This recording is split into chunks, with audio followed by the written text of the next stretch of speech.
all bad governments in Nigeria. And that was the only media that have been consistent speaking against the bad government and for the purpose for reformers. Niger what yo.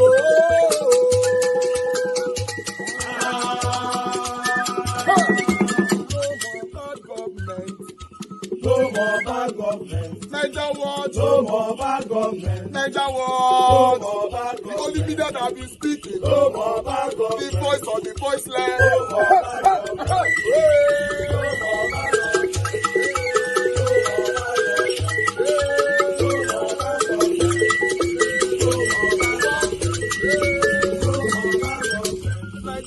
No more bad government. For the poor. No more bad government. Niger what? No more bad government. Niger what be here? No more bad government. No more bad government. No more bad government. In Nigeria. No more bad government. No more bad government. No more bad government. The only media. No more bad government. The number one media in Nigeria. No more bad government. That have been speaking against government. No more bad government. Niger what? No more bad government.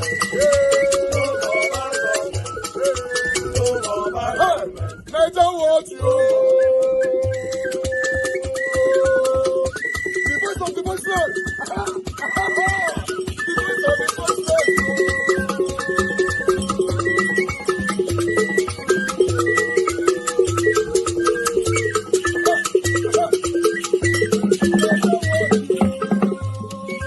Voice for the voiceless. Voice for the voiceless. Niger what media. Voice for the voiceless. Niger watch media. The only media that have been speaking against bad government. Being consistency since 1944. Voice for the voiceless. Voice for the voiceless. Umuwame. Voice for the voiceless. Umuwame. Voice for the voiceless. Voice for the voiceless. Voice for the voiceless. Voice for the voiceless. Voice for the voiceless. Voice for the voiceless. Niger watch you. We have been seeing all you guys have been doing, and we recommending to everyone in Nigeria, saying that you guys are the number one. Niger what you.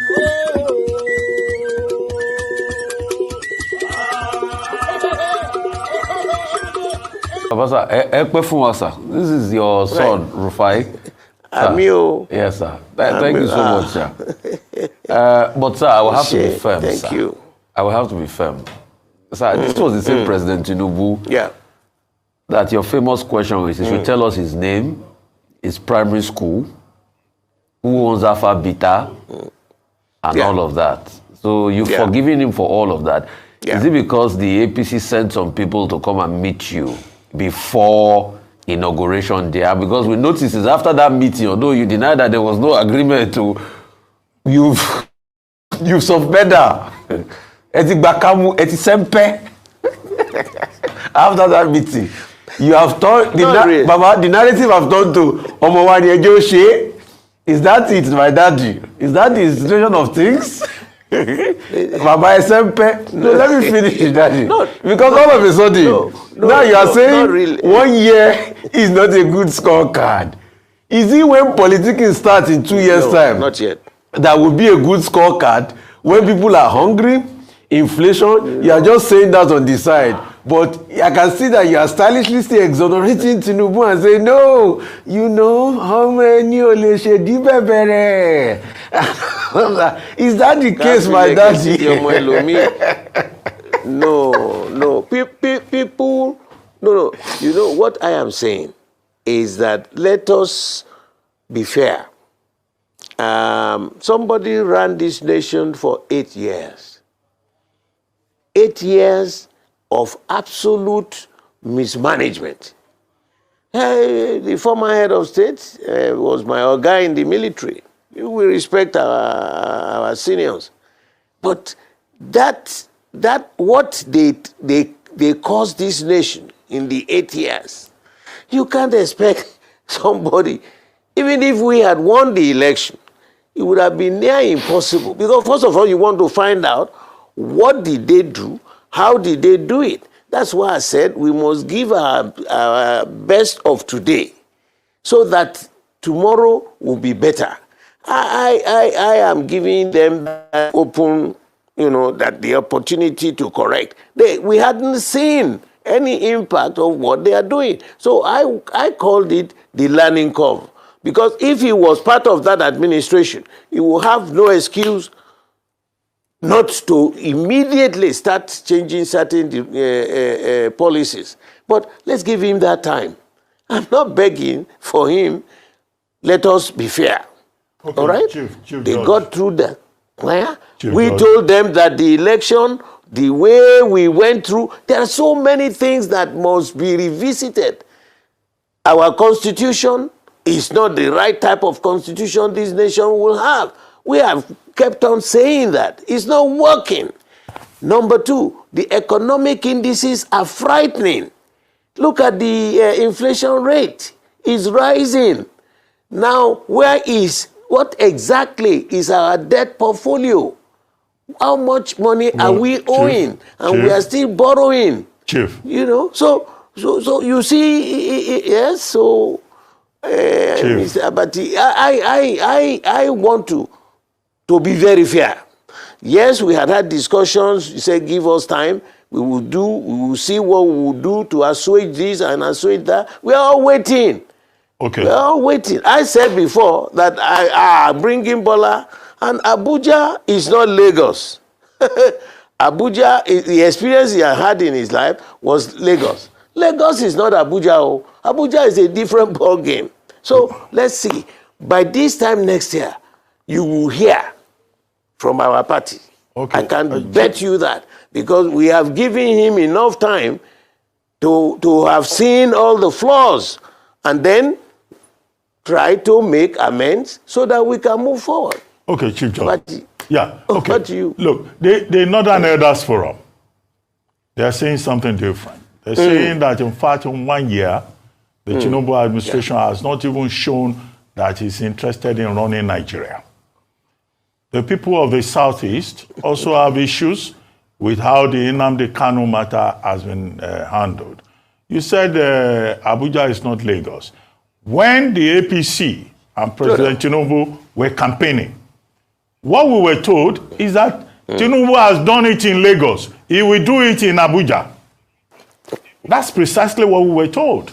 And the campaign line was that, look, a man who is the godfather of Lagos and has been running Lagos forever, which you oppose, that when he gets to Abuja, he will do the same thing. Now, so you are now making excuses that, oh, 1 year is not enough.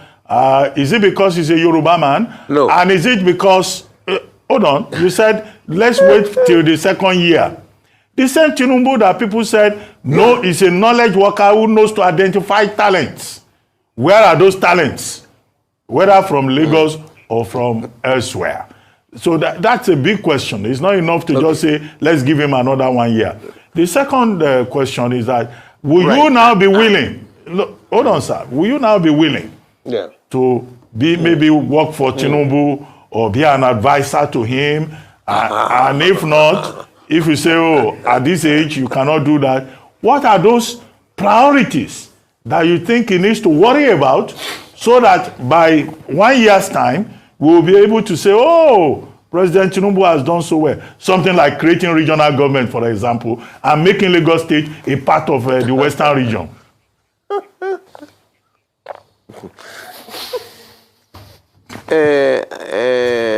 Ruben, let me be frank. You know, I am a Christian, and I thank God Almighty that I was brought up in that direction. I also have members of my family who are Muslims, you know, so it doesn't really matter. But I thank God that I went through that training. When I was talking about him in Lagos, I meant it. He served for 8 years. The first few years, we were watching him. But after some time, we knew that that became his modus operandi. And that was why we went out and showed the people the flaws in his system. Now, I am saying, you know, he had never, I think the best he came close to government was when he had either 1 year or so in the Senate. Abuja is not Lagos. You know, because in say 1 hour on that seat, you will see Hausa Fulani man with his problem. The Beri people with their problem. You see the TV people with their problem. You see the Igbo man with his problem. You see the South man within 1 hour. You see the Yoruba man with his problem. And they are completely different. So you need the grace of God and your own brain to be able to manage this nation. And what are we working on? The system of governance in this country, the constitution, is not acceptable. It is not working. It is like a military organization that only one man at the apex will take decision on everything you are doing. It is not possible. It is utter madness. And we've been shouting, let us revisit it. President Jonathan called for a review of that constitution. We sat for 6 months. There was a report of the best way to move our nation forward. They are still all swimming in these polluted waters. It's not working. For God's sake, we need to restructure. You know, the base, the power comes from the base. The base is divided. They don't even know where to turn, who to meet. The governor said, it's not our fault. You go to Abuja every month. Look at the Lagos, for example, is the largest in population in this country. It is also the largest electoral body in Nigeria. How many local governments do we have? 20. Ogun State, that is not even 1/4 of the population of Lagos, also has 20 local governments.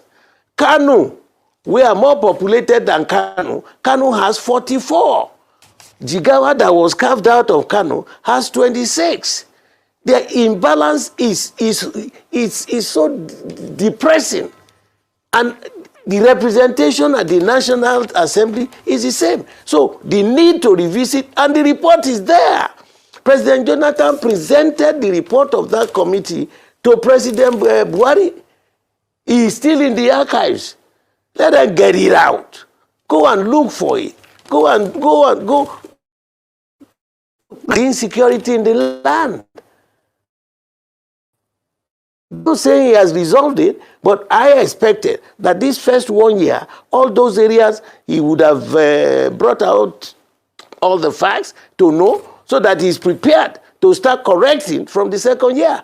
And that's what I'm saying. I want to be fair, because I have served in so many places, and the first few months you say, if he had not been there, there's no magic. But now he has been there on that seat for 1 year, there will be no excuses. He himself has accepted that all is not well, which is, that's what we are going to take him on. All is not well. That was the report he himself gave. He said people should please hold on, wait.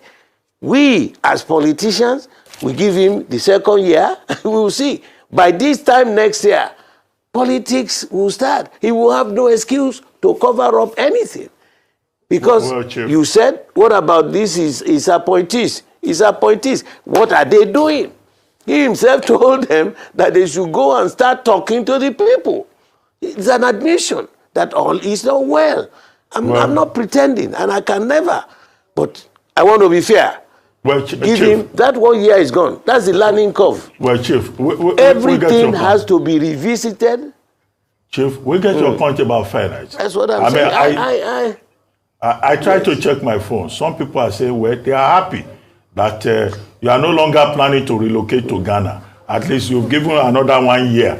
Because you once said famously that if Tinubu won, you will relocate.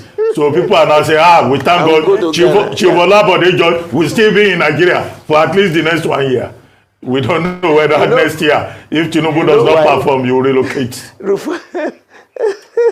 No, you know why? You know why? There was a discussion.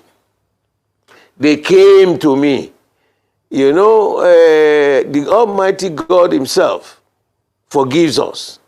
They came to me, my aburo from my state, Femi, the chief of staff, came to me.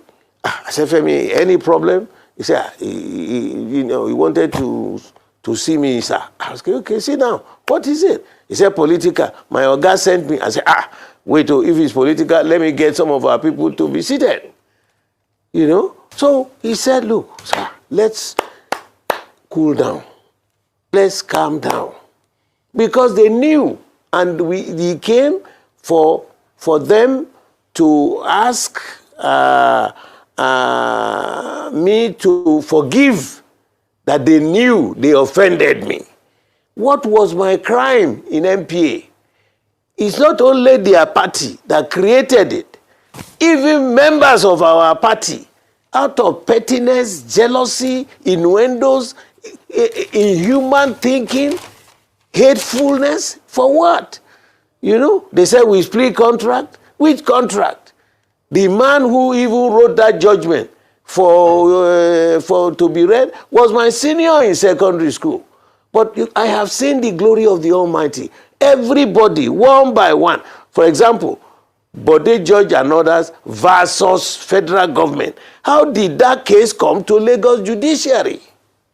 How did it come? We hired lawyers. They couldn't see that. I'm not a lawyer, you see? So it's a learning process for me.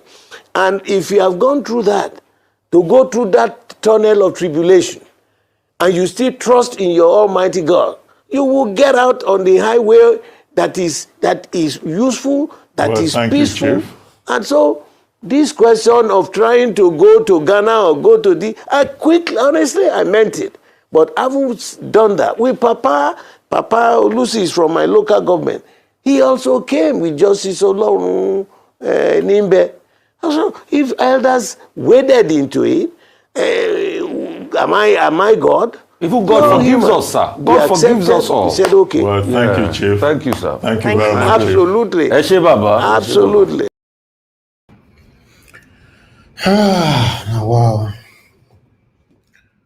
Now, we don't know. This is life. We got to take it the way it is, man. This is Nigeria for you.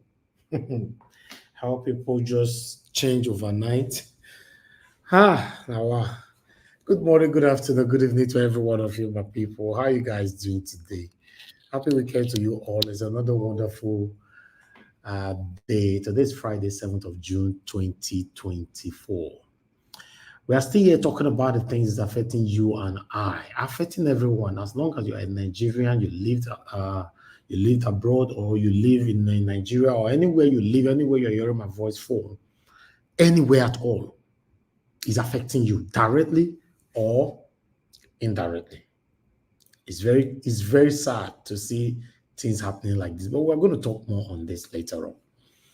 Let me quickly acknowledge some of you once again before we move on. I'd like to acknowledge Mother for Mommy Diaspora. Thank you very much, Mommy. Thank you very much for all you do. Good evening to you and happy weekend to you. Good evening to every one of you. Chidima, thank you very much. James Mark, I appreciate you all. Victory all the way. Ajib, thank you. Thank you very much, Madam Albi Ashoko. Thank you very much. Good to hear from you today. Good evening to you. Thank you very much for your super chat earlier on. God bless you. May your pocket never, ever, ever run dry. Peter Ife, thank you very much. I'm very, very grateful. Your pocket never run dry. I'm grateful. I appreciate every one of you right there. Patricia, my dear sister, Madam Patricia Mujumi, thank you very much, ma, for all you do. Abu Azi, thank you, sir, for all you do. Mike Akimbari, CXL, Marvin, I want to say, and many others that have already showcased. Madam Ellen, thank you very much. Madam Tusabi, thank you. Peggy Modi, thank you, everyone. Stella Emasewedo, happy birthday to you, man. I saw your birthday a lot earlier on. Happy birthday to you. We wish you the best ever life can give. Guys, if you can help us to wish one of us, Stella Emasewedo, happy birthday. We hope she can join us today so that she can get more responses. You see, Andrew, I appreciate you all. Stella Affini and many others. Thank you. Now, God will bless you now. All right. I'd like us to move on, my people, You see, why I did laugh? Kai! Bode George. Epa, wetin happen overnight? Epa. This one a man where all of us rain praises, everything on during the time of the 2023 presidential election. Things have changed. Although, nothing wrong if you decide to choose or support whoever that you want to support. But with the situation we are facing right now in Nigeria, why cannot just openly come out and say we should give Tinubu another 1 year? Then how do we justify the past 1 year? How do we talk about it? I don't understand. But because one needs to be careful how you talk about these elderly people. Like I've told you guys before in the past, that our elderly people, most of them, statistically, 90% of them are the reason why, part of the reason why we are facing what we are facing today, alongside with our religious leaders and our traditional leaders, 90% of them. Well, what do I know? We just do it and say it how it is here. As we see, I'm not so to the career on the giver. But meanwhile, before we start bringing people in, let me post out a link for those of you that want to join us anyway, but I still have more presentation to quickly do. But if you want to join, the idea of people coming in later, post link, that one here is not what I really like. A link I'll be posted now. In case you want to join us, I believe this is the best time for you to just come in so that we can take it from here. Thank you very much, my people. I appreciate every one of you. I have a couple of articles to quickly take here. But meanwhile, I'm still shocked with that interview of a Bode judge. Now wow. What I'm supposed to be hearing from a Bode judge at this moment is lambasting Tinubu to do the right. Simple. Tinubu can't hate you for that. Just call him out to do the right thing. Our leaders need to be called out to do the right thing. Simple as ABCD. But when we are now beginning to bend our mouth when we are talking and all that, then they're beginning to ask, what happened? How did this happen? A man full with integrity, truth, and then, wow. I don't know, Abati, I would like to thank you, sir, for the question you were asking. If he's not supporting Tinubu now so sudden because he's a Yoruba man, I like that question. I also like the question you ask, is he extending another 1 year just because of his vow that he must leave Nigeria if Tinubu ever wins? Because this is a past Nigeria as they talk. So a part just still in Nigeria as they talk. A part supposed to relocate go Ghana. He no Greek. A part no go. A part decided not to go to Ghana again. A part is now telling us now that we should be patient. That Tinubu need to get another 1 year. Guys, you guys wait. I can't pick a call right now. Please understand with us. Let me just finish talking. Calm down, my people. So it's sad. I don't understand what we really, really, really want. Sometimes when you see things happening like this, then you're beginning to ask yourself, what happened? How did it happen? A person make we get another 1 year, 12 months patience. A pie is telling you and I today that everything will be fine, that he believes so much in Tinubu. And so if I talk, I'm not be me talking like that. And we take a person tell us now with the pastor right now. But meanwhile, I would like to quickly acknowledge Madam Obe Ashoko. Thank you very much, ma'am, for the super chat. I'm really grateful. Thank you. Thank you very much for all you do, your encouragement. Always, I'm grateful. All right.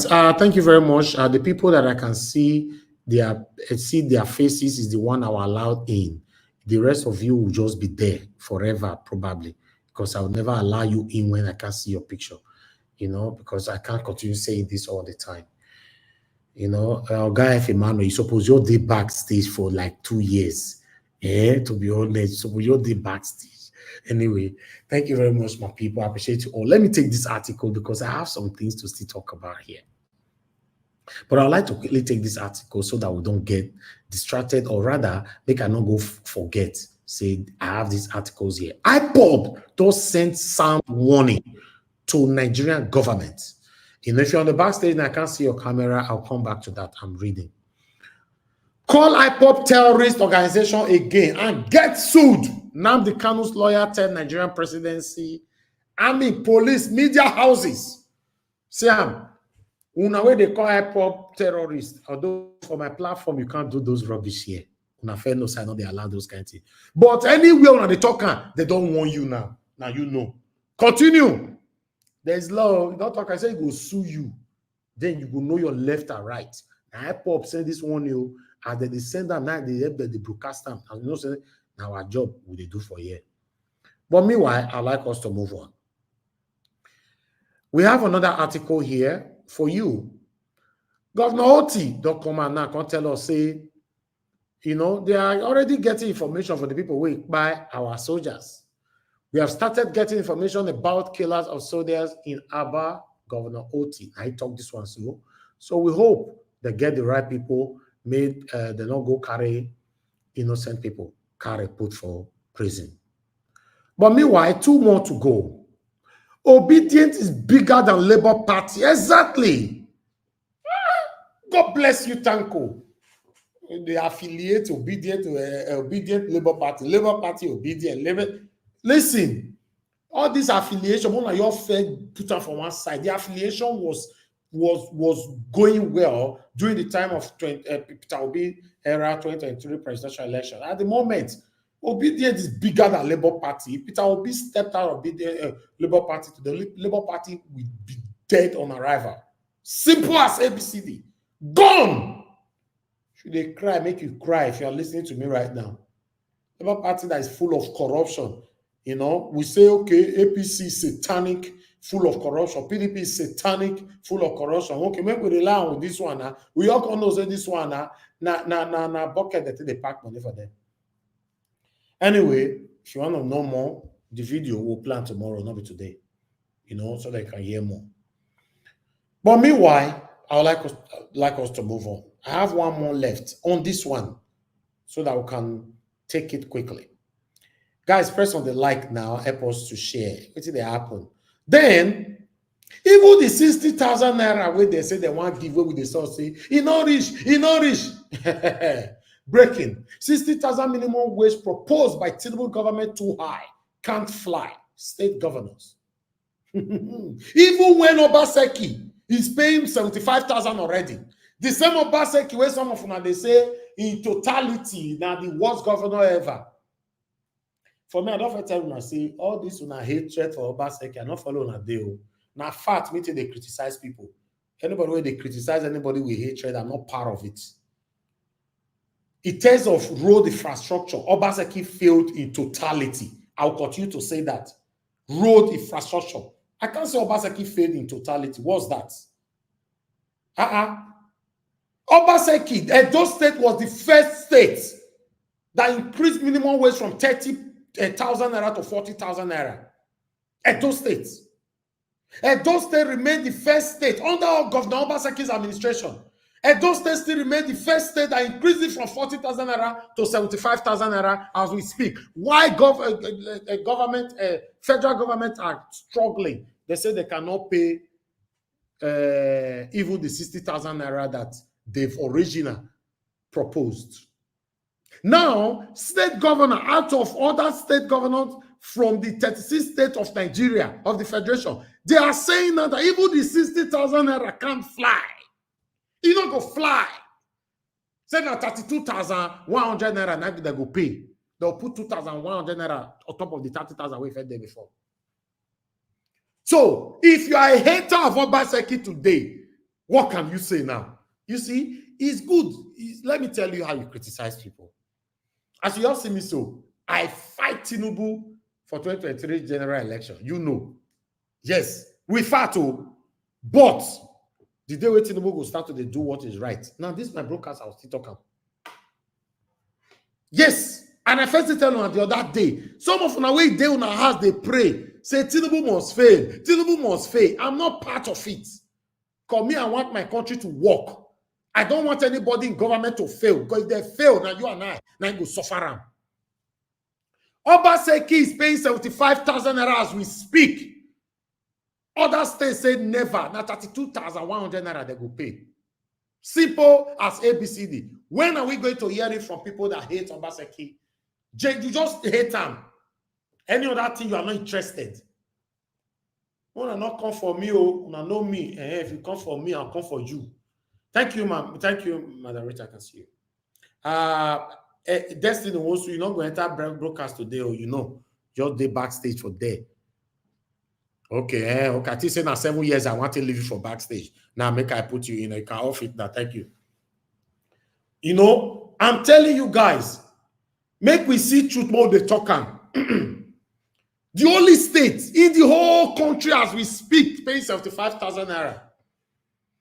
Say I know they can pay for anybody. I'm talking about Governor Obaseki before I can go say, nah, I saw him go down the support. But I'm talking about Obaseki. For this, I'm talking in the aspect of this minimum wage. I don't see any comments for comment section when I say, he try. They no go ever give him that credit, never.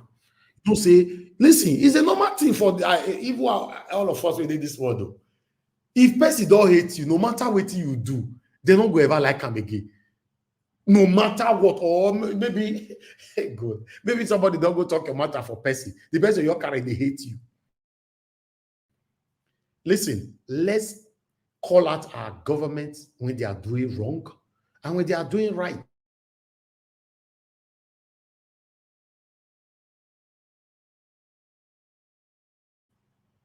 That is what I call constructive criticism. Yes. See them now saying other governors will not get shame. Disgraceful other governors are saying, like even the government, federal government say 60,000 won't appear. Me not go pay, I not go pay. See, disgraceful governors. They say like they're not go ever. They're not go pay. Anyway, I'd like us to move on. We cannot spend too much time here. I'll allow you guys to talk about it later on your own. But meanwhile, chief priest don't go shake table. Now, my Igbo brothers and sisters, they lambastan, that they beat up kwere, not be small. He say for Southeast, no single security for there. The reason why he don't invest for there, the reason why he they run from Southeast, the reason why he invest for Lagos, the reason why he said because he own fellow Igbo people. Now them, now they kidnap them, now they buy them, now they thief them, now he be armed robber, now he be kidnapper, now he be make him say close your mouth. Chief priest, we use cloth cover his mouth. He no hear. He no hear this man. He beginning to talk. He talk. I can say, for me, I can't ask myself, when they made this chief priest, they talk like this. And then I can remember one thing. I can remember, say, for 2023 general election, chief priest, it was Balablu, Buluba. It was everywhere. It was very, very corny. I can say, hey, like say something is actually going on here. For this man to just grant interview with BBC, to say your fellow people, he deal with your people, where. He said that they buy people, now that they thief people, now that they kidnap people, now that they do this, now that they do this, now they make it wrong. He fellow billionaires, all of them wrong. Like, listen, make una tell me which state your own people not they thief you. Tell me one state for Nigeria where your own people not they thief you. Tell me one state for Nigeria where your own people not they plan to kidnap. In fact, tell me one state for Nigeria where your own family member not they plan with kidnappers when they kidnap you. Obi Cubana, all of them are the same thing, Abi. Okay, more talk and say chief priest. Now say the name Cubana chief priest. He talk. Yeah. About na Igbo language, he talk Igbo language.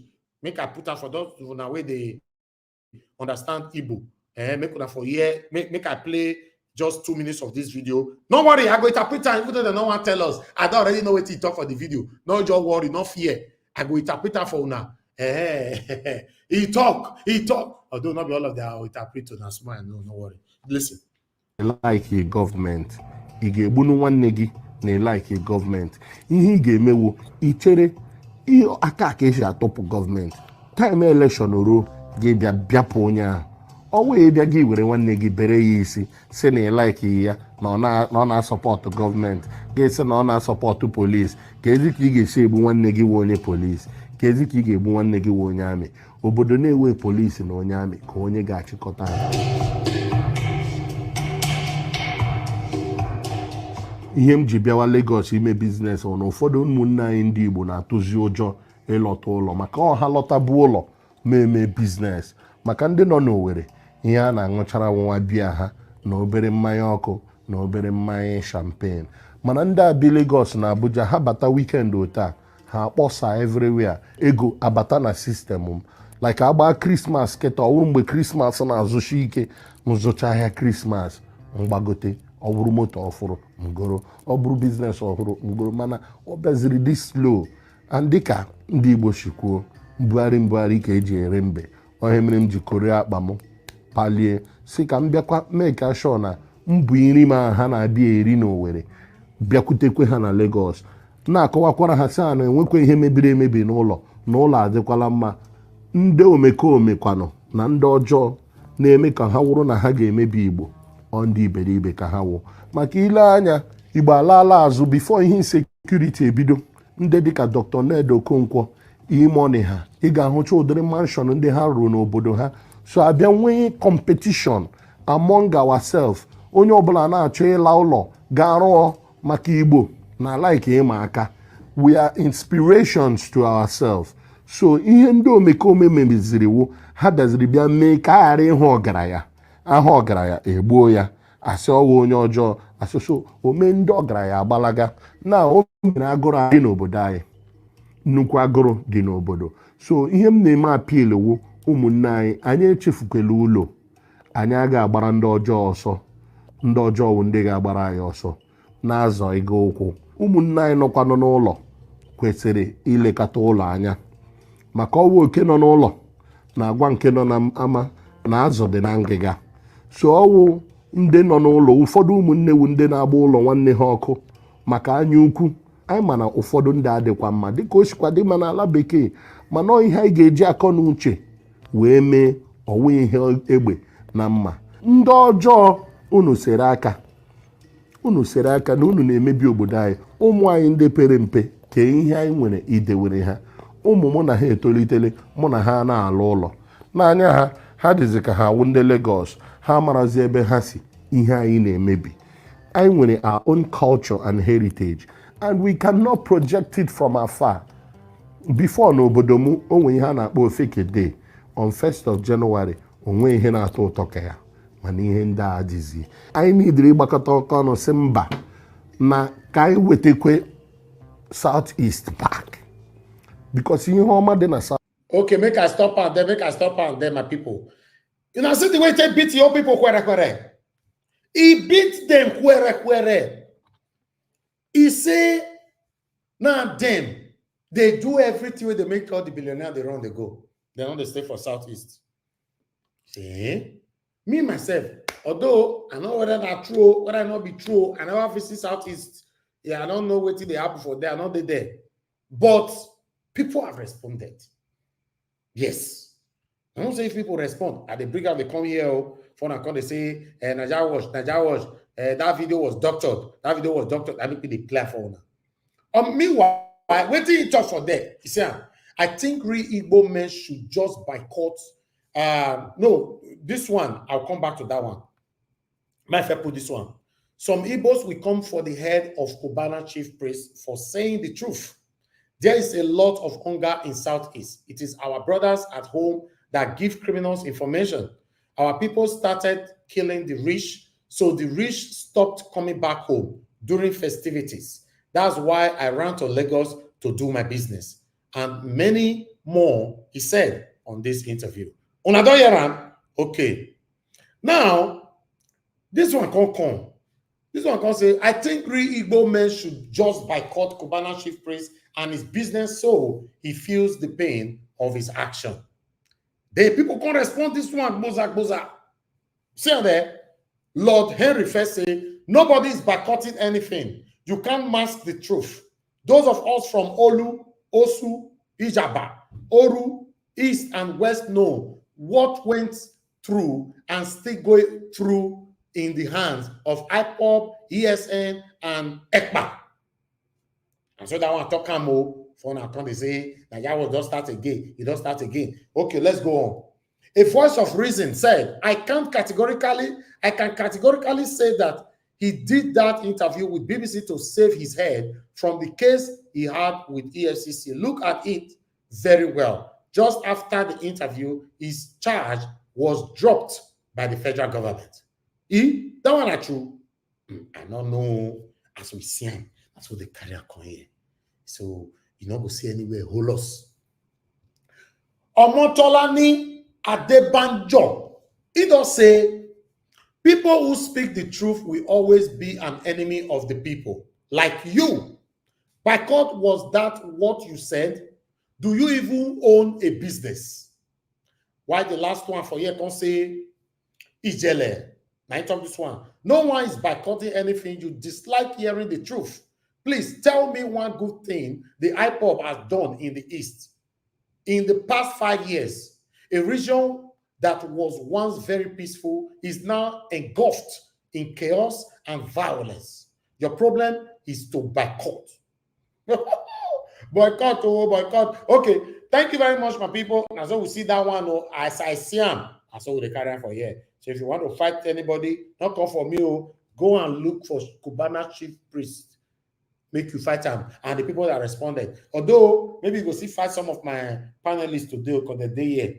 They go talk their own as well. Ladies and gentlemen, I've done my part. My monologue is done. My presentation is done. Good morning, good afternoon, good evening to everyone. If you're happy weekend to you all, my people, I appreciate you all.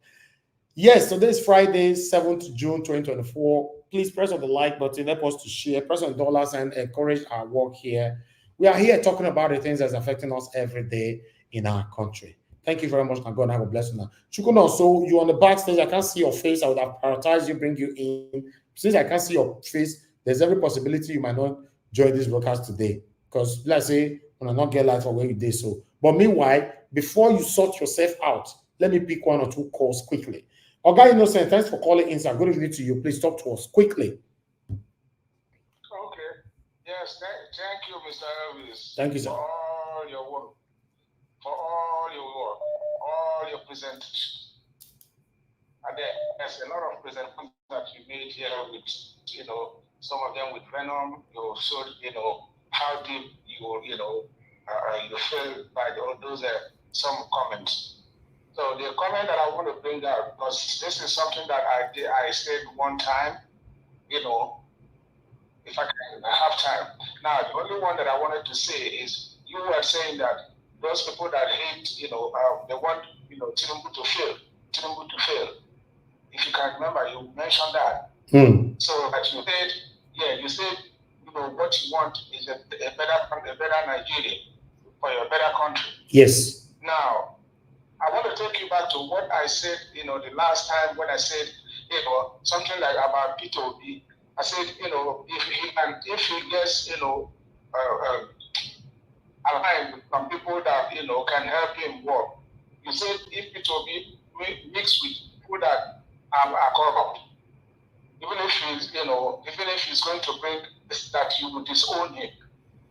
Do you remember that? Yes, of course I did. Yes. Okay. So if you are now saying that people that hate, they want Tinubu to fail, they want Tinubu to fail, that there are people that dislike him. So if Tinubu succeeds because you want a better Nigeria, would you not rally around Tinubu? Sir, I want a better Nigeria. I was not talking about Tinubu.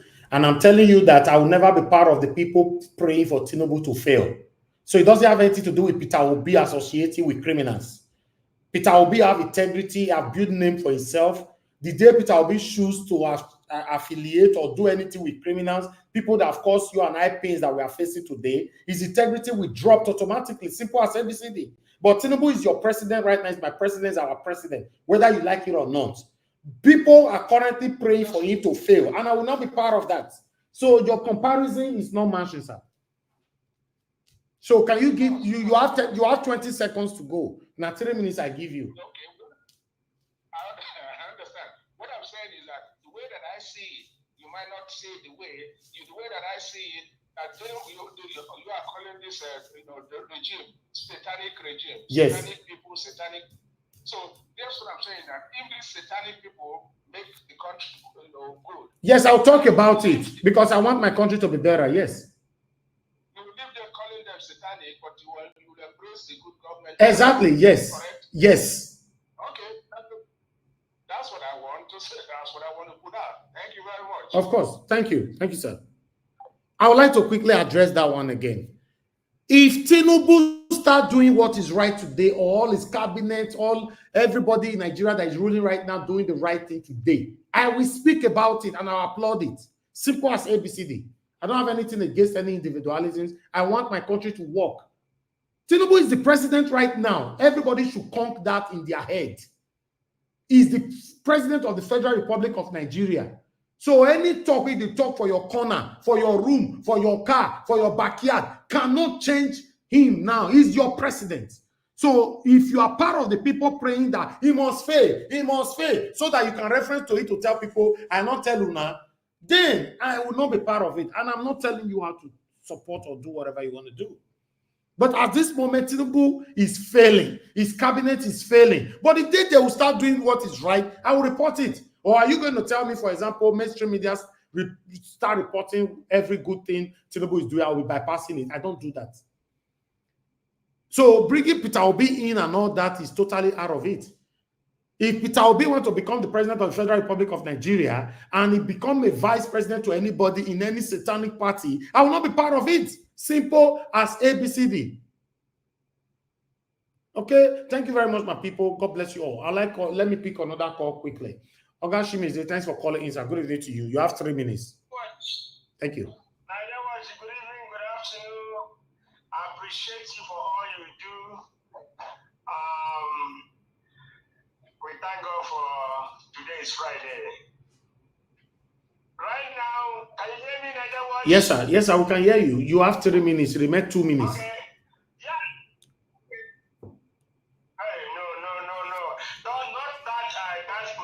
Yesterday, you were making me laugh so bad yesterday. Right now, I want to kill me yesterday. Yeah, I want to ask Bode George. There is an interview he did last time. They repeat one question again. He said, why he will not leave to Ghana. He will not leave to Ghana, from Nigeria to Ghana, because Tinubu did not win election. That's his last statement, last interview. I still remember it. So now, the money have changed hands. Yes, not this one, because when you watch this man, you know that something, in fact, it's another Bode George, not that Bode George that on 2023.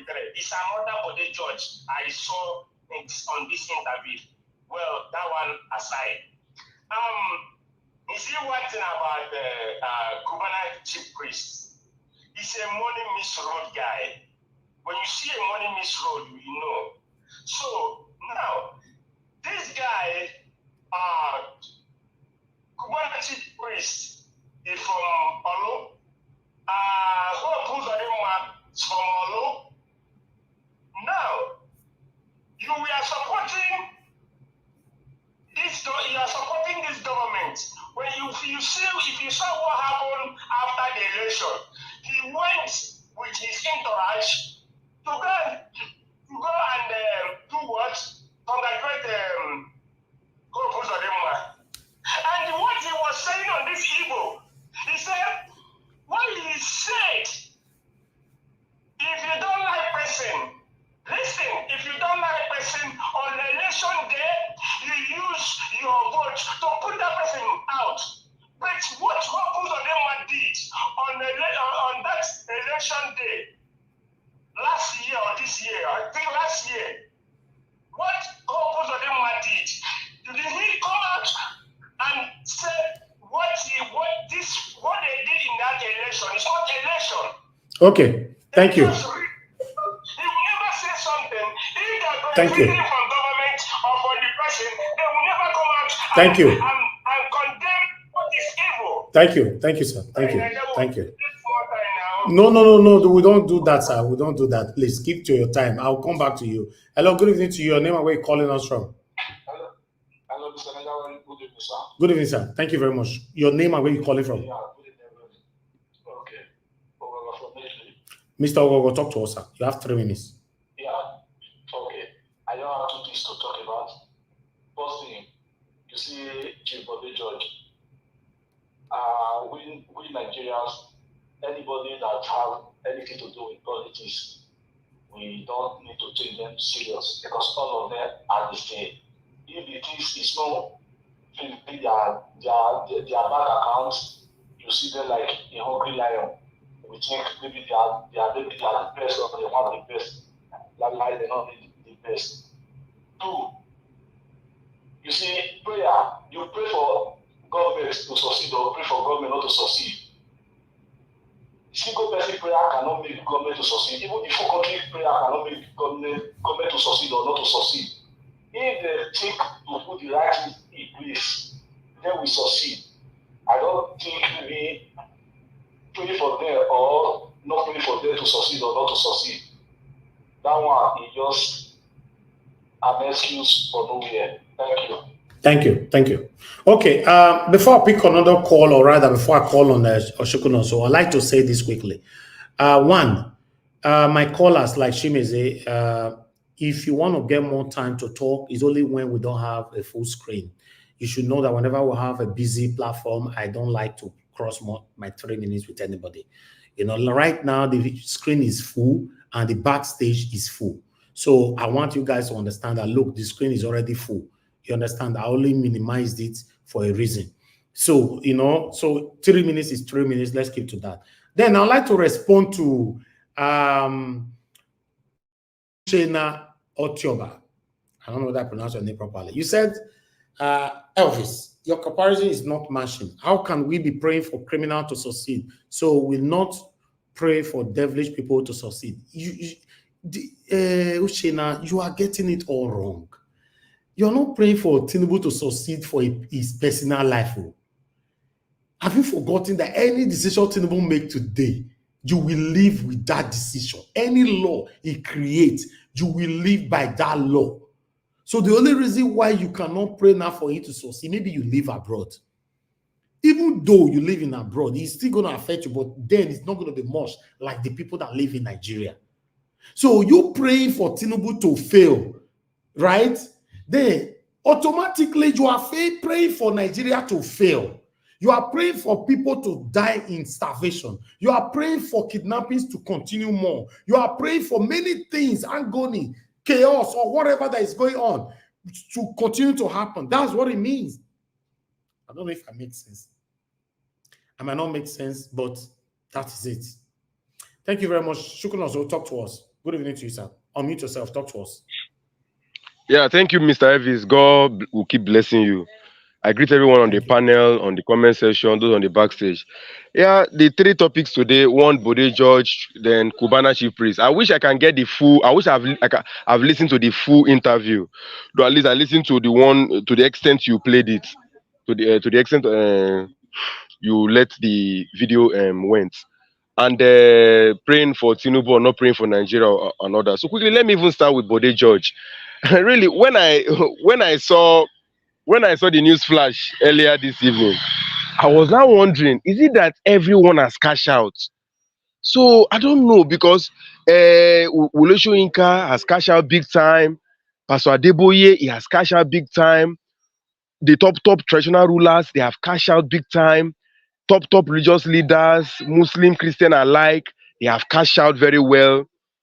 And now say, even some Bode George is a PDP chieftain now, an elderly man. In fact, I can call him an elder statesman. So does it mean that he has also cashed out too? But really, your guess is as good as mine. So, but really, this issue of let's give him another year, I don't want to even listen to what Bode George is saying, Chief Bode George, as they call him. I want to actually, I'm expecting to hear from Wole Soyinka. our Gbajue professor, because he said it's after 1 year he will rate Tinubu. Today is 7th of June. In fact, 7th is already gone. Tomorrow will be 8th. So it's already over a year. So, but he's still silent. He's still silent. Instead of him to now grade or to grade Tinubu's 1 year, he was not throwing jab.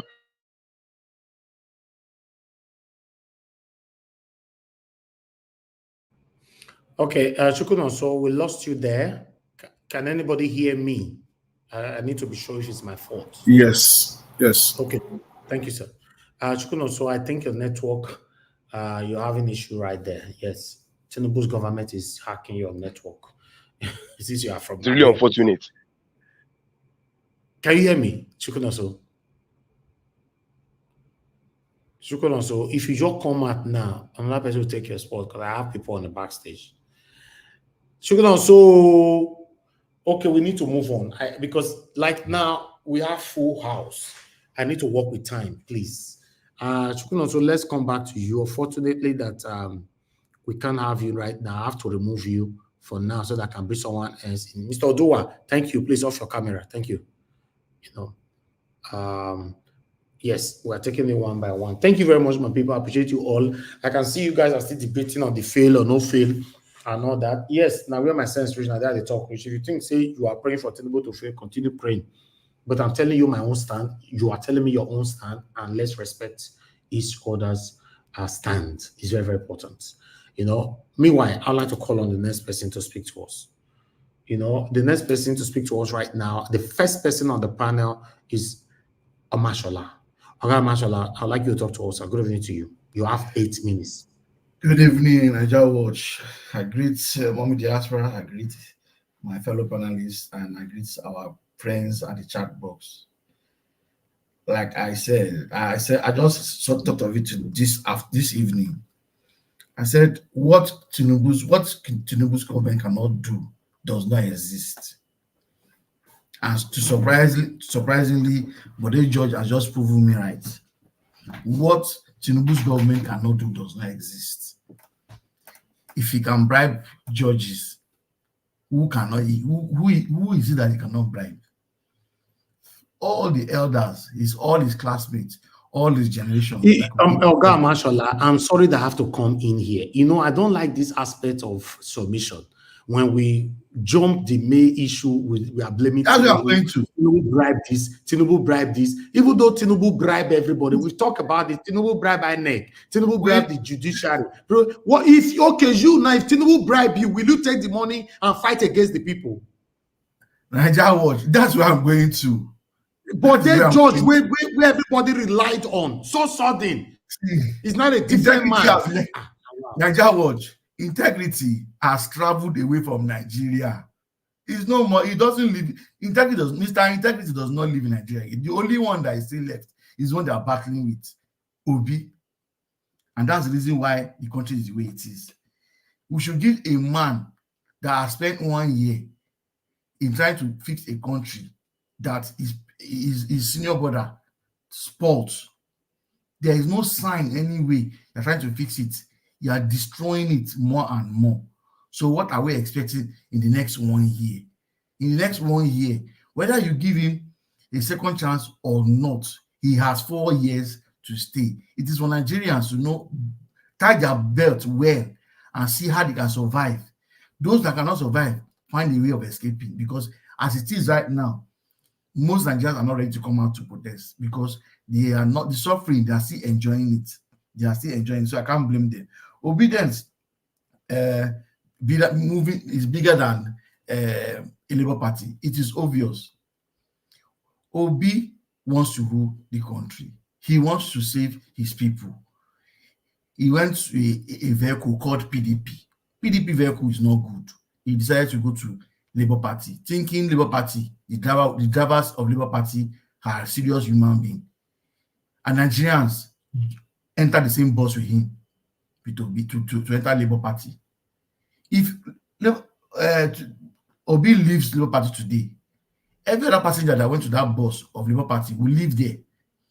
Nigerians have gone beyond party level. It is the human being, the leader, who you see as a leader, you will follow. So if tomorrow, do not be surprised if Obi goes to PDP. Labour obedience will still follow him there, because we are already seeing, we've tested Obi. Those that stayed in the state when Obi was ruling tasted him. Those who are so close to him know this kind of person he is. So you would want to be that kind of person. You want to associate yourself with such people. So I cannot blame anybody saying that obedience are Labour Party. That's what they feel. An average Nigerian is obedient. An average Nigerian that wants Nigeria to work is obedient. And whoever wants Nigeria to work will follow, will be obedient and want to vote will be. If election starts tomorrow, if they say election tomorrow, obedience will be outside the same way it came out 2023. For governors, coming back from work today, I thought of something today, and I said to myself, I wish I was a governor like Yaya Bello that stole that kind of money. I would use that money in my state and build properties, houses, and rent the houses to people in my state at a low cost. And the money will still be in Nigeria. The money you use in doing that project is to still go around people of the state. The project will still be for the state and the people will still benefit. Why our governors, why are they so wicked? That's the reason, major reason why they will tell you they can't even pay 60,000 naira as minimum wage, because they do not want the money they have been stealing to reduce, because they are all thieves. Nigeria Watch, you will need to come to this video on your panel and prove us right that your governor Obaseki really pays 70,000 and is not owing salary. We need to have proof on video. If it's just find out, maybe you can go and find out from the secretariat if they are owing them. Because it is one thing to say you are paying 70,000 and then you're not paying them. For Nigerian banks that are dying gradually, it is the same governors, the looters of Nigeria, are the ones killing the banks. And the banks, I will not pity any bank that is going down now, because they should keep going down. Let them just be scrapping up. We know that, yes, we don't have a bank, because the bankers are also a problem to the country. They are looting money. Is it me that is in my house that will help you to transfer money to abroad? Because if the money they have taken out of the country is in the system, will any bank go bankrupt? And that watch, I'll stop at this point. Let somebody else continue where I stop. Thank you. Okay, thank you very much, Gaur Mashallah. In terms of the video to prove Obaseki really do this, yeah, we've showcased this before, even articles that cemented this, the increment and all that. We've already deliberated on it. I was only referencing back to it today. But if there's be playing it so that once you might be playing it so that Nigerians will know that one governor is paying it already. He's paying it already, yes. You know, there's nothing like cunning about it. He's paying it. When he started paying 40,000, was paying it. He's paying the 75,000, he's paying it. So he's already paying it. But if there's any need to go extensively to prove that to you, that's my job. I'll do that. You know, in that area, I applaud Obaseki 100%. But I'd like us to move on. Chukun also, we're going to give you another chance again. So I need to take somebody out of the platform, Mr. Odua. I'll bring you back again. Chukun also, now that I cannot see you, I don't know whether now you come again. I be the thing. You all go sit down for inside darkness. For where you did now, we know they see you. Everywhere you're black for that Nigeria, we want to for that side. The thing be as it gets. Okay, you can also speak if that is you. Is that you there? Yeah, I'm the one, Mr. Evie. Yes, I'm the one. Go ahead. So I was before my network had issue. So I was talking about. I know, remember 5 minutes. So I was talking about Cubana chief priest. So yeah, what he said, to some extent, I agree with him. Probably not, maybe not 100%. But I only wondered his motivation, or why is he not coming now to say such a thing? You know, we'll be having this unrest since when they even. In fact, this whole issue was really amplified when they kidnapped Nnamdi Kanu. That should be around 2021, if I'm not mistaken. So, and that is when, since that time, we'll be having this insecurity in the southeast region. So, but Cubana chief priest has not actually spoken for some time, maybe 2022, 2023. He's not speaking now. So one will now be trying to dot the line. Is it because he has issue with federal government or with EFCC? So is he trying to please? You understand? So, but I just leave that for to Chibana Kupri. What he's saying is the truth. But what I want to let him know this evening is that you can blame the non-state actors in the southeast. You can blame IPOP, you can blame Simon Ekpa, you can blame what have you. However, if not that the federal government of Nigeria extraordinary rendition Nnamdi Kanu, nobody would have known of Simon Ekpa till today. Go and mark it. If not the way they kidnapped Nnamdi Kanu, till today they are holding him illegally. Nobody, in fact, Simon Ekpa will be in the oblivion. So it is, I will say, what I don't know if Simon Ekpa is even working for federal government, I can't really say. So for me, what I know is that it was since this Nnamdi Kanu was kidnapped in Kenya, that was when this security in Southeast hit the roof. So, but let me leave that and now come to the next one. I think I've talked about Bode George, I've talked about Chief Priest. The other one now is the prayer for Nigeria. See, maybe I have 2 or 3 minutes or so. See, the major issue is that it's not whether you are praying for Nigeria or praying for Tinubu to fail or to succeed that is the main thing now. The meat of the matter is, what is Tinubu's end game? What is Tinubu's end game? Now, Tinubu's end game for Nigeria is one and singular. It is turning Nigeria into what I call a refugee country. That is a country where just like a North Korea stereotype country, North Korea, like Gaza. So Tinubu wants to actually create an impoverished large population out of this country, whereby even the average civil servant can barely feed. Food will be luxury. Today, basic food in Nigeria is luxury. Gari is luxury. So, but it can only get worse. And what the fear I have is that with the rate of insecurity in the north and north central, and we in the south, we are still lazy. Our state governors, they pay lip service to agriculture, and our food is threatening the north.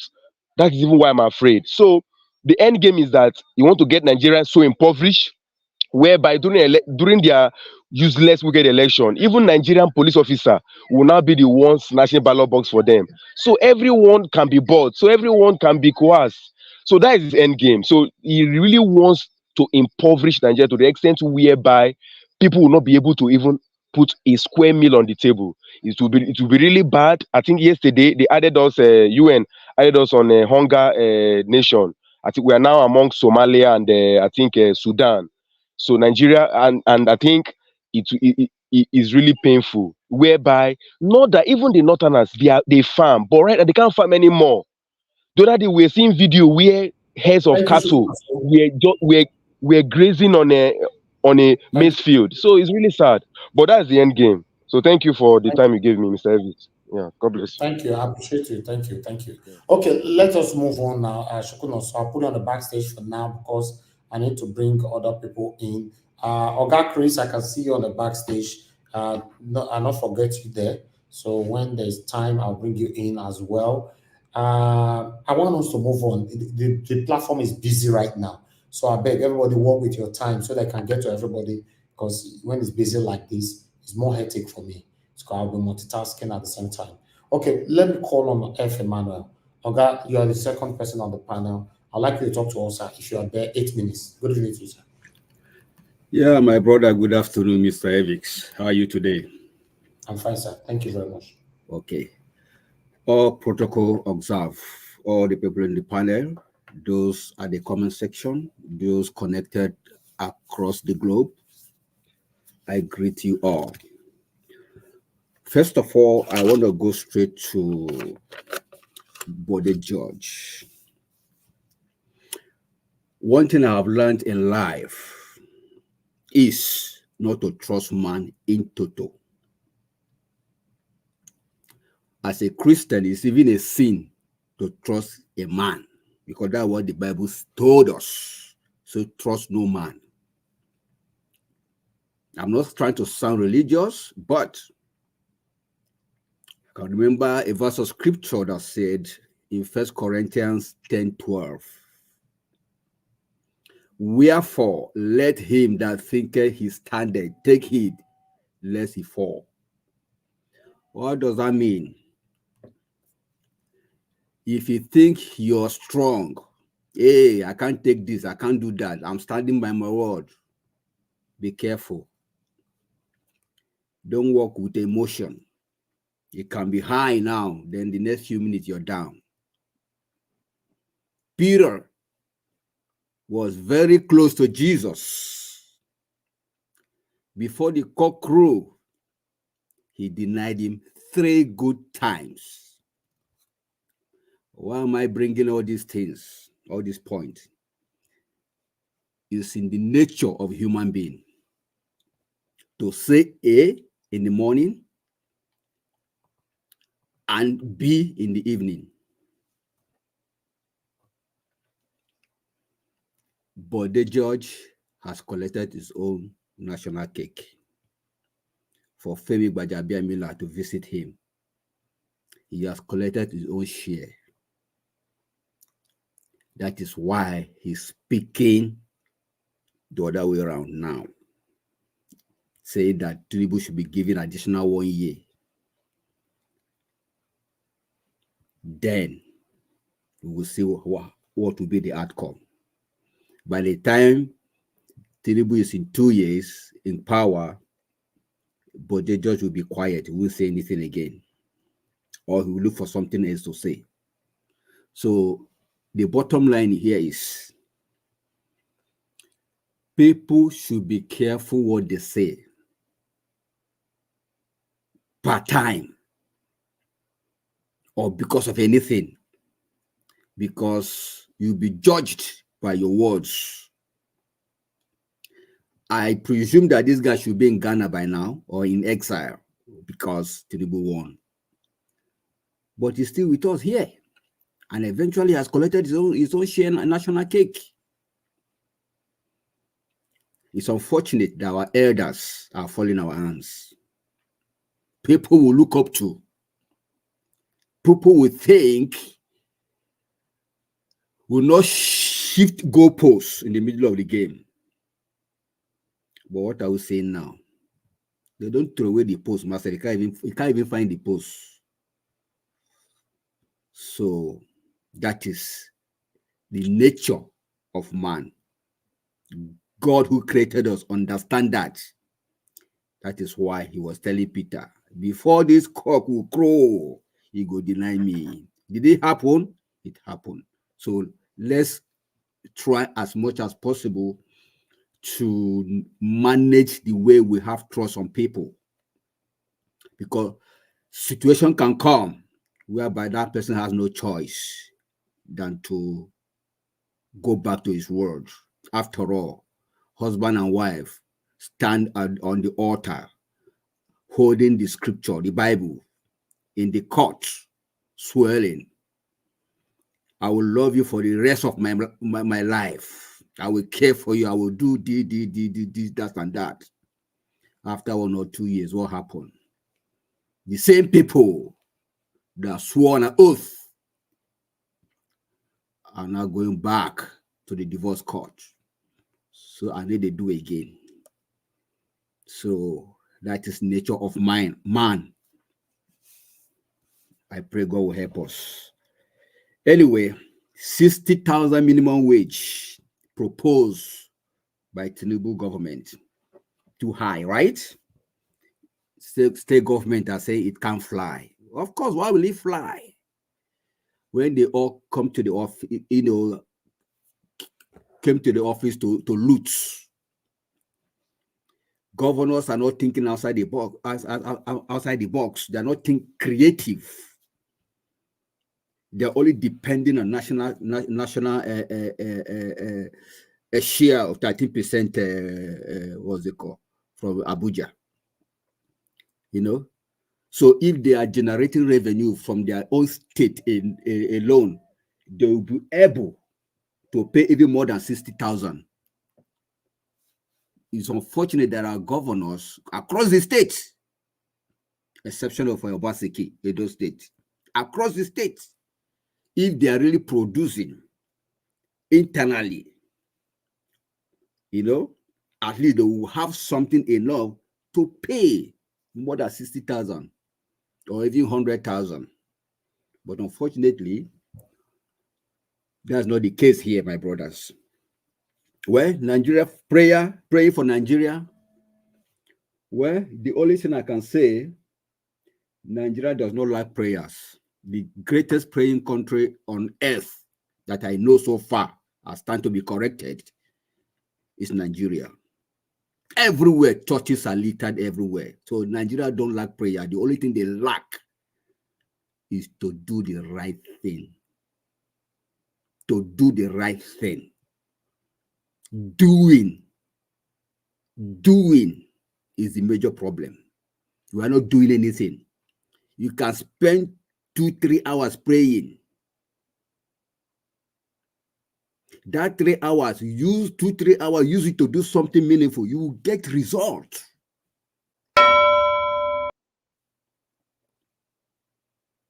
My advice, finally, for this government, please, government of Tinubu should tackle insecurity so that people can go back to the farm and farm. Thank you, sir.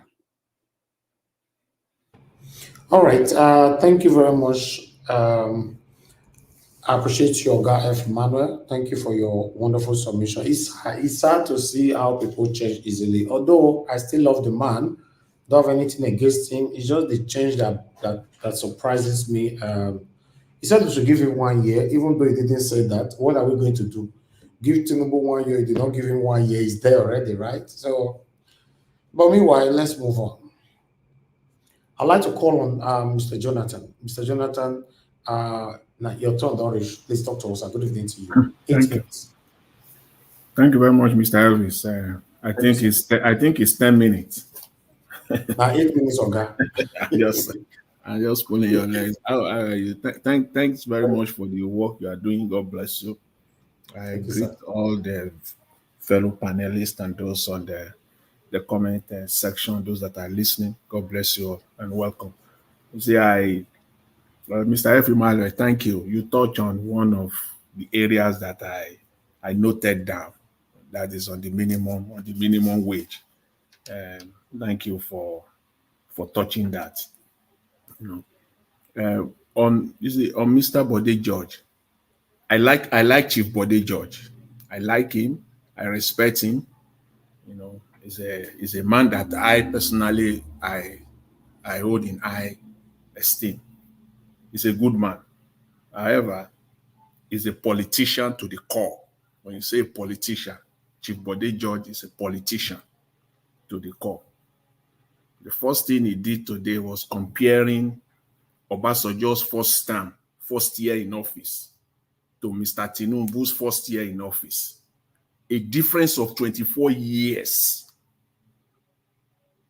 Because the way he said it, you would think maybe Obasanjo left office last year. 24 years, more than 2 decades, comparing their first year in office. That, to me, is completely disingenuous and at best very, very deceptive to the Nigerian people. Very, very deceptive. Because when Nigerians listen to that, they will think Obasanjo is, especially when Nigerians even have this thing they call Stockholm syndrome. They can't recollect even what happened last week. Last week, you are taking them back to 24 years. So you want to paint Tinubu as being a genius. And he said that the system is not working. Chief Bode George said the system is not working. My question to him when I heard that is, okay, how will it work? How? Because you said that the system is not working. And you said that emphatically, that the Nigerian system is not working. The constitution is not working. But yet, Tinubu should be given another 1 year to continue in that same system that you have acknowledged that it is not working. So what result are you expecting? Is that not the case of a man doing the same thing and expecting a different result, Chief Bode George? I'm amazed on this one. Very, very amazed on this one. Because the system, yes, is not working. Nigeria is not moving ahead. The 1 year you are talking about is purely politics, self-centered. Everything around us is telling us that things are not going to get better. It's not being a prophet of doom. No, it's not going to get better. All the economic indication is telling us that. We can look all around. Mr. Tinubu on 1st of January 2024 said there is 150,000 hectares of land in Jigawa that is being cultivated. What is the state of that today? Where are we on that today? How much is Nigeria getting from crude oil today, which is Nigerians' primary item, income earner? How much? The naira rate to the dollar is not coming down anytime soon. Again, all the economic factors point in that direction. It's not coming down. The mediocre ministers that Mr. Tinubu paraded, surrounded themselves with, they are still the same people there. They are handling the key sectors, the key critical areas of the Nigerian economy. So you can see that the rest of 2024, when you look at this critically and honestly, as Mr. Chief Bode just said, that he's an honest man, and when you look at it like this, just simply, in a very simplistic manner, not complicated, just these factors that I laid down, you cannot conclude and say that the next 6 months, 8 months is going to be better than now. It's not going to be. The factors are saying so. It is crystal clear. That is why, when governors come together and say they cannot pay 60,000 minimum wage, and before I even talk on that, Obaseki paying 70,000, good for Edo State, but just a note of warning, is borrowed money. So the incoming governor have his work cut out for him. It's borrowed money, and I will lay it out. We can all recall, all of us here, because again, Nigerians have Stockholm syndrome. They easily forget. We can recall very well that subsidy was removed. At least even a child in the womb in Nigeria today, we know that the government of Nigeria said that subsidy has been removed. The first question you will ask yourself when you see everything that is happening now, that subsidy has been removed, the question is, where is the subsidy money? Until we ask this question, we can't. These people will continue to play this game and they will not get serious. Where is the subsidy money? At least they have confessed that 6.3 trillion naira was used on subsidy in 2023. So you have saved 6.3 trillion. Let's give you that. Where is 6.3 trillion? I'm asking Nigerians. I'm asking my fellow Nigerians. Where is 6.3 trillion naira in Nigeria economy today? Where is it? That is the question. But Mr. Tinubu have an answer for all of us. He gave us an answer to that question. He said he has saved the money on subsidy, and that is dividing it amongst the state governors. He's giving it to the state governor. Meaning that each state is now getting more than what they used to. That's what it is, because that's Mr. Tinubu's response to the question. It told us that. Okay, fine. We'll take that from you. We are not stupid, though. I am not. Millions of Nigerians are not. If we take that from you, the next question is, where are those things that we can say this is 6 trillion in Nigeria? Where are those developments that you and I can point to and say, okay, this is 6 trillion. We have seen the difference of 6 trillion in Nigeria over the last 1 year. All these states that they are now getting minimum, each state is now getting minimum 7 billion naira more. I'm just now being economical and conservative. They get more than that. But for discussion purposes, each state is getting 7 billion naira more in federal allocation. So where is the visible development in all these states? And yet they are saying they cannot pay 60,000 naira minimum wage. They all come together and say they can't pay 60,000. Who is deceiving who here? See, I will conclude on this. The crop of these people that we have in Nigeria, this crop of people that they call themselves governor, even down to the presidency, they are clueless. They know nothing about governance. They know nothing on how to generate money, whether internally or externally. They know nothing. All eyes are on the crude oil. All eyes are on the federal allocation.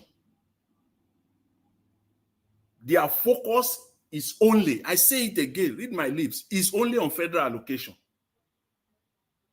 They cannot generate 1 naira. They don't know how to generate 1 naira. They don't know how to turn 1 naira to 2 naira.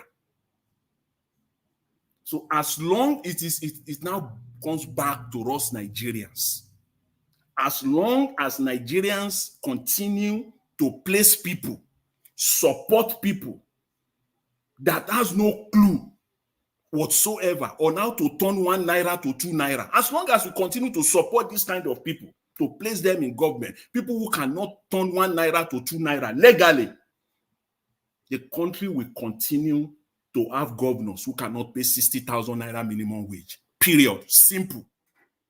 A kindergarten will get this straight. As long as we have people that don't know how to turn 1 naira to 2 naira, they will never pay 55,000 naira minimum wage. It's not going to happen. And as long as Nigerians continue to place people and support people who call themselves technocrats, who call themselves lawyers, engineers, to be governors, even to be presidents, who cannot turn 1 naira to 2 naira, and who will not tell you, okay, I'm a technocrat, I'm a lawyer, I'm an engineer, I cannot turn 1 naira to 2 naira, but here are the people that will work with me, that will help me to turn 1 naira to 2 naira. As long as you continue to put those people in office, yes, you can do it. At the same time, you can't tell us the people that will do it with you or help you or work with you to get it done for you. They will never pay 60,000 naira minimum wage. It will be a struggle. It will be a struggle. All eyes are on the crude oil. All eyes are on the federal allocation. So, Nigerians, I will end finally on this. This is why primarily the current state of the Nigerian economy is dismal, completely dismal, and the outlook for 2024 is even more dismal, unfortunately. Thank you, Mr. Elvis. I'll leave it at that. Thanks very much. Thank you. Thank you, Mr. Jonathan. God bless you, sir. Thank you. Guys, press on the like button. God bless you all. Madam Patricia, please, if you're available. Okay, hold on, man. Hold on. Let me come back to you. Let me take this call. We have Madam Origin on the phone.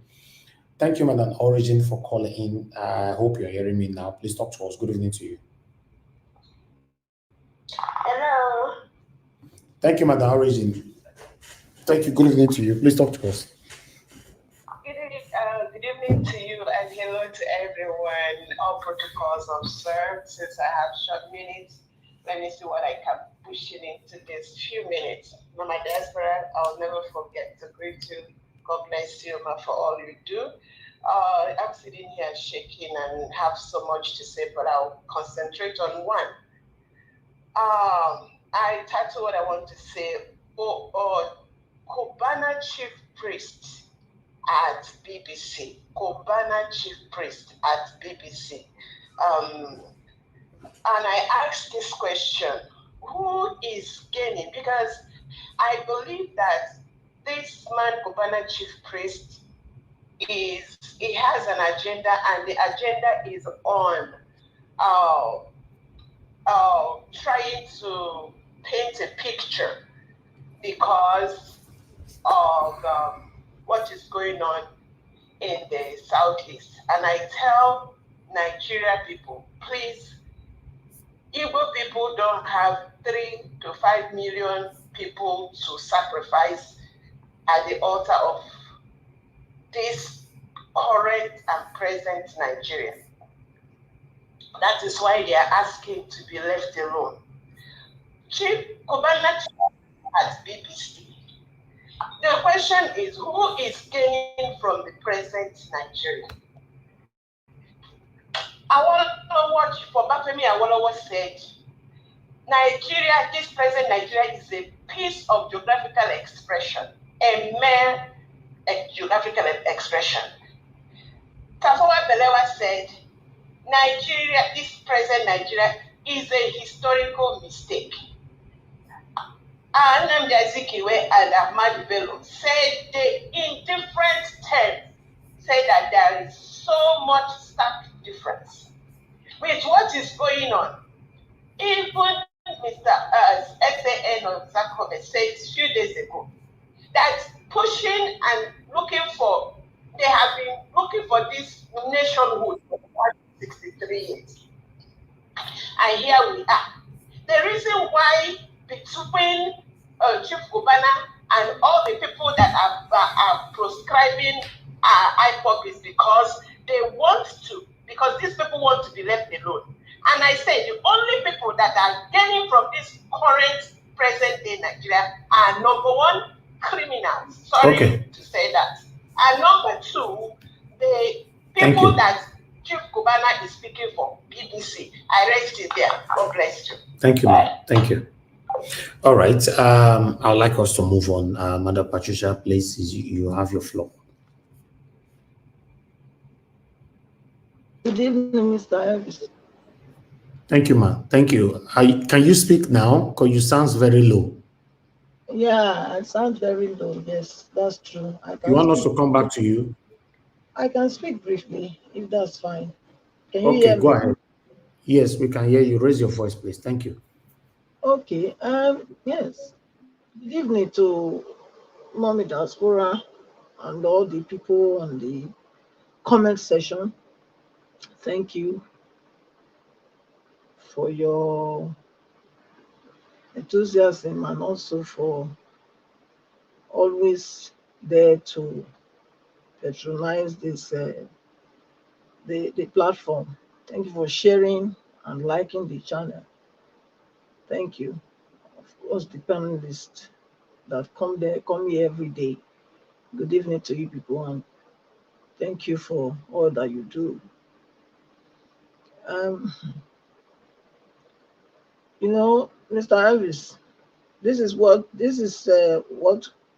I've been saying all this time. I'm glad that small, everything have been exposed gradually. I think I also sent you some video. I don't know whether you saw it. You know, where another one was crying out again, talking about you know, that they are their own problem. I mean, the Easterners, according to the video that you played today is Cubana that is crying out and saying what he believes is the problem. So it's clear that everything I've been saying is based on my observation and what I have been seeing. Hence, I've been saying what I've been saying. And like I said, there's no unity, whether you like it or not. Those people that want to come against me, you can come. But thank God, some of you are crying out now. You know, there's no unity among them. There's no unity. There's no unity at all. And only if you want to look at it, and I will want to agree with him to some extent, with this Cubana high priest, or what they call himself. Yes, I want to agree with him. Chief priest. To some extent, yeah, I want to agree with him to some extent. That really, really, it could be that what he's saying is there's some element of truth in it. Because I always wonder, this is my observation, okay? It's my observation. I always wonder why the films that is coming out from there are always full of all these kind of filthy things, you know. If it's not they are poisoning somebody, they are killing somebody. If not that one, they are, you know, all these kind of things. I'm wondering, is that only how people can act? You know, because you see, acting, you know, acting depicts your character. Actually, it's your experience, what is happening, the way people are. That's the way you try to dramatize it, or you make it as an act of acting. You bring it to life, you know. So I always wonder, but so you can see that. Thank God it's not me that is saying it. Other people are coming out and they are of their own stock. They are coming out and telling you the same thing. So it's a shame that many, unless they look themselves and tell themselves the truth, they can just be there wallowing in the pains. Because you have to really, really admit if something is wrong for you to say yes, something is for you to be able to correct anything in your life or in a society or a community. First, you must acknowledge what is wrong and then begin to do something about it. Until you acknowledge what is wrong, you cannot get a solution to that problem. So I think the ones that are coming out to say what they believe is their problem, we'll give them kudos for that. Because yes, it's not so easy for some people to be critical of themselves, to look at themselves critically. You know, look at yourself from the outside. Stand outside and look at yourself. You know, to tell yourself the truth. Many people know what is going on, but they try to dance around and beat around the bush about it because they say, oh no, if we are saying this, then we are putting ourselves, we are exposing ourselves to other people. No, it's not about that. You want a better version of you. If you want a better version of you, then you got to tell yourself the truth. You got to expose your evil to people so that you people will find a solution to your problems. So it's not about all the time coming out and screaming, crying, oh, they are victimizing us, they are this, that. I mean, no, please look at the whole thing. Look at yourself holistically and come with a solution. Bode George, I don't blame him. You know, like I said, I'm progressive. I'm progressive. Yes. It doesn't mean that I'm dancing here, dancing there. No. Circumstances and situations may let people change their opinion. And somebody that is static is always like, you know, when you've already have one opinion, you want to stay with that opinion. They are the most dangerous people that anybody can ever. They are the dangerous people in this world because they are not progressive in their mind. They remain the same. It doesn't matter because they've hold one view. That view must be it, and only that view should be. No, you have to look at things holistically. What are the conditions? Why would Bode Thomas, I mean, this old man, come out and be talking like this. I don't believe he's gotten anything. I don't believe they've given him any money. I don't believe he's doing it because he's tribe man. I don't believe so. I don't believe so. People are different. At a point, he said what he said, and he meant what he was saying. So looking at it, since we have been talking, have we been able to remove Tinubu from there? That's the question we should ask ourselves. All his talk that he has been talking, was he able to remove Tinubu from there? So if he couldn't, with all the talk that we have talked up to now, it's 4 years. It's either 4 years or 8 years. Look, one thing people need to learn is that what you cannot do anything about, be ready to be progressive about it. That is what it is. Because if you say you want to remain in your lane and say that's your lane, now you go stay, that person will get heart attack or he go get high blood pressure and die quick. Who begin to take fencing for problem when you cannot solve. There's no need for that. You leave it. So I don't blame him if he's talking like this now, because he's considered it okay. The whole thing has happened. This is where we are. There's nothing more to do. So it's better we allow him to say, okay, 1 year grace. Yes. Yeah, 1 year grace. Yes, because it's easy to destroy than to repair. It's easier to destroy than to repair. You want to build a house, just look at. You are building a house. Does it take you 1 day to build a house? But if you can pull that house down in less than 10 minutes. You can.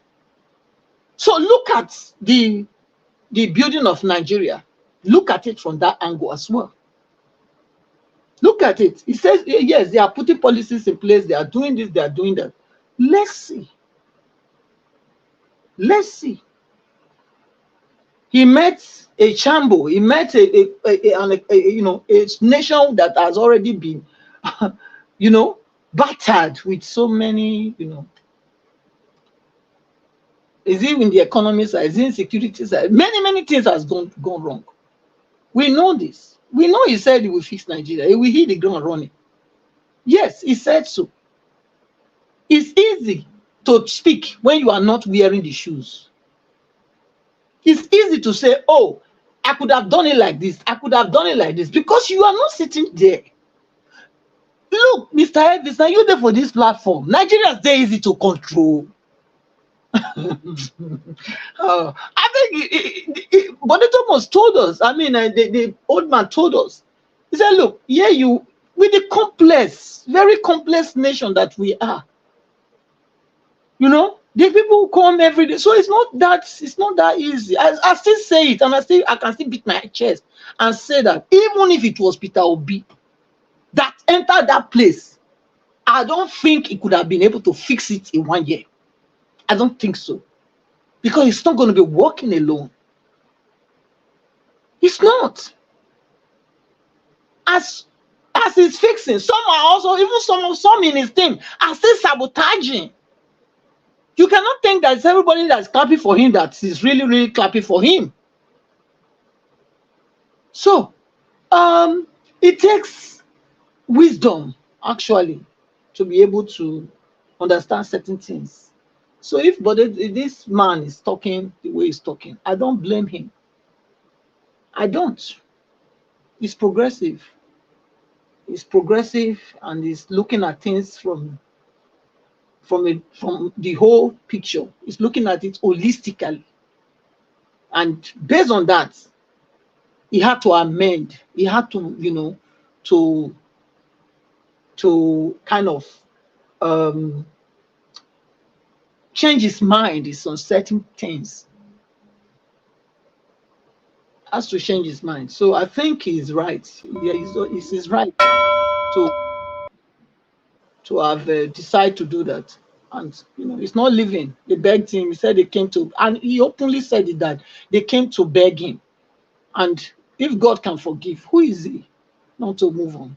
So I think nobody should crucify him for that. It's his own opinion. Mr. Elvis, thank you for the opportunity to share again. I'll stop here. Thank you, man. Thank you, Mother Patricia. God bless you, man. Thank you for your submission. They came to beg him. With the current hardship in Nigeria, should anybody be accepting any kind of begging from anybody or accept the good work from people? You came to beg. Beg for what? Yeah, that it shouldn't leave. That it shouldn't leave Nigeria. That shouldn't leave. That's what he said. Okay. If you leave, who living or not living, who that won't help? Exactly. Somebody, yeah, who that one help? He helped him because at least he's still there.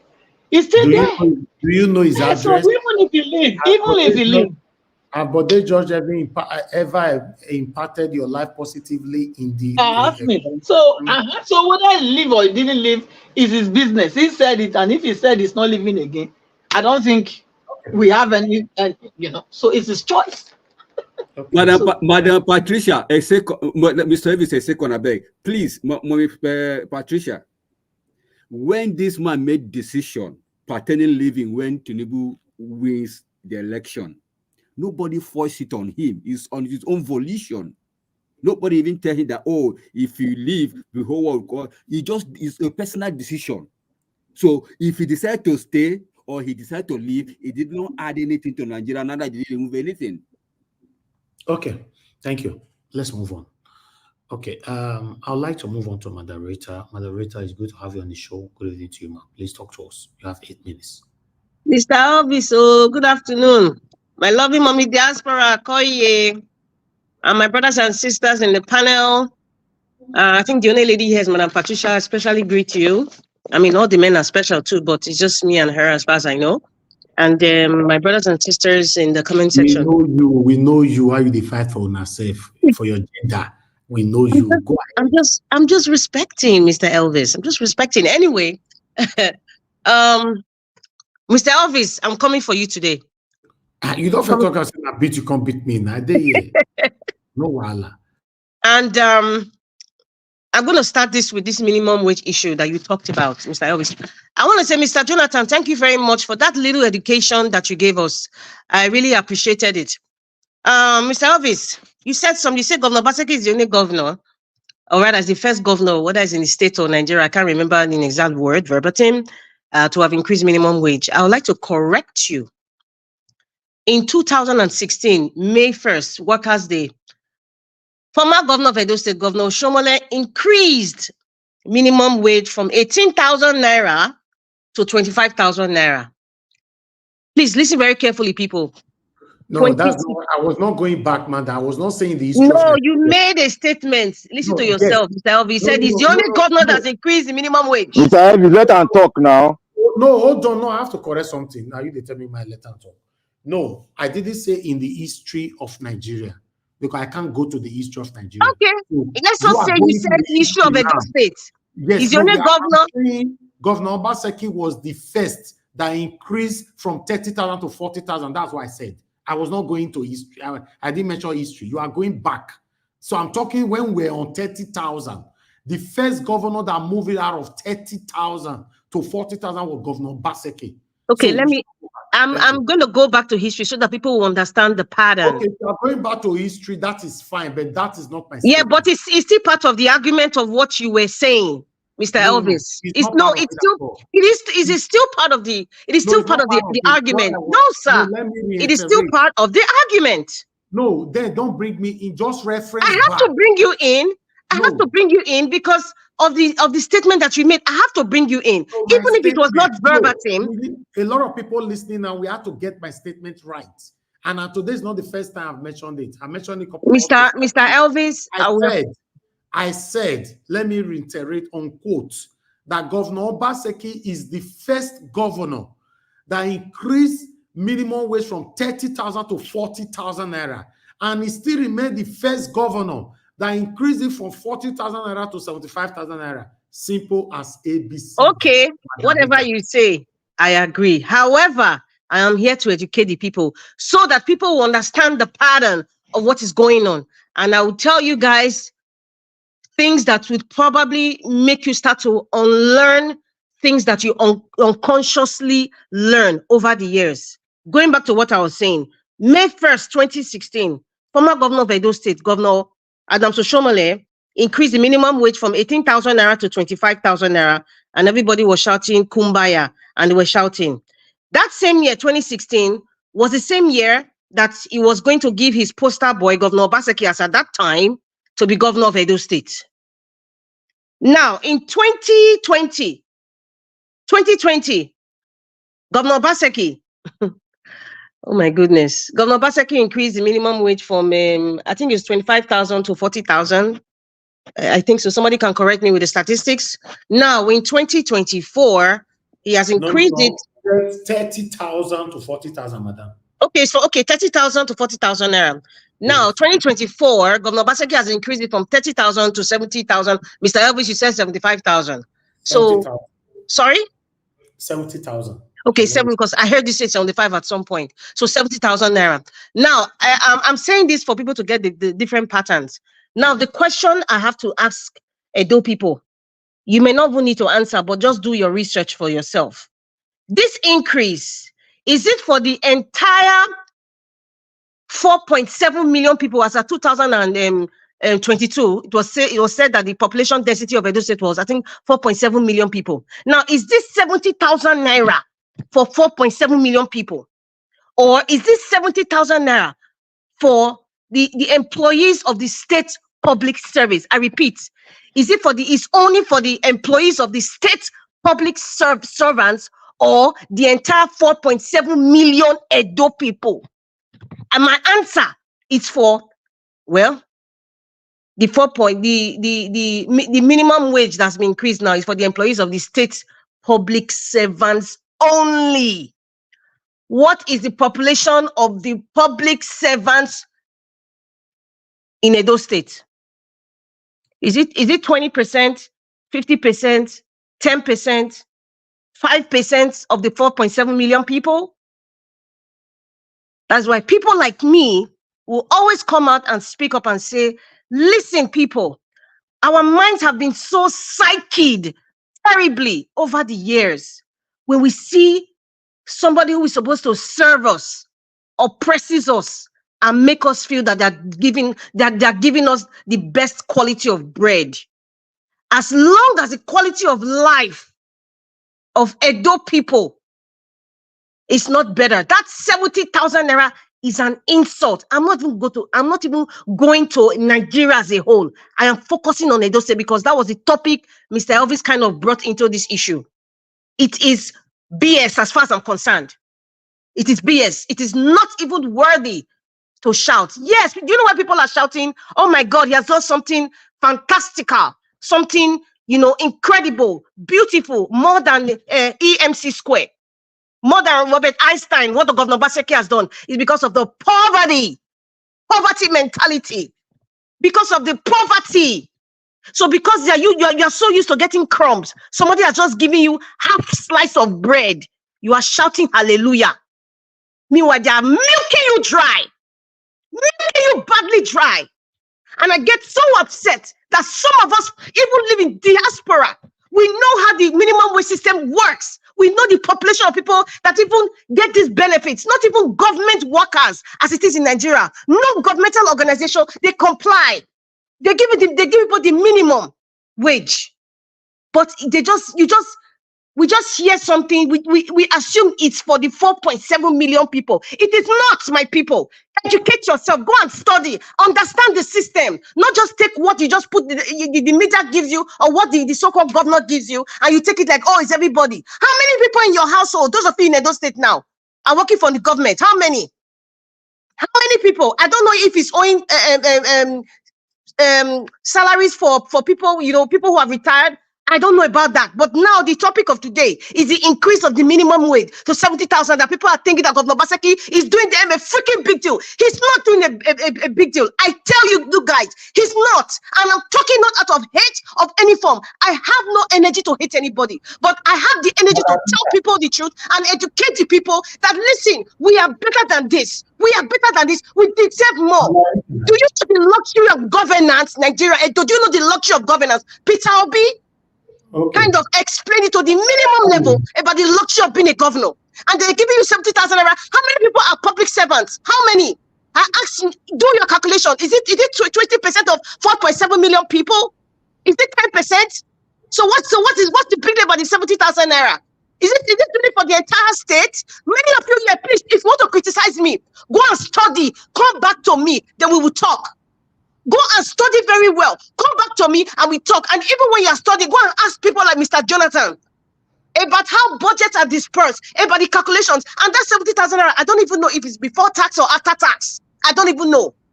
How much is the bag of rice? What is 70,000 naira? We shouldn't even be pressing it. Hold on, please. Mr. Alvis, go ahead. Hold on, madam.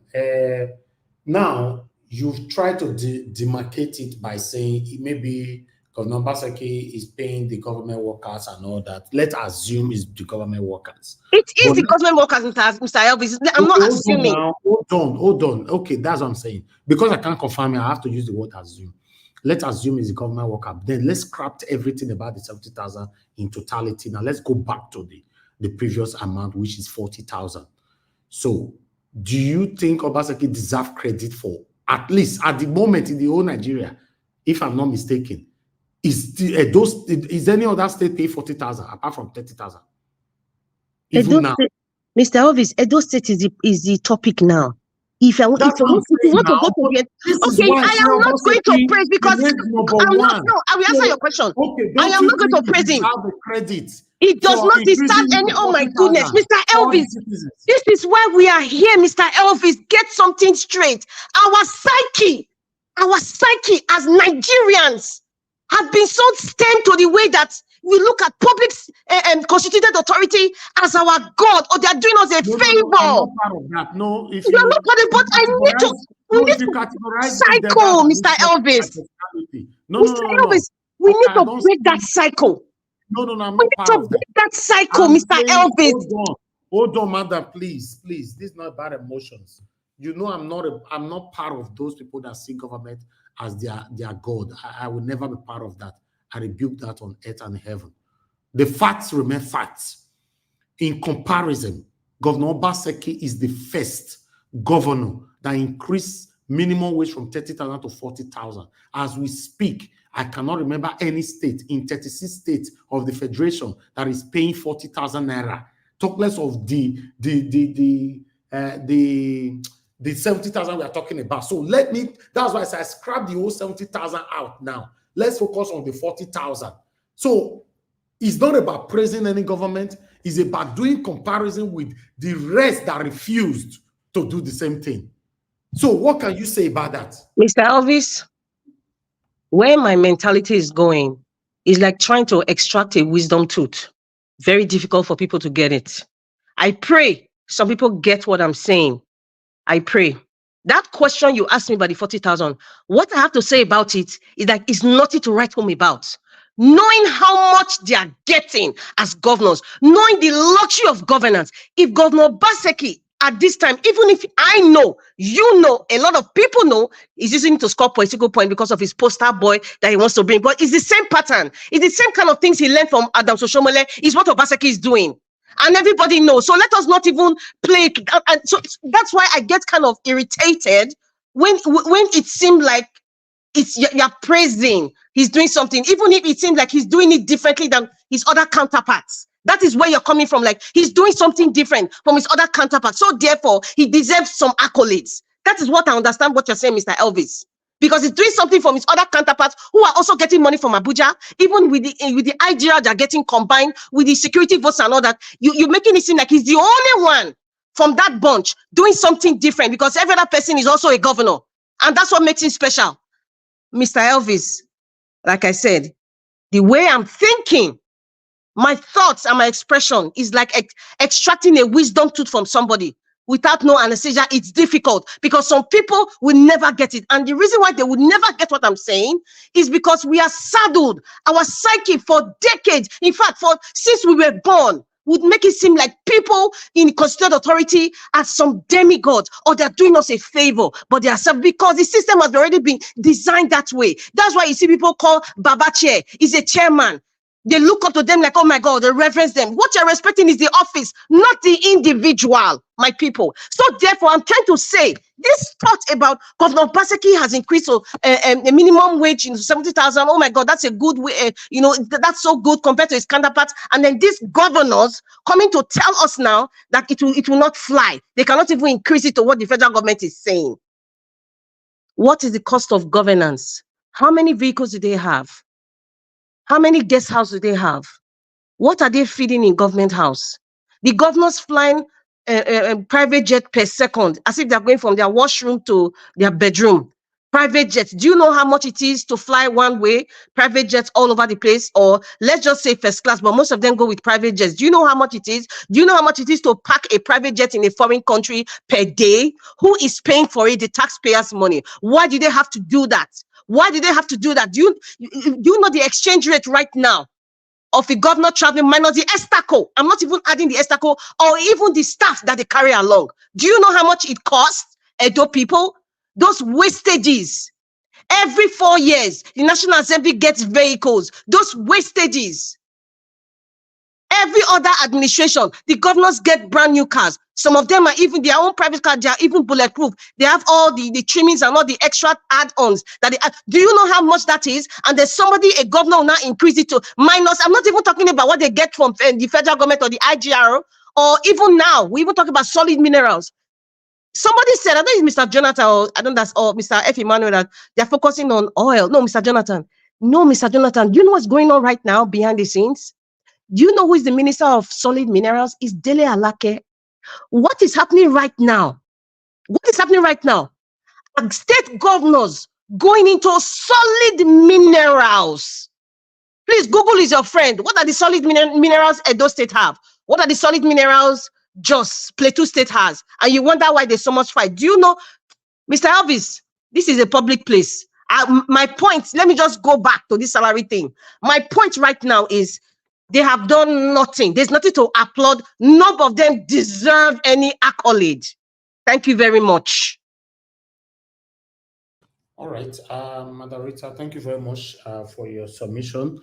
Yes, in some area, I will agree with you. They don't deserve praises and all that. But what I'm saying, when there is a focus on a particular person like Obaseki failed totally. Obaseki this, Obaseki that, Obaseki that.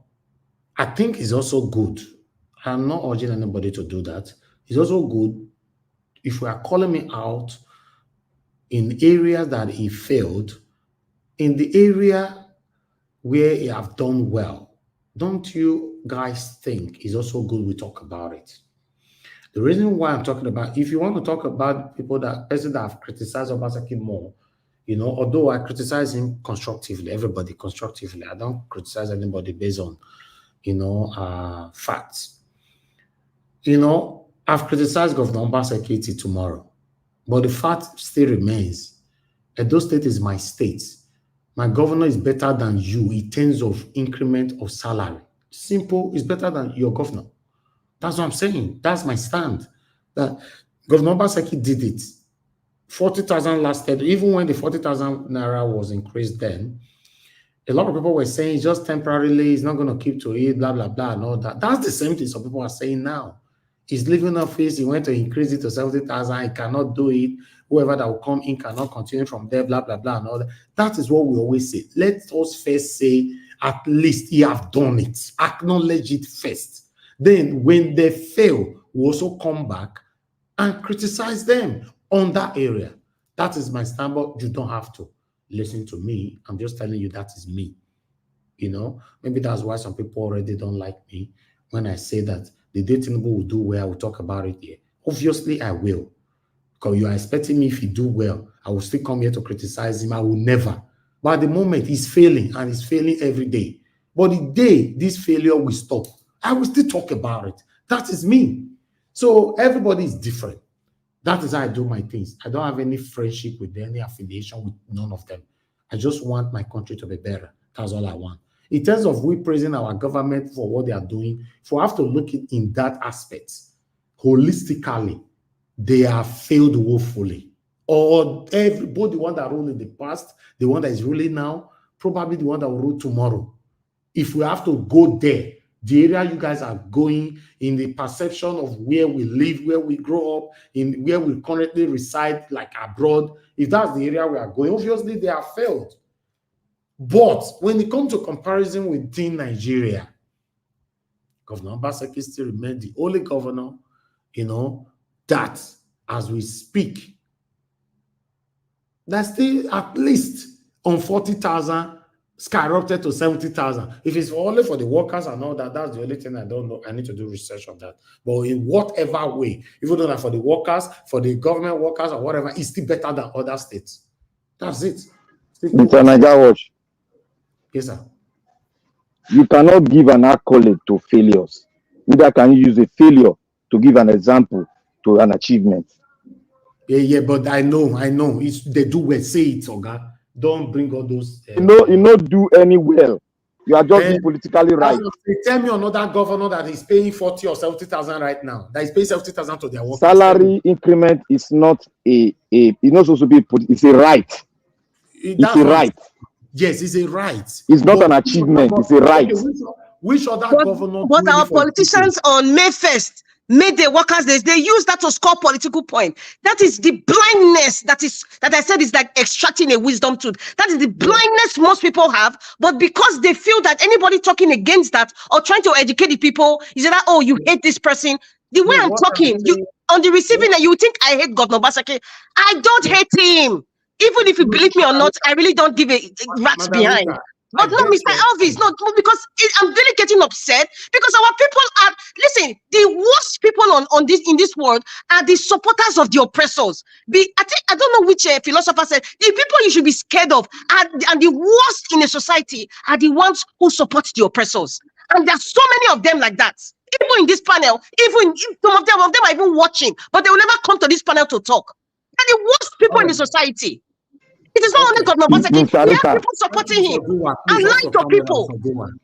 Mr. Rita, do you know why I told Mr. Nigerian? You don't give a light to a failure. If you give a light to a failure, you are winning people into the camp of the failure. No, hold on. I understand. Everybody entitled to their own view, perception, anyhow you want to talk about it. My stand, before I started earlier on, for those of you that were listening to me, I told you guys, this is me. Your opinion is your opinion. Your stand is your stand. Your view is your view. Mine is mine. For me, if you are a failure and you are doing well, say it. The same thing we have demonstrated in a normal human life. No matter how good you are to a normal human being, once they don't get one thing hold against you, they'll use that to destroy you every area of your life. They'll forget the area where you first take good to them one day. No, for me, I'm not that kind of person. I know, yes, you guys might say, now, no, we are talking about government. Yeah, government. I say, tell me, which governor currently in Nigeria that is paying 40,000 naira? Let's leave the 70,000 naira, like you guys have said, is only paying the government officials. Workers, I mean. Which governor? If you are referencing, we reference where now? If you want me to bypass it because I say he fail or do this? If you are referencing, we should reference well. Mr. Elvis, I just referenced well, and I gave you references from the style of what is happening now. What he's doing, to me, I would call it deception, because Adam Soshomele did the same thing. That's the point. No, you don't understand me, it's just to score political point. But Obaseki does not care about what I know people about the price is 80,000 naira, Mr. Elvis. If we go to history, Madam Rita, you will find out that Governor Obaseki might not even be 1 to 100 of the people that have done this in the past. So I'm not going to history, please. I'm talking about those states, Mr. Elvis. I started with Adam Soshomole because Adam Soshomole's pattern is what Governor Obaseki is following. No. Because it is the truth, Mr. Elvis. No, I know it's the truth. Okay, Mr. Harris, I'm not arguing about this again. It's like Yes, extracting a wisdom tooth. arguing. It's hard. Hold on, Madam Rita. I'm not arguing here. Oshomole is history. I'm not talking about history. I'm talking about now. Right now. Governor Obaseki is the governor, the executive governor of Edo State. As you and I speak, even though he's leaving tomorrow, he's still the governor. He increased 30,000 minimum wage to 40,000. I am asking, which other state pay 40,000 naira as of today? None of them are doing it. They are as lame, they are as wicked, and they are as hegemonious as the one who increased 70,000 naira. All of them are in the same boat. All of them. All of them, whether it's 40,000 or 25,000 or 70,000 they're receiving, because the people deserve more, they can afford it. It's because of their expensive lifestyle, the people are being looked at as little chickens. At least you get me now. You know, Mother, look, I'm not trying to convince anybody. Please mute yourself. Who is this? Person will be speak. You open, somebody will mute yourself. Wait till they happen for your house. Will they hear and for yes? It's not nice and it's not funny. Please, you have noise on your background in your house, you will mute yourself. That's where the pain starts from. It's not nice. If before you mute yourself normally, as an adult here, make sure everything in your house is silent. Thank you. Mother, look, nobody's convincing anybody. I'm not convincing you, I'm not convincing anybody. I'm talking about facts. I'm not here to convince anybody for anything. I'm talking about facts, how it is. Governor Obaseki increased 30,000 to 40,000. He's the only governor in the whole Nigeria right now. Fact. Governor Obaseki increased from 40,000 to 70,000 naira. He's the only governor right now in the whole Nigeria. Fact. Convince who? Am I here to convince people? I'll show you the facts. I'll put the fact on the table for you. Mr. Naija Watch. Mr. Naija Watch. Let me know, thank you. Don't worry, sir. You talk when it gets to your turn. No. I need to say it now. No, just go ahead. What do you want to say? Mr. Naija Watch, I've already told you something. When you are making some statement, remember your voice go far. Remember, people are listening to you and people, they understand is different. When people are seeing you now, it's not lie. It's not lie. They know. People know what you are saying. It sounds hypocritical. How? It sounds like that. You say the man is bad, then you say the man has done good. Did I say the man is bad? How? When? Speak now. Unmute yourself. Speak. Because you are alleging me wrongly now. How? I said Obaseki is bad. How? When? No, when I use bad is like he failed. How? Did I say Obaseki failed completely? Did I join your category, your meeting, to say Obaseki failed completely? Please give him a percentage. Give him a percentage. Give him a percentage. Let's see. Obaseki failed in road infrastructure woefully. That's all I said. And I'll repeat it anytime. Please, I don't join that category that is Obaseki failed in totality. I'm not that kind of person, and I'll not be part of it. Please, even Buhari, that they agreed that 1.something million people died or something. I mean, 1,500 people died. They lied. Amnesty International came out to say they lied. Many people died in Buhari regime. But I will still tell you that Buhari did well in terms of infrastructure today. I can't say Buhari failed woefully. Why should I say my own governor failed woefully in every area? Please, you can't use that word on me. I don't like it. That I can't say somebody, I'm hypocrite. I say somebody is bad. The same time I say the person is good. This is one of the things I'm saying. Nobody should line up with me. Praise me, Naija Watch, you are good. You are good. You are good. Just because I criticize somebody today, the day I will say the person is doing well, automatically, Naija Watch, you are bad. You are bad. You are bad. I'm not part of that. And why would anybody be saying Obaseki failed woefully for Christ's sake? Your Obaseki just failed 100%. Do we have any governor in the whole Nigeria that failed 100%? Tell me one in the whole Nigeria that failed 100%. He go there, go sleep. Mr. Evans, there are many of them that failed 100%. I don't know them. I can't argue that. Do you know that a state like Borno State, Bauchi State, till today, they are not paying 30,000 minimum wage? Do you know that they are still paying 18,000? Some of them are still paying 22,000 Okay, naira. yes, that's fine. Like I said, what I don't have facts on, I cannot deliberate on it. I won't argue it. I would go do my research. But to round up right now, I'm not convincing nobody. I'm speaking with facts. If you are convincing yourself, you are the one that chooses to convince yourself. Obaseki increased 30,000 to 40,000. The only governor in the whole Nigeria, as you and I speak, that pay 40,000 naira. Okay, fine. Increase to 70,000 naira now, and election is around the corner. That one might be, I agree with Madarita on that, to gain political point or whatever. But at least it's working. People are enjoying right now. They are enjoying it. Somebody that used to receive 40,000, 70,000 naira, is enjoying it. Then I will still agree with Madarita. Hold on, please. When I give my finish, please, sir. I will still agree with Madarita.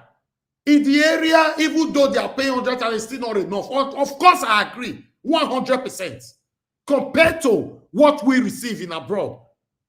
But if one governor is better than other governor in that area, unquote, in that area, we must also reference to it. Simple as ABCD. Thank you. I don't know who was talking before. What do you wanted to say, please? Yeah, Mr. Ivy, it's easy to just say the governor is paying 70,000, which when you look at it from the outside, yes, fine, 70,000. But there are so many things attached to it. The civil service structure in Edo State, what is the size? What is the size of this? Don't worry, sir. Don't worry. When it gets to your turn, all this your analysis, you take it over from there. Thank you very much. Very smart one. Thank you. Thank you. Ushena, you said, Mr. Elvis, what is 40,000? I don't know. Ask your government. Because that's what they are paying. It's better than 40,000 naira. Let me also ask you, is 40,000 not better than 30,000 naira? Why are you people asking me consequential question? Am I telling you I'm praising 40,000 naira here? If you ask me, I will not even praise 500,000 naira. But the fact is fact. Even though it's not enough for them to buy a bag of rice, as Madam Rita said. But the fact is fact. Is your governor in your own state paying 40,000 naira? Asking me inconsequential and irrelevant question. Let me move on to the next person to speak to us. Abdul Malik, thank you. It's your turn. Please talk to us. Good evening to you. You have 8 minutes. Good evening, Nigerian Watch, for giving us, to enlightening people about what is happening in Nigeria. And good evening, everybody in the panel. Let me take on this Bode George. You see, these people, most of them, they are lost their dignity. They don't have dignity anymore. You say they should give Tinubu 1 year to see if he can perform. But now, the 1 year he have done before, what if there is nothing to show? Rather, we see every day everything is declining. There is nothing to show that it will improve. But how can we give him one more year? There is no need, because even though when you give it 10 years, it's still the same thing, because there is nothing. When you give, just like it's supposed to be improved every day. It's supposed to be improved every day. What is 1 year? 365 days. There is nothing improvement. Rather, all we say is everything is just scattering every day. Nigeria is going down every day. Why, even though we give it 20 years, there is nothing to, they don't have anything to offer. You see those people, some of them have lost their dignity. They don't have respect anymore. And when you as an elderly man, when you respect yourself, people will respect you. But if you don't respect yourself, nobody will respect you. They will just look you like nothing, because you don't respect yourself anymore. That is what you are seeing in Nigeria. Most of them. How can we give you 1 more year? What is going to happen that 1 year again? Now people are dying. People can no longer eat anymore. Inflation everywhere. There is nothing is working in the system. You say we should give him 1 more year. What a mess. The major problem we have in that country is ethnic group. Ethnicity. Nigeria is the country that have 371 languages. There is no country in the world have that language. That is the major number one problem we have. 371 languages. Nigeria as a country. No country in the world have that language. How you say, just because that man is Yoruba man, you say we should give him 1 more year. How can we give him one? People are dying. People can no longer eat. They can no longer, nothing is working. Some parents, they can no longer pay school fees to their children. Talk less to eat. If they give you 1 more year, what is going to happen? We will be seeing people dying in the street. Why can't we do the right thing at the right time? In my own, the way I know, when somebody is getting old, you are closer to your grave. Even though you are bad before when you are young, you need to repent. Because when you die, you don't know what you are going to face. You are going to face. Yes, but those old men, you are getting old. You are worsening you are worsening. You are doing bad, mom. You are doing bad every day. We should give you 1 more year, and we have what it takes to produce anything we need in that country. Even to import food. But now people can no longer eat. Even in your backyard, you can no longer farm in your backyard. Insecurity, you cannot address insecurity. You cannot address inflation. That country, I'm telling you every day, there is something dramatic that will not happen in that country. They will not learn. The thing is, it's not joke anymore. Because the way it's going now, something will spark that particular peaceful protest. Yeah, that is what I see. You understand? I'm telling you the fact. It's very bad of them. Just because of when Jonathan was there, and Jonathan PDP, they were better.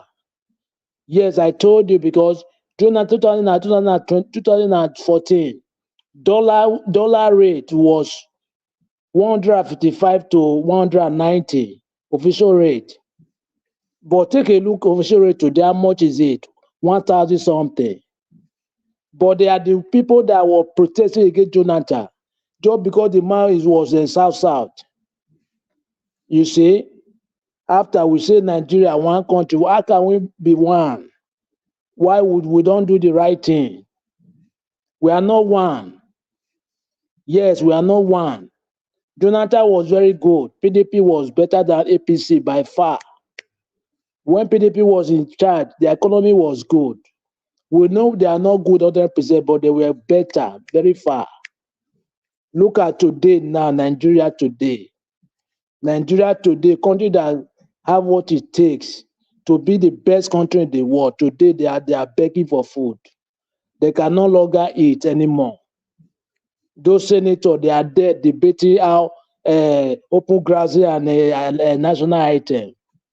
Is it national item? Are we going to eat or open grazing? You cannot fix your economy so that the country will start booming. Fix light. Give insecurity so that people start going to farm. Everybody start feeding himself to farm and feed himself. Go to the west. We have arable crops. We have fertile land can produce cocoa. Go to the Edo North. We have many land. Even cashew, you can import cashew. All those many pineapple, all those stuffs and rice. But people can no longer farm anymore. No, everywhere, no food to eat. But you have this thing to your backyard. But just because of insecurity, you can no longer go to there and farm. After you are going to debate national item and popography. Useless people. What they are doing there, well, one day it will set, and when it's set, there is no way that they cannot run. Yeah, that is, they cannot run to anywhere. There is something you say. Yeah, it is true that it's only a wind when you have wind or wizard. It's only wizard or we that you don't like good thing. Even this administration, if they do well, people will praise them. Understand? That is what we need. We need people that they can make that country be better. Even though you are APC, you are PDP, so far you are good. Yes, doesn't mean that you are APC, you are a PDP, somebody is praying for you to fail. No, that is not good. It's only wins that don't need somebody's progress. Yes, when your mind is clean and when somebody is doing good, praise him. Yeah, that is it, because it's our country. When the country is good today, it's good for everybody, not only one person. Yeah, Tinubu is doing well now. We will praise him. Yeah, he's doing well. But why we are here, why we are talking about this is that they are not doing well. That is why we are talking about what they are doing, so that they can fix, they can do the right thing. Thank you very much. Thank you very much. All right, thank you. Thank you, Mr. Abdul Malik. God bless you, sir. Thank you very much. I'd like us to move on now to the next person, Oga Chris. Thank you, sir, for your time with us today. Good evening to you. Please talk to us. You have 8 minutes. Okay, Oga Chris, you're not available. I'll just move on to Black Panther. Black Panther, thank you, sir, for your time with us. Good evening to you. Please talk to us. 8 minutes. Thank you, Mr. Niger Watch. I want to thank everybody that has spoken. All the patriots, I thank you all. To the viewers, God bless you all. Mama in the diaspora, may God bless you. And all of that protocol observed. Mr. Niger Watch, you did not understand the statement I made. I knew that you're going to talk. I knew you were going to talk and misunderstood what I'm saying. What I'm saying, I'll reiterate again so that you understand it. I said one thing. Not that I'm not with you on that point you're saying. I'm not with you. But I'm trying to make a statement so that you understand it very well. What I said is that people out there, because of what you have said holistically, and you made this statement that in total, the governor has failed woefully. That statement you made has covered a lot of mind of the Nigerians and the Edo people. The other discussion is now left for when we gather together and critically analyze each angle where he has failed and where he has passed. But in totality, I gave a mark that he got 20% or thereabout, lower than 20% in the holistically, and that is woefully. And I said, people might read you out there that you are hypocritical in your statement. Not that you are hypocritical, because they understand it I'm saying now. They might read you that way. But not that they read you exactly, but there's a probability they read you that way. Use a word that doesn't make sense by saying people read me being hypocritical. What do you mean people read me? It is a political terrain. It is a political terrain. Directly or indirectly, have I ever said Obaseki failed completely? You said woefully. You have made a statement woefully. We are here. He failed woefully in road construction. I didn't hear that one, because you said Obaseki failed woefully in road construction, and I have my evidences. My team were on ground. They recorded the road that were done after 6 months. They were dilapidating. I presented them here. You watched it. A lot of you watched it. Yes, so, you said. That enough for me to say he failed completely? See, Mr. Naga, are we assessing Obaseki? We are not assessing. It is you that brought him now. I'm not assessing. I'm talking about minimum wage. Now they assess. See, we cannot completely. Mr. Najawash, in England now, in England where you are, you can't use one achievement to take a man that has failed in totality. calculate all. I'm not talking about Obaseki completely. I'm not talking about Obaseki now. Are you I'm telling telling me? No, hold on, Black Panther. I said in England. In England. I've thrown Obaseki away. We've ended that one now. Hold on, we need to complete this old rubbish. I'm sorry I have to use the word rubbish. Are you guys telling me because if I speak, people align with my speech, then I will just be quiet, not to talk about the reality? I should ignore the realism, what we can see? I don't understand. Why can't you people tell me when I'm criticizing these people? How many of you have told me on this platform to say, no, Nigeria, don't talk? Because if you talk, everybody will join you criticize this person. But the day I will say, okay, in this area, this person is doing well, and I'm saying many of you have done this so many times, in terms of federal or state. Naja watch. If we are analyzing the government, we must run a conclusion. We cannot analyze the government one by one, but we must give a true conclusion. It's like science. You must run analysis, and when you run 2 or 3 analysis, We did not come here to discuss Obaseki. It is you that brought Obaseki back. It is you that brought Obaseki. And we reference to Obaseki. And I will repeat it again. He's the only person paying 40,000 naira, 70,000 naira. It's the only Nigeria as we speak. Yes. Simple now. You've made it. One thing, let me start by saying something. Let me start my own submission. You see, I'll push Obaseki aside because he has failed woefully. Two, I want to talk on Bode George.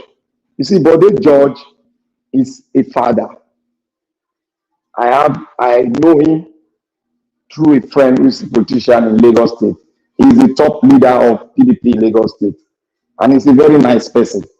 But he has gone into a lot of things that made him, made his credibility to fall. But he picked up from that part as an elder statesman and as a military officer. I would say thanks for your service to the Nigerian military.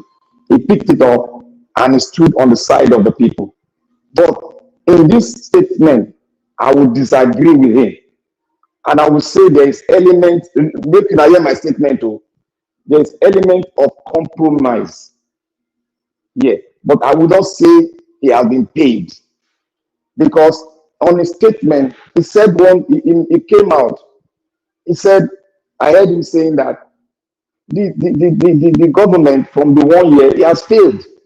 He has not done anything. People are still hungry and people are still, but he said because of people, let me give him another benefit of doubt. Let us give him 1 year. And he explained why we need to give him 1 year, because he has been in government too. But let me tell you where the compromise coming. They came to meet him. They told, let me just assume what they told him. They told him that, oh, Baba, stop all this rhetoric. Give us time. Give, I think now 1 year, this Baba will come out. You don't feel, give us another year so that you go assess us generally. Give us. I believe you now agree with them, because when elders gather together and come to you, you don't have any other choice than to give them a chance. Who are you? That is where the compromise came in. And I believe he's an elder statesman. We cannot position ourselves. If we as an elder statesman is in that position, it takes a strong heart. It takes a revolutionary to disagree and push them out of the side. That's one thing. But this man is not revolutionary, but he compromised by giving them a chance and coming out to tell all that, let's give you 1 year. That is where the compromise is. Now, it further went further that the basic problem of Nigeria, fundamentally, which I've been speaking on, but people refuse to understand it because people refuse to go and study the constitution and creation, how they create a state and what made the bond of the state stand stronger. People refuse to go and check and study it. I said the brain of our problem is the constitution. People ask the question, why is it the constitution? But we have one. You don't have one. They gave you one, which you did not agree on.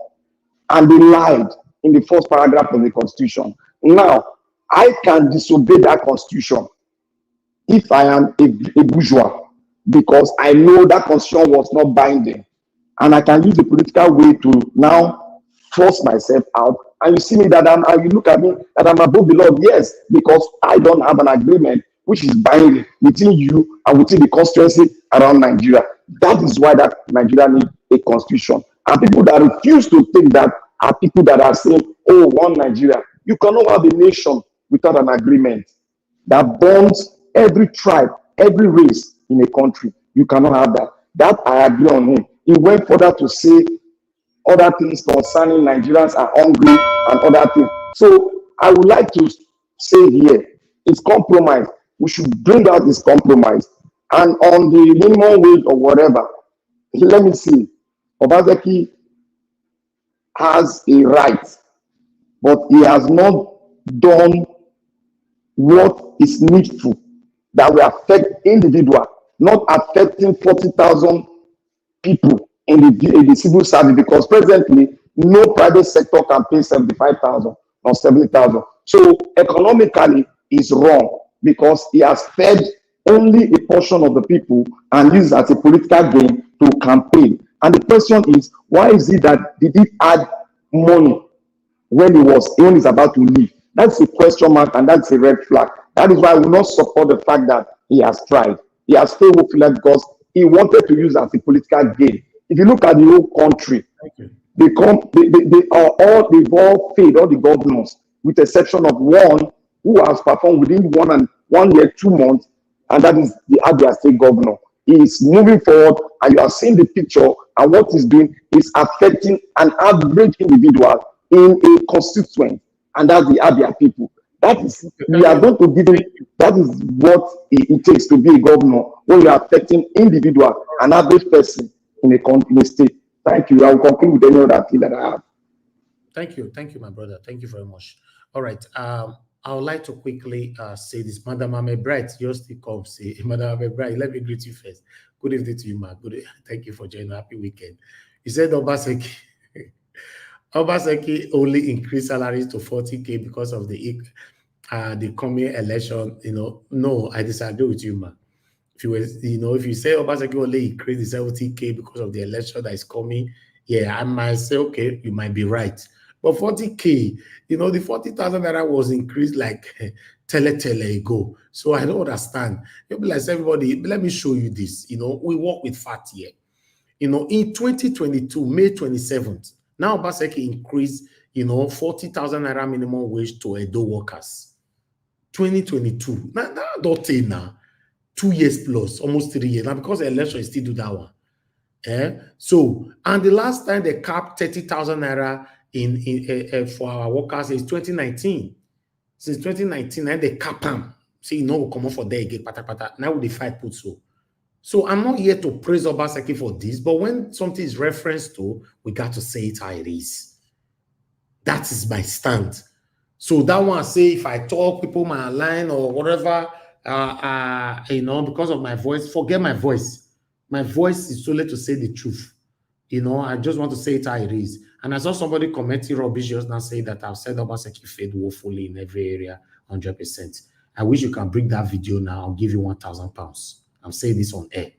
You don't just come here and talk. I've said this so many times on this platform that Obaseki failed woefully in terms of road infrastructure, not in totality. And I will never support that. I cannot even say anybody fail woefully in anything unless I assess you, like my brother Black Panther said earlier on. If I not assess you, I cannot just start saying that you failed woefully 100%. How did you assess that? Anybody that is saying somebody failed woefully 100% in every area, in every aspect, holistically, then tell us how you assessed it. Then as for Madam Ame Bright, the last one. Then the one I think you were talking about is this one. Because this one was only increased. Obaseki increases minimum wage to 70,000 naira. This one was only in just a month ago. Because the first payment started on the 1st of May, while they have received their second payment already 1st of June. So yes, I believe this is what you were trying to say, 70,000, not the 40,000. Yeah, if you say this one was done because election that is coming, as Mandarita also mentioned earlier on, yeah, I might say yes, it might be. But my stand, what another get is that How many governors have even increased to 40,000? More leave this 70,000 behind. Since the area is questionable, how many governors in Nigeria have done it? That is my stand. When I say make I not talk, I don't understand. Man, you come here, I'll just show video. I not go talk. I'll just show article. I'll say, hello, everybody. Make una they talk. Oh, they say make I not talk. Because if I talk, what will happen? It's not nice now. I have to also say something. I they see Rufai, they talk sometimes, but Rufai normally say on Arise most of the time. If they do well, we will talk. If they do wrong, we also talk. And he's talking and he's saying it. So if I'm working with Arise Television tomorrow, is that how you people will say don't talk? Anyway, people must always criticize you or support you. But for me, whatever job you are doing, don't do it because of the criticism or the praises. Just do it well. Simple. If Obaseki fail, please, I'll give you guys 1 week to go put your stuff together. Come and say that Obaseki fail woefully here. I'll give you the platform to also showcase it. I don't mind. I'm not here to support anybody or anything. I don't have any affiliation with Obaseki.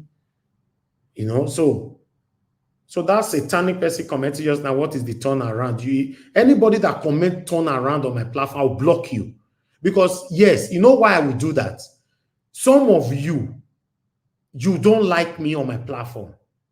I'll repeat, you don't like me or my platform. So what you are waiting for is just, oh, the day this guy will make me start, you'll quit talk. So once you just show that call, I'll first block you in advance. Because you're already using the word turn around, like say they don't pay her now. Maybe 9 they drive, they go. If you are hungry, I'm not hungry. If they put suffer for your head, they not put them for my head.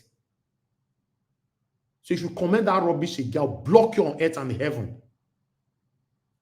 Let me call on the next person. Both of you on the backstage, I don't see any camera now. You're there. If I don't see camera, nobody's coming in. I have said it before. Thank you. Let me call on Oga Chris. I call you since you don't answer. I'm moving on to the next person. Okay, you are still not there. I'd like to call on Mr. Odowa. Mr. Odowa, please talk to us. Good evening to you. Mr. Oga Chris, you need to be on the backstage for now, since you are not available. Good evening, Mr. Naija Wash. Yes, thank you. All the panelists, the commenters, the listeners, and the viewers. Good evening to everyone. Happy Friday. Well, I will say something. I just thank you, Black Panther, for your emphasis or the deliberation on our EPA in Lagos, EPA Bode. You see, people might not understand when he said give Tinubu more years to perform. Because the man, and I was heard that they said, the man said he will leave to Ghana if Tinubu won. Yes, the man did not leave because Tinubu did not want the election. There is something given to and won. So if that Tinubu won, the man will have left the country, as he said. But since he was given to, so everybody can testify to that Tinubu did not want the election, but was given to by the ANEC and court, who said they cannot go to market and go and bring evidence, which the court can go to market if really court want to do their job. They can go to market for look for evidence. Because when I was a small child, my father used to say that court can move a motion and say, so you nominate people that can go and verify something. But Nigeria owner said they cannot go. So automatically shows that Tinubu never won, but the court and the ANEC give him that position. So that is it. And that is the reason our Papa did not leave the country. Then the second one is, since the man have told people that Tinubu will not perform, and some of the bad elements still decide to give Tinubu the mandate of people who did not give to him, and some still decide to say on their mandate they will stand. So they have to give Tinubu more years so that people will not learn from a hard way, because they thought people were joking. So they need to learn from a hard way. So this is just the beginning. So when they learn from a hard way, then tomorrow They will not be the one to decide if just a soup or a water cup will be what they will be drinking forever, or they will remember that if we still fall on this victim just because they will give us 10,000 to go and vote for them, then for another years to come, we will suffer and our children will suffer. So people need to learn it. May I join a Bode to say you people, because even what are they going to do? The people that are supposed to remove Tinubu are the people that are we deliberate on the other day that only their allowances alone, their wardrobe carry allowance, their shirt carry allowance, their trouser carry allowance, their pant carry allowance, their shoe carry allowance. These are the people who can remove Tinubu, and they are the ones suffering the people. The court who will have removed Tinubu are the ones that they cannot go to market. So these are the people, and the soldiers who will have removed Tinubu, we are the one who will destroy people in Lekki to get. So there's nothing to do. The man don't have any other things to do. Will he tell you not to go to street and go and protest? Will you protest? Is it the one that will lead your protest? If you are suffering, then it is your action to take. So it's not the man will tell you to take your action if you know you are. He always told people that he is close to his grave. So it is only that he just want to see the Nigeria better in his time. So it is less for the people to decide what to do. For me, Nigeria should give Tinubu 300 years, another 8 years to come, so that they will learn from a hard way. When Sudan, it's just a price of bread that was increased. That's Sudan come out and said, this government, we cannot tolerate you. But Nigeria have increased fuel, they have increased everything. The Nigerians are still there. They did not have money to buy, but the Senate are buying 160 million SUV, and the Nigerians are clapping for them. They don't have express, they don't have a local lane to pass, not to talk of what they call an express. Nigerians are clapping for their oppressors. So it is not our Papa Bode we need to say, hey, he has do this, he has not do that. No. It is Nigerians who will not take their pains or their enjoyment seriously. So that is for that. Then for Obaseki in Edo State, there is no governor who completely failed, and there is no governor who completely do well. Even Alessoti we are present today. Tomorrow, people will still come out. If we see another person who do better than him, we will say, this is it. They will not be still to see some failure. So, but nevertheless, Obaseki has not been doing well. As we said, when it comes to really root and when it comes to collecting people's land, Obaseki is not doing well. Obaseki doesn't have the brain to put people together. Any governor who cannot address his people is not a governor who cannot come out in public to talk to his people, who cannot walk on the street without carrying millions of bodyguards. They are not governors. I remember Ogbemudia at that time, when Ogbemudia give you something to do as a contractor, he give you contract. When the contractor leave the site, Ogbemudia will drive a taxi to go to the site to go and see to him for himself. See for himself. But do we still have any governor like that today? The only governor we have now, they will blow sarin. Then the whole street will be locked up or traffic jam only for them to pass 3 hours. So these are not governors. These are the people who are oppressors. So that is it. Obaseki is trying by increasing the minimum wage, since other people are still saying their own cannot fly. I don't know if their minimum wage is bird or is fowl or is or duck or turkey, that they cannot fly. When did their minimum wage grow wings? Are they ego that they want to fly? If the senator who are complaining can collect allowance for wardrobe, they said 60,000 cannot fly. That senator is supposed to be stoned to death. They're supposed to use Samuel Chancellor, what they did to Chancellor to solve a senator. Your shoe can collect money. A person who work for 35 years or for 22 days of his life cannot collect 60,000, and you sit just 8 days or highest 12 days on collect millions of naira on 1 month. So Nigeria should wake up and not that they did not have those they elect in office, that those people elect themselves.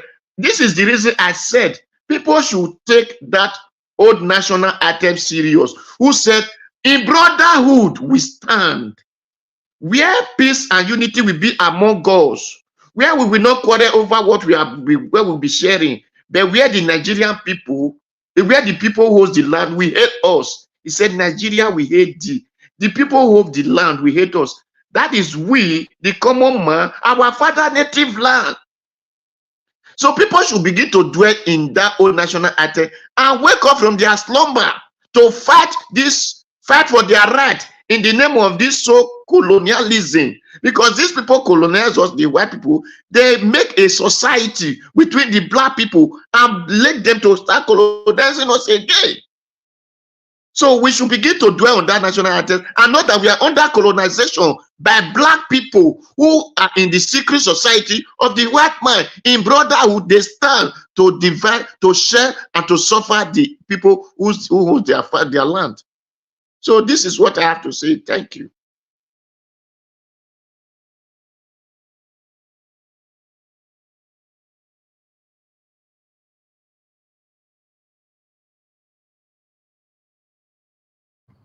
All right, Mr. Odoa, thank you, sir.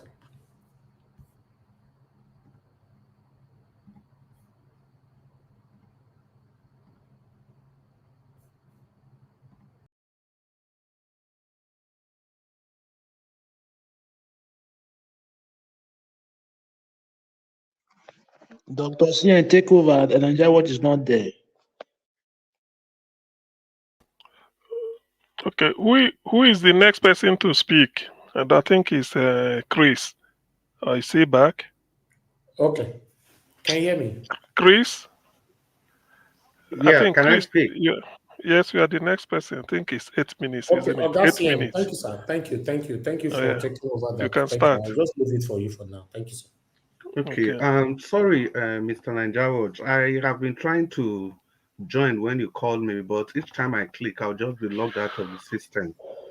So yeah. Okay. I'm sorry about that. And good evening, everybody. Yeah, Mr. Ninjawaj, good evening once again, and good evening, everybody on the comment section. And thank you for the wonderful work you are doing, Mommy Diaspora. I greet you specially. Happy weekend to you and the people on the panel with me. And good evening to you all. I hope you are all enjoying your weekend. Yeah, I'll just delve right into the issue. I think for Obi Cubana, we know he's an APC man, so I'm not surprised at all about what he's saying. But No, the only reason... not to be Cubana. It's Cubana chief priest. Sorry, Cubana chief priest. Cubana chief priest. I think his connection with the APC, and so I don't even want to go into all those. But I think the only area I would just comment on is that I don't think it's a fair representation to use a statement coming from people like this to categorize the whole of Igbo. And I don't know any part in Nigeria, any tribe, any state, anywhere in Nigeria that's completely devoid of any of these things happening. So I think it's a bit preposterous to conclude that the Igbos, they are the problem of themselves, as if there are no problem in every other part of the country. We have problems everywhere in the country. So why do we have to segregate the Igbos and say it is their lack of unity that is causing problems, that is making them not to develop? And moreover, if you really want to look at it, who are the most prosperous people in the country? Who? So let's just leave that. Concerning the subsidy fund, I just want to agree with Mr. Jonathan, because these guys they are saying that they cannot pay a salary. What about the funds? When a subsidy was stopped, Tinubu started giving them extra funds. I think it's about 7 or 8 billion naira or thereabout at the minimum. So why are they not using those funds to kind of alleviate the problems in the state, the problems that were caused by the fuel subsidy, by the removal of the fuel subsidy? Of course, they will not do that because they don't care about you and I. As for Bode George, well, in my view, I think he's just being a fellow tribesman and nothing more than that. I don't believe in any of the shenanigans that he's moving on, he's progressive or whatever. No. We know Tinubu said what money cannot do, more money will do it. It may not even be money. It may not be, but you cannot tell me that all of a sudden, like Rufai asked him, what has changed? What about the names, the births, the date of birth, the parents' house, all those things that he demanded for, but the judge demanded for? What happened? All those things finally thrown away. Initially, it was Ole Soyinka that told us to give Tinubu 1 year, and the 1 year expired May 29th. Now, another person is saying we should give him another year. And after that 1 year, the next thing is they will now be saying, oh, he was voted to govern Nigeria for 4 years. We have to give him time. It's exactly the same pattern they played in Buhari's time. And that's why I would support Jonathan again for the second time this evening when he talked about Stockholm Syndrome. I think the bane of Africa's development remains that singular factor, Stockholm Syndrome, because we tend to forget where we are coming from. So how do we know where we are going to? Because we get easily carried away by crumbs that can do you nothing. So why do we expect any development? Talking about Stockholm Syndrome, I think that is what we are also suffering in Edo State. For we to even be talking about Obaseki's administration, it tends to stagger my imagination. You know, if we are talking about failure, in my view, Obaseki failed woefully, and failure should not be categorized. It's either you've done well or you've not done well. If we are talking about Obaseki in his maybe first year, second year, you know, we can try to classify the level of failure. But now he's rounding up. It's over. We have to give him his scorecard. It's like if you want to get admission into the university, they say 5 credits. Even if you have they say 5 credits, if you have 4A1 and you have F7, F9, I don't know what they call it these days, you have P, even if you have 4A1s and 1P, you cannot get admission into the university.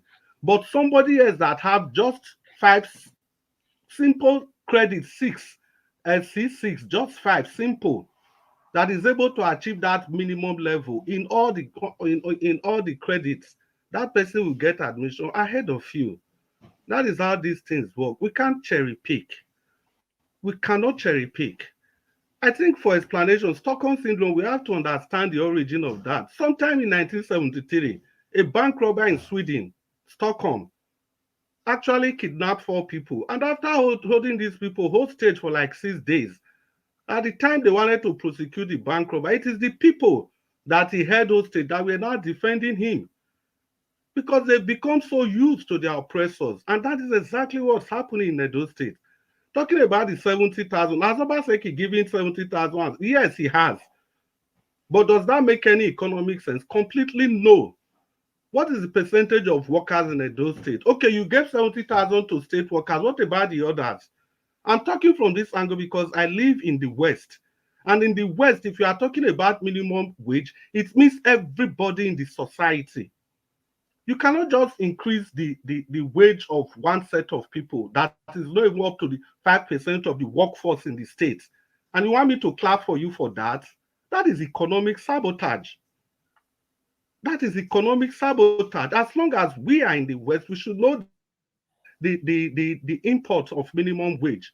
You have to, because if he had done minimum wage properly, whatever that 70,000, they could have used that to maintain the society so that everybody can benefit equally, all workers in the state, both in the private and every sector. Now you increase 70,000 to cater for 5% of the workers. What about the others? What is going to happen to them? And the reason why I say Obaseki failed, the facts are there. We don't need to celebrate failure in any way.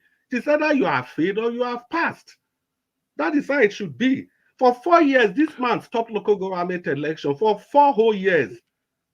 Depriving this local government 20 of them of representation, yes. And again, he had only how many people in the House of Assembly? He deprived Edo South of representation in the House of Assembly. About 10 people from Edo South without representation. And this man went ahead to ensure that the House of Assembly, they were holding meetings in his office, in State House. Is that how it's supposed to be? Who appropriated those funds? that we are talking about, that he used in renovating the school of nursing, that he used in building the shopping mall that they are talking about? Who appropriated those funds? And again, what about the local government election that he didn't conduct for how many years? Now, when he finally decided to conduct local government election, he just placed his people there. And those people are going to remain there. That is why his brother in already local government is destroying billboard up and down. How else can you categorize failure? If this is not failure staring at us in the face. That is why we say we have to change this government and vote Barrister Olumide Akpata of the Labour Party, who is coming to govern with a completely different approach. Thank you very much, and good evening, everybody. Thank you, Chris Dublin. Then who is next? Who hasn't spoken? Who?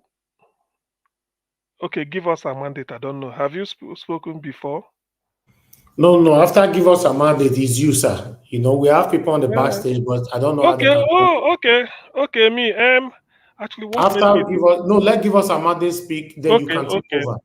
Okay, give us a mandate. If you are still holding it, give us our mandate. If it's not there, it's going to be put in category of final submission, please. All these one people are not available. Let's do this with time.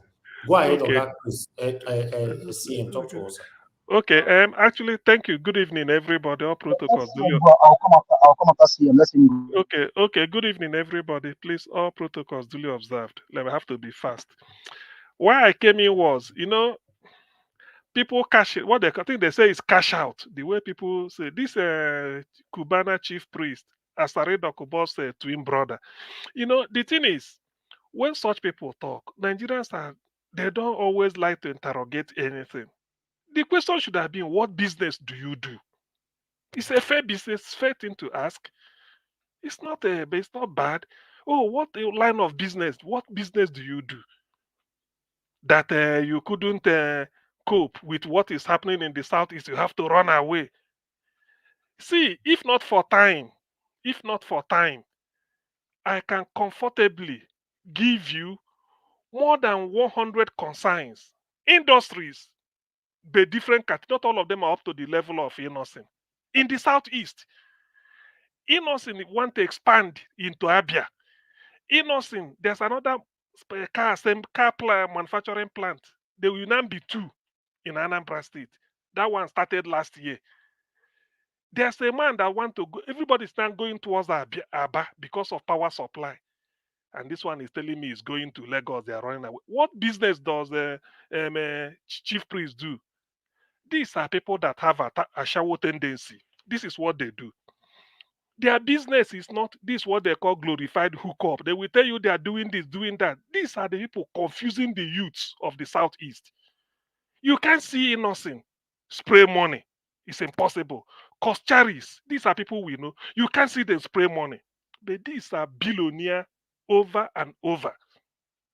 Probably billionaire in dollars, not just in naira. You can't see them spray money. They are giving you job. There's a man called Chikasin, he manufactured Indomie, so many articles. 24-hour operation in his factory at Nnewi. People are doing shift, morning, afternoon, night. These are the people that pay tax. That Soludo is always cutting whatever they need, he gives them, so that they can continue to employ more. People are begging in us, and even Ebonyi State, to come and establish. Who is a chief priest doing business? These are people doing runs. They may get one building, say it's a hotel. What goes in there, you don't know. Tomorrow, a runner. What is he? Who is he? Who knows him in the East as a businessman? I don't know why. You see, that's why this BBC Igbo, why not interview Innocent? These people we want to hear about. Go to Alexo to interview him. Tell him who are asking you for opportunity to invest in Abia. They will tell you. This man you are seeing, these are the with Zach Oji. They were the people carrying broom with Tinubu last year. By the way, there was who is that chap that sprayed money? I think he's a Yoruba lady or man. He's in jail now. This guy was spraying money. EFCC caught him because of all this abuse of naira. Why he's on bail? Why is EFCC not continuing with his case? These are Tinubu boys. Maybe he's trying to curry favor When he puts his hand in the head, he say, hey, they are pursuing me, I'm leaving. It's a lie. Yes, I can't say Nigeria is 100% secure. And when I say Nigeria is not 100% secure, I'm not exonerating the Southeast, but there are degrees of we know certain things. Why I'm asking to ask, who is chief priest? How many people are those here? Who are these people? They will come out and be talking bad about the Southeast. The real businessmen, people that contribute, pay tax, not that they donate, people that pay tax to the economy of the Southeast. If Innocent says he's closing down tomorrow, definitely people will shake, people will know. Go to Nnewi, there are many. They manufacture cable, battery at Nnewi, different auto parts, they are at Nnewi. Even Onisha, as you descend from Niger Bridge, it's called Onisha Industrial Layout. Peter Obi brought Sab Miller Brewery at Nnewi. Have they closed down? These are the people that matter, that pay tax, that contribute to the economy, IGR of the state. Who is chief priest and his Ashawo business? These are people with Ashawo tendency. All they do is just to go and organize girls and be doing what you don't know. Where do they operate? From somewhere. Oh, my business. They want to pay you for what? What are they paying you for? Pay for what? I'm not pleading for. We know who and who is in the Southeast. We know people we call industrialists. Manufacturers Association of Nigeria, man. They have a what they call the register. Go there and check how many are in the Southeast. Go and Google Manufacturers Association of the Nigeria Southeast membership cadre. Fast for it. You can't see people like this. Tax they don't pay. All these people you see, all you see them is they go and do this their skit, carry all these Ogene people. You see they line up different type of suya. This is what you see, line up suya.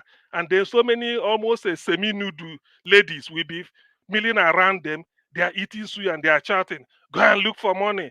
Better go and look. Look, we know them. I don't know. It's only people that, people glorify rubbish. We know who are who in the Southeast. People that are useful to Ndibo. Not people like this. Tomorrow, Joy Ibokwe will come out and say, hey, they are doing this, are doing this. So who is these are Joy Ibokwe's what is it called? Gang. They belong to what they call the Efulefu confraternity. It's a confraternity in Igbo land. We call them Efulefu. So those Efulefu, when you graduate, you become a brigade. This Efulefu brigade of the main confraternity. These are the people moving around. Tomorrow they will tell you, oh no. If you ask him about anything, they will just put it on Simon. Nobody is driving you. The real people that are controlling the economy of the South they are there.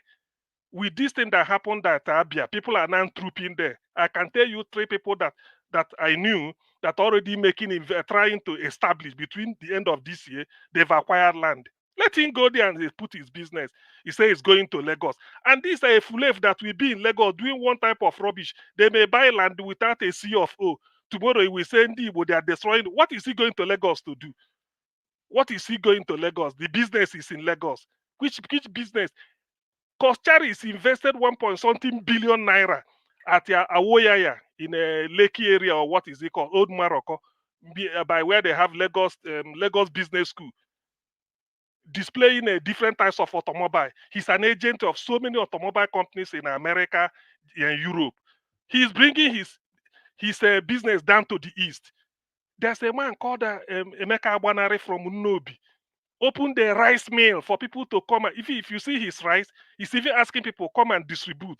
If you distribute so amount, they can have share in the company. These are people we are listening to that will help to reduce unemployment, and not one type of a bagman. Imagine somebody a bagman for a Chicago drug addict. These are the same. Look at his shape. Is that a normal human beings like that? Innocent with us is billions. If you see Innocent, you will know you see a gentleman. See Chikasin, the people that matter. Have you seen Koschari's? Look at the way he dresses. These are the people that all you do see them is they will be in one mansion. The means of livelihood, you won't know. Just carrying youth, wasting our youth, misdirecting them. Have you ever seen people not going to Innocent to go and Innocent will coach them, say this is what you have to do. We bring you to the factory. How many people does he employ? It's coming here. Everybody will now talk on Igbo. Hey, Igbo. Hey, they are pursuing me. Oh, I have to take my Kuchi business. bag business, a shower business they are doing. I'm so pained by it. It's because they drag this in name Igbo to the mud. We're enterprising people. Yes, there are insecurity. People will like to do kidnapping to get some, but not this type now, not the way he's taking it. We know they are fighting it. Of course, you have to take precaution. It happens everywhere.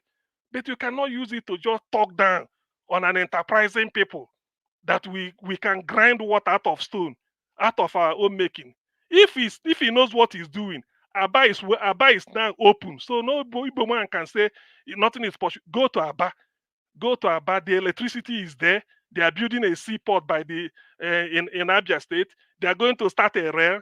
The road he opened, the 6-lane road in Umuahia, Agui Ironsi Boulevard, everybody is shouting. People, we know what is happening.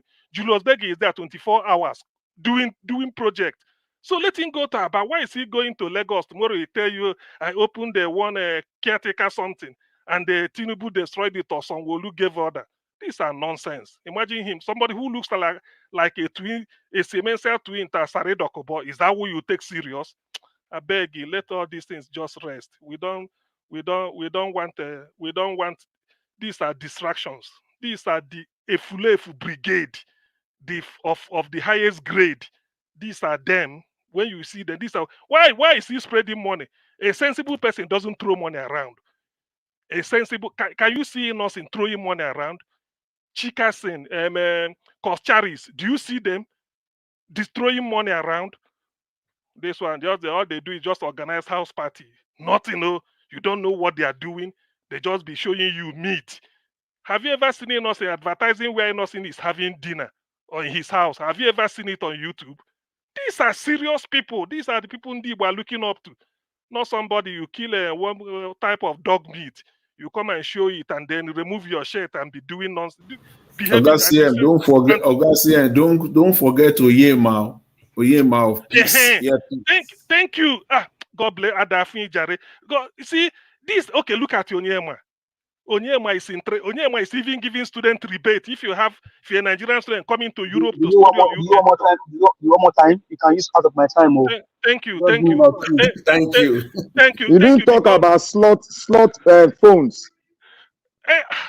You see, you even know these are great men now.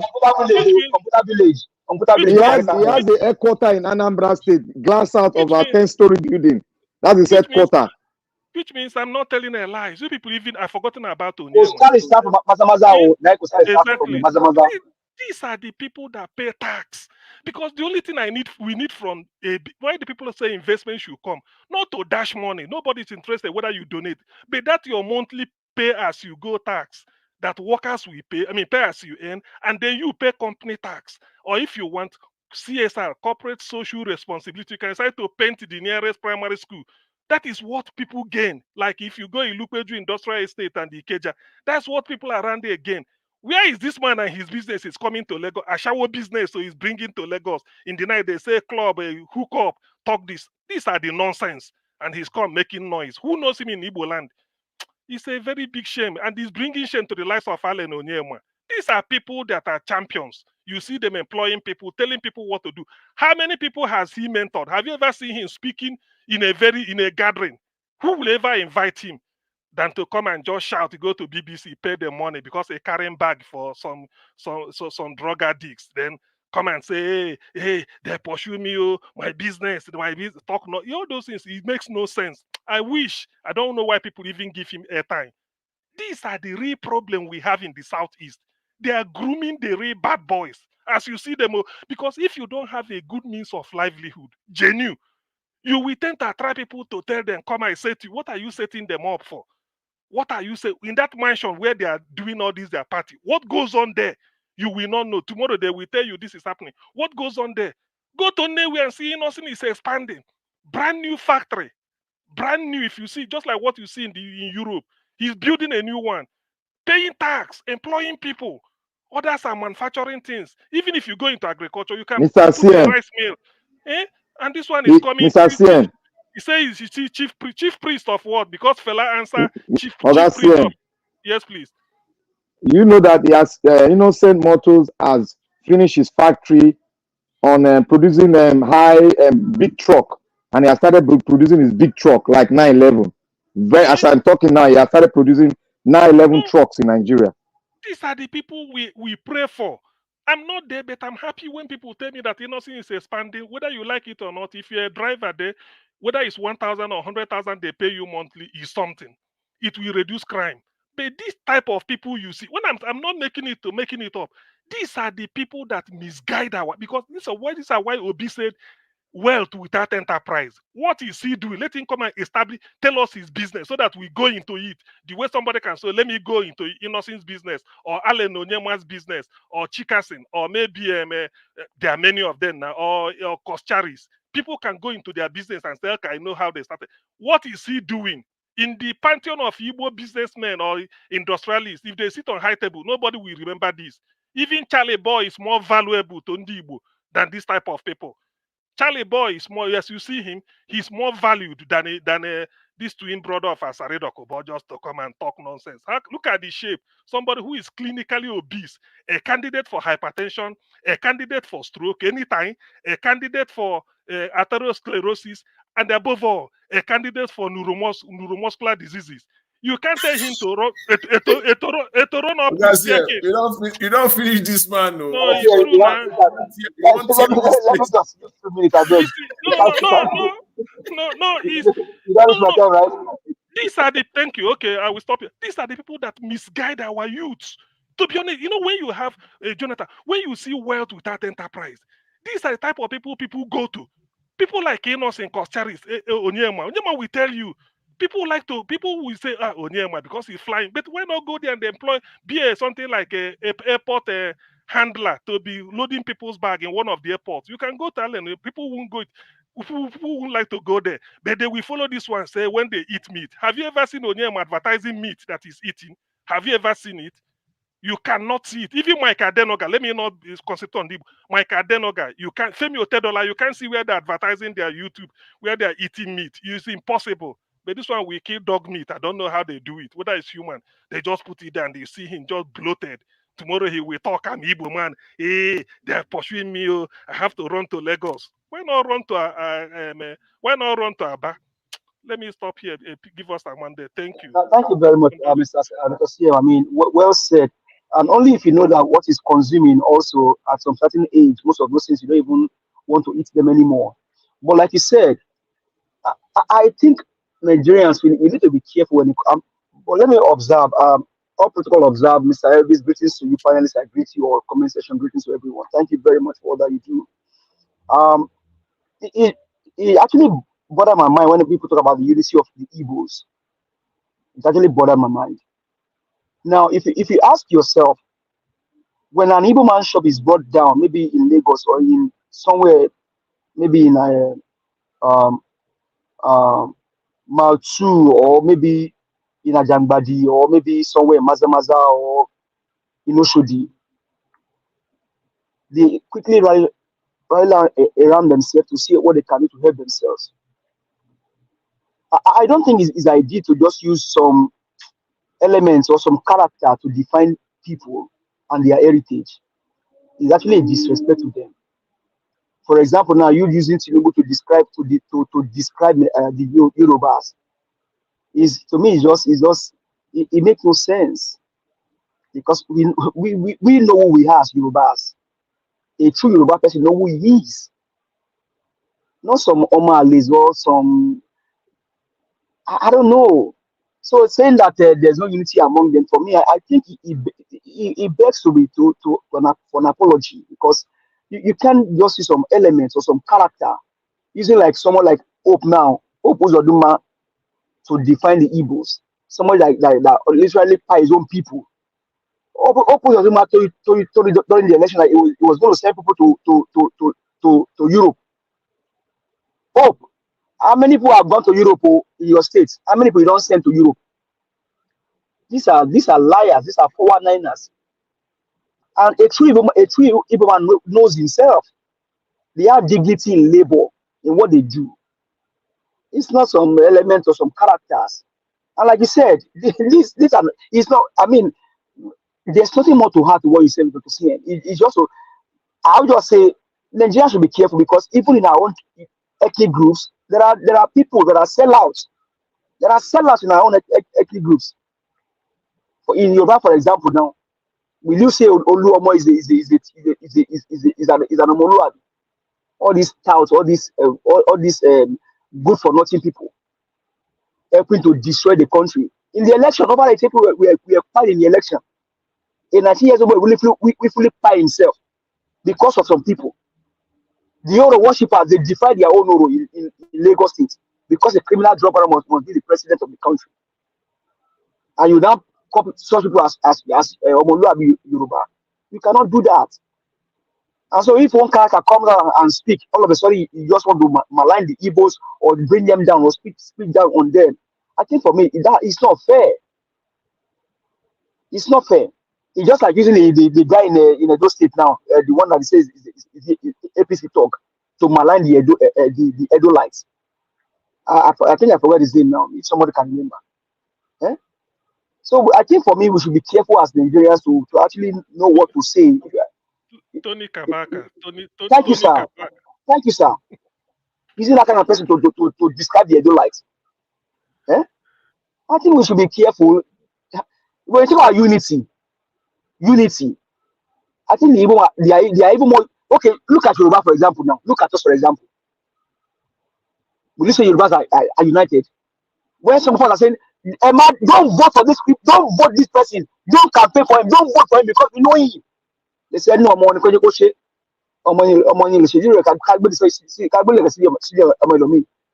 is in his bottom, is in his ass now. What is he doing? Rubbishing the whole thing. These are criminals. These are criminals. It is not in the history of Yoruba land. We know who criminals are. Tinubu is one of them. Remi is one of them.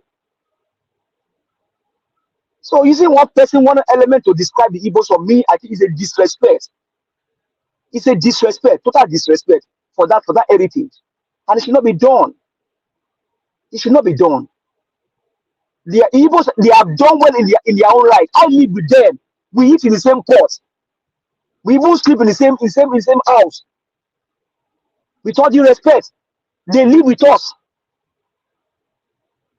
And because of one person that does not have any enterprise, you be man. For me, I really don't know where we are going as people. Not talking about Bode George. What has changed? What has changed? I was telling somebody in church last week Sunday. The generation of these people, from Tinubu, Soyinka, the pastors, all of them, Kumuyi, Adeboye, all of them, they enjoy free education. They enjoy scholarship. They enjoy Wole Soyinka. The reason why he will not allow his kitchen to cook in school is because they didn't put the lack of a chicken on Soyinka's food. That is the reason why Soyinka want to bring out his school building. Because of the chicken lab.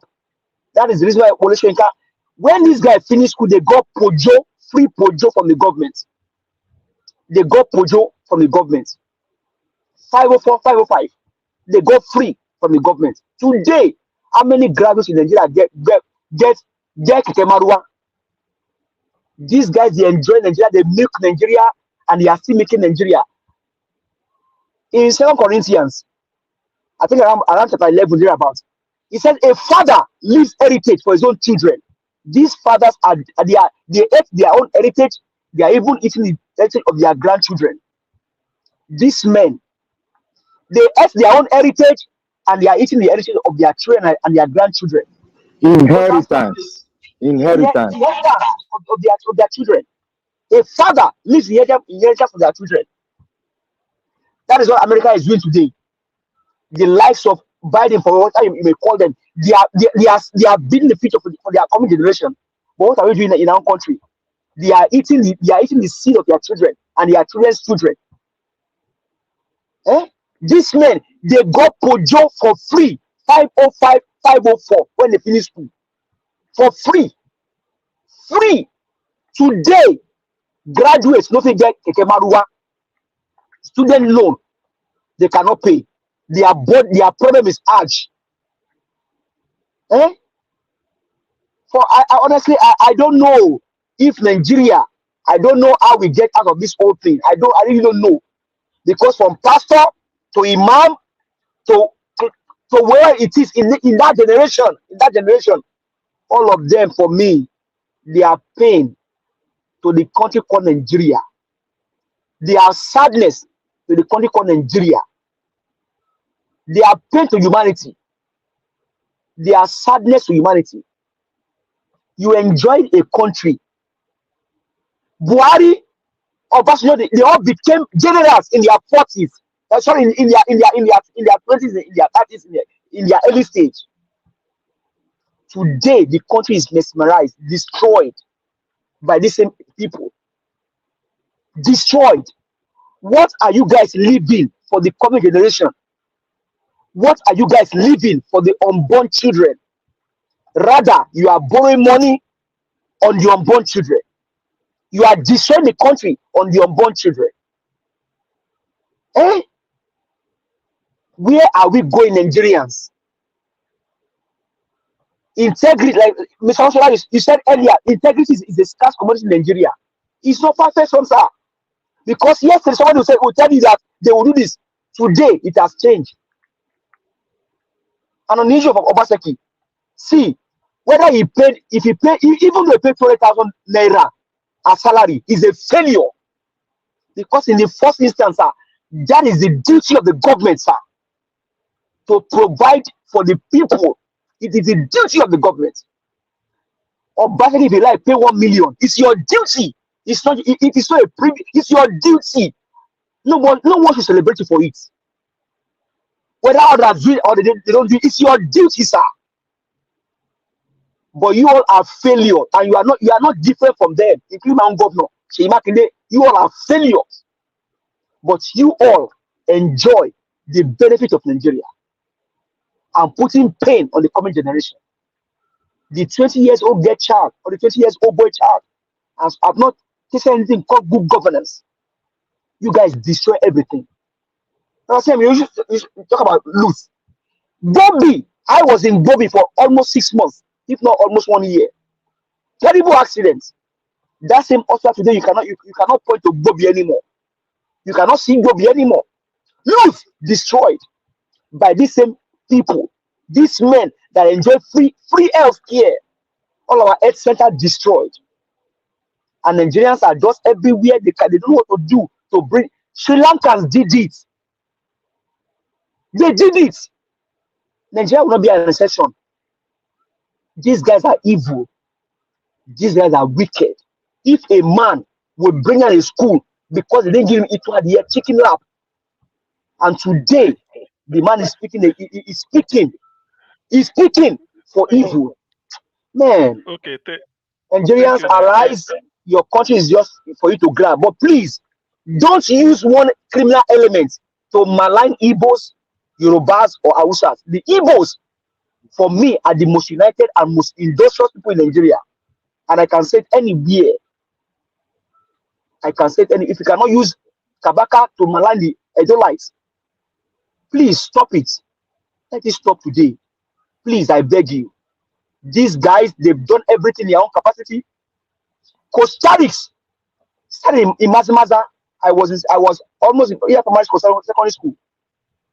Costarics, Mazimaza, pure water, employed several youths, both Yoruba, Igbo, Hausa. We are working in Costarics. I have someone that works in Costarics as a manager in his plant, stocking pure water, and the guy is still growing today. So please, don't malign the Igbos. They deserve their honor. They deserve their rights. Thank you. Thank you very much. Actually, it's painful when you see people without enterprise are the people that make noise. Like I said, you can hear Mike Adenoga. I mean, sometimes you don't know whether the man where he did. But these are billionaire. Went to Ogun State University, built a faculty of business management for them, handed keys, equipped it for them, doing a lot of things. Look at Glow Network. How many thousands is he employing directly? And people that sell recharge card, selling Glow. These are the people. Thank you. These are the people we want. Eh? Sorry for cutting you short. I wanted to give information to Mr. Niger Wash. Mr. Najaosh, I hope you are there. You're listening. We can as well hear it. Continue, Okay. then we hear Yeah. I want to embark on a project. I'll be talking to some farmers in Texas because this issue of open grazing, I want to do a research work on 2 farmers, but one has given me a green light. I want to video that one. We speak. I'll put it on video. It's going to speak on how the cattle ranching and how it works and what the benefits and what are the benefits and how is it going to benefit and how is it going to help an economy. I'll go to his farm because my friend, I have one. I'm looking for one. So I'm going to make that report and I'm going to video it. I'm going to make it in such a way that I am reporting for you to view it, to educate our senators. I want our senators to see this thing, to hear this thing, so that we are doing our part. I want them to understand this thing and know the economic benefit cattle ranching will give to Nigeria and the kind of massive employment it's going to create for everyone. I want to just tell you that I will embark on it, but I've gotten one. I'm looking for one, but I'm going to do it. When I finish doing it, I'm going to send the video to you so that we can be able to, add our own by physically sending the video to them. They can see it and they can vet it and they can see the economic value it has been doing. So I'm going to do that. I just want to inform you that I'm trying to work on it. Okay, well, good idea, Black Panther. It's only that the people in Abuja, they don't want to listen. Former governor of Ekiti State, Dr. John Kayode Fayemi, think he opened a ranch, brought in foreign cattle. I don't know where he imported them from. Put them in Ekiti State somewhere. I heard about it, and it was widely reported. So that is, we know Awolowo opened the is it a ranch all over your state in those days? Emayokpara Obudu Cattle Ranch in Cross River, President Cross River State. There's a place called Obudu, high altitude or something. He opened it there. So we have this before. It's not that they know what to do, but they have alternatives of telling me you have to be carrying cattle from Sahara to the Atlantic. It's no more. We don't need it, and they are debating it in the House of Reps, talking about cattle, whether to give cattle citizenship of Nigeria. Is that not what they're saying? Nonsense. Anyway, I think we've all spoken. Nigeria Watch, if we have to continue, then I think we should be. If we have to go back, we start with Jonathan, F.A. Emmanuel, Madam Patricia, Abdul, Odua, I jump myself, give us a mandate, Chris and Black Panther. Hopefully we go back again since we still have time. Jonathan, are you still here with us? Obviously, you should. Jonathan. Oh, before Mr. Jonathan, sorry, we Okay, have okay. somebody on the backstage that I need to bring in. Oh, okay. Sorry, maybe Yeah, I gave. bear with me. Oga Pisoft, are you there, sir? Please unmute yourself if you're there. Okay, thank you very much. I appreciate it. Thank you again. Thank you, sir. Yeah, thank you, everybody. I appreciate it. Mr. Elvis, I will come in after Mr. Pisoft. Okay, sir. Go ahead, Oga Pisoft. Sorry, Mr. Elvis. Are you still playing the video today or is it tomorrow? Tomorrow will be fine now. If he warrants it, I have it here. But if you guys discuss it, I'll play it. Okay. Go ahead, Oga Pisoft. Thank you, sir. Okay. I'll just take a quick pick up Obaseki and just a few one.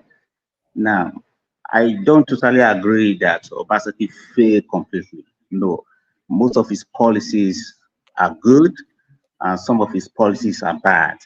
But on the issue of salary, if you go check paper, a list released by the Central Bank of Nigeria, there's 31 states borrowing money to pay salaries. Obaseki is at the topmost. Borrowing money to pay salary at the topmost. That's economic sabotage. You don't borrow money to pay salary. Let's clap for him. Borrow money. You don't borrow money to pay salary. You borrow money to put on industries. infrastructures. So if you're borrowing money to pay salary, when you want to, how are you going to pay back? You're borrowing money to eat.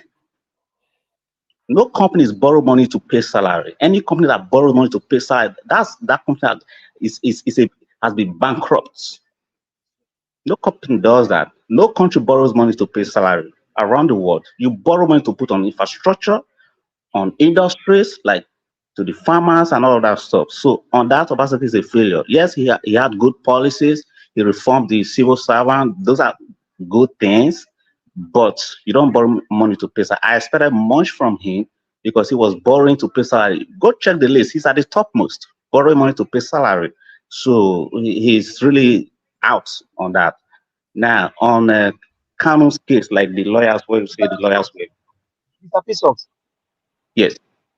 Is that not an achievement to borrow money and pay salary? Does he not deserve a clap? No, that's not an achievement. You don't borrow money to pay salary. Don't you understand salary? Let her talk. Yes, you don't borrow money to pay salary. You borrow money to put on the industries, on infrastructures, because you're going to have returns on those ones. But you don't have a returns on the salary. The salary is like what you've earned, so you are being rewarded. You don't borrow money to give to pay for a reward. No, you don't do that. Economically, you don't do that. Now, on Kanu's legal team, like they were issuing threats to federal government, they should forget about those things. You see, you are in the country. You need to understand the system where you are in. You need to know that this is Nigeria. You're talking to the Nigerian government, who's not ready to listen to you. You see, you don't jump up like that trying to, gaslight people just because of that. No, you have to go back to the negotiating table. You need to negotiate with the federal government. Kanu needs to take a deal if he wants to be out there. If he wants to get out of that place, Kanu needs to take a deal. I don't listen to people when they tell me Kanu never did anything wrong. Then I'll be lying to myself. I'm not a stupid guy. He's done something wrong. He set us on certain things that he shouldn't have done. He should acknowledge those facts, take a deal from the federal government, and get out of that place. You need to apply logic. You're not going to be able to fight the federal government of Nigeria. It's not going to happen. You don't have the power. It's not going to happen. Piece off.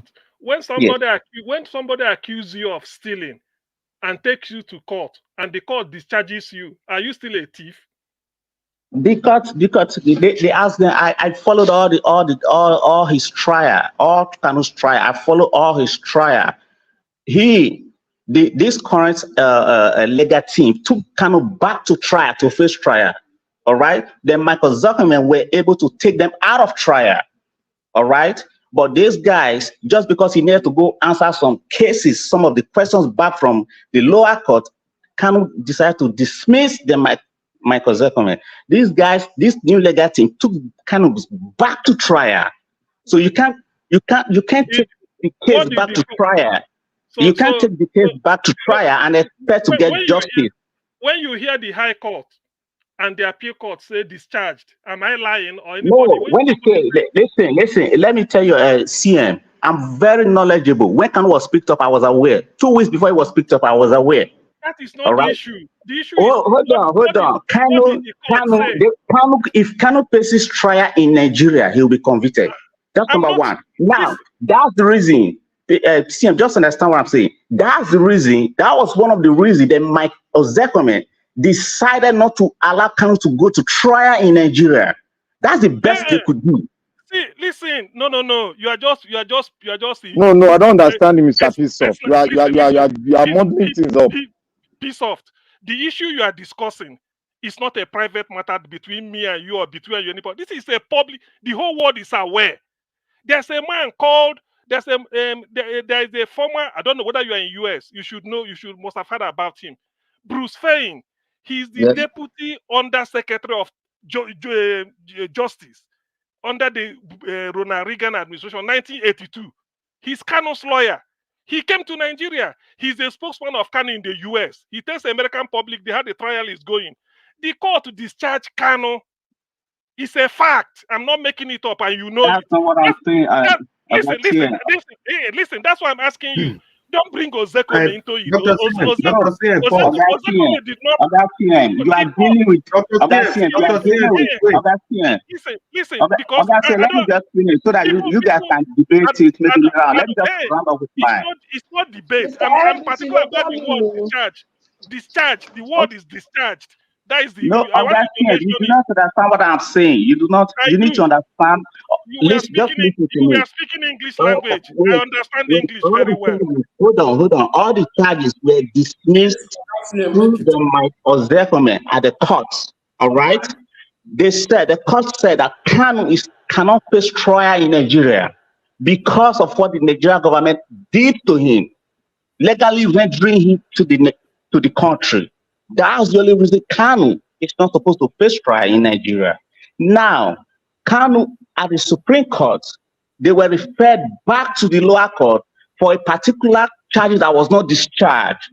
But at this point, Kanu, Zekeme and his team were dismissed. Hold on, so that you can understand where I'm coming from. They were dismissed. A particular charge. You should know the charge. What charge? Tell us. I want people are listening. What charge? What particular charge that was on which charge? Okay, before see, I have the printout. Before this program ends, I'll bring it out. I can able post it. They were referred back to the lower court. All right, they were referred back to the lower court to go clear that case. All right. Them AGO4 fought that Kanu should not be tried in Nigeria. That's all the fighting. All the fighting for him not to be tried in Nigeria. Hold on. Piece up. I don't understand. Let me tell you something. Hold on. One moment. Hold on. I want to ask you a question. If you speak from now for the next 1 million years, all you're expressing is opinion. You are telling us what Supreme Court said or what is in the public domain. Oga CM, hold on. Let me ask Oga Pisop. Let me ask you a question. If you said it's been discharged, why did this new legal team try again? Oga Pisop, let me ask you a question. The Supreme Court of the Federal Republic of Nigeria. Yes. This case was heard from the lower court. Then they finally ended up because a lot of charges came on and they reduced those charges and those charges went back. They couldn't bring it forward. They went up to Supreme Court. The federal government had the case, fought up to Supreme Court, and Supreme Court said one thing: none and void, case discharge. So anything you say now cannot be heard anywhere. No, Mr. Pisop, don't come tell me legal thing. You are not supposed to go back. The legal case has been concluded. I don't just talk. So anything you are saying now is contrary to the opinion of the Supreme Court. Hold on. Supreme Court never discharged Kanu, okay? And I'm telling you, right in front of everybody listening around the whole world, okay? Supreme Court never said, Kanu, you're discharged. Never. Because who said it? Who said it? Who's discharging? Who's discharging, sir? She said Supreme Court said discharge. Who discharging? About a month. Why did this new legal team? Why are they filing for Kanu not to be tried again? Because that thing, the process has been completed before. So they went back with this new legal team. So there's nothing you're going to tell me that I don't know. Mr. Pisop, let me correct you. That case should be referred. Look, no, okay, yes. Wait. If you discharge a case in the lower court, let me talk now. You bridge me. I retrieve my word back. If you stop a case in the higher court and a case was done and it was discharged in the lower court, now what do you need to do? Are you going to refer the case back to the lower court again? No, because listen, they jumped a particular charges from the lower court. All right. What charge was that? That's why I said I was going to bring it out for you before this program ends. I'll go in, I'll bring the paper. I will tell you. What happened was this. Please, let's not misinform Nigerians. What happened was this. Nnamdi Kanu won his case at the High Court. So Abubakar Malami, SAN, refused to comply. Rather, they said they were going to appeal the case. And they waited and waited. They didn't get anything to appeal. It was close to the last day before they pushed the case to appeal. We have to get this. Nnamdi Kanu already won and Abubakar Malami, SAN, the then Chief Attorney General of the Federation and Minister of Justice, appealed that case, and the case went straight to the Supreme Court. Now, I'm going to tell you specifically concerning the fact that he jumped bail. That case was struck out because the Supreme Court said he was running for his life because they invaded his home. Concerning the illegal broadcast, they asked, where did he make that broadcast? Where are the equipments? And nobody could produce that. Concerning the charge of terrorism, they asked, what are the evidence that you have? How can you say this man committed terrorist act? And they couldn't present any evidence. So I'm telling you specifics of the judgment. So the Supreme Court now declared that, look, in the first place, the manner that you brought Nnamdi Kanu from Kenya to Nigeria is null and void. And anything you do further from that point is null and void and is not acceptable. Therefore, you people go back to the lower court so that the lower court should do the Hold on. You are using my time because I don't want to take much of your time. Hold on. I will let you guys talk. I will let you guys talk. You go piece off your time. Go. Your time stays. Your time stays. Don't worry. We give you time. Don't worry. Let me say something. You will regain your time. Don't worry. Don't worry. No, hold on. I understand. Listen, I understand what you guys are arguing. This case, let him finish. Let him finish. If you want to, we give you double your time. Just let him finish. It's not just about doubling my time. Hold on. The Supreme Court, if the Supreme Court refer you back to the lower court, hold on. If the Supreme Court refer you back to the lower court for a particular charges to go suck that out. Supreme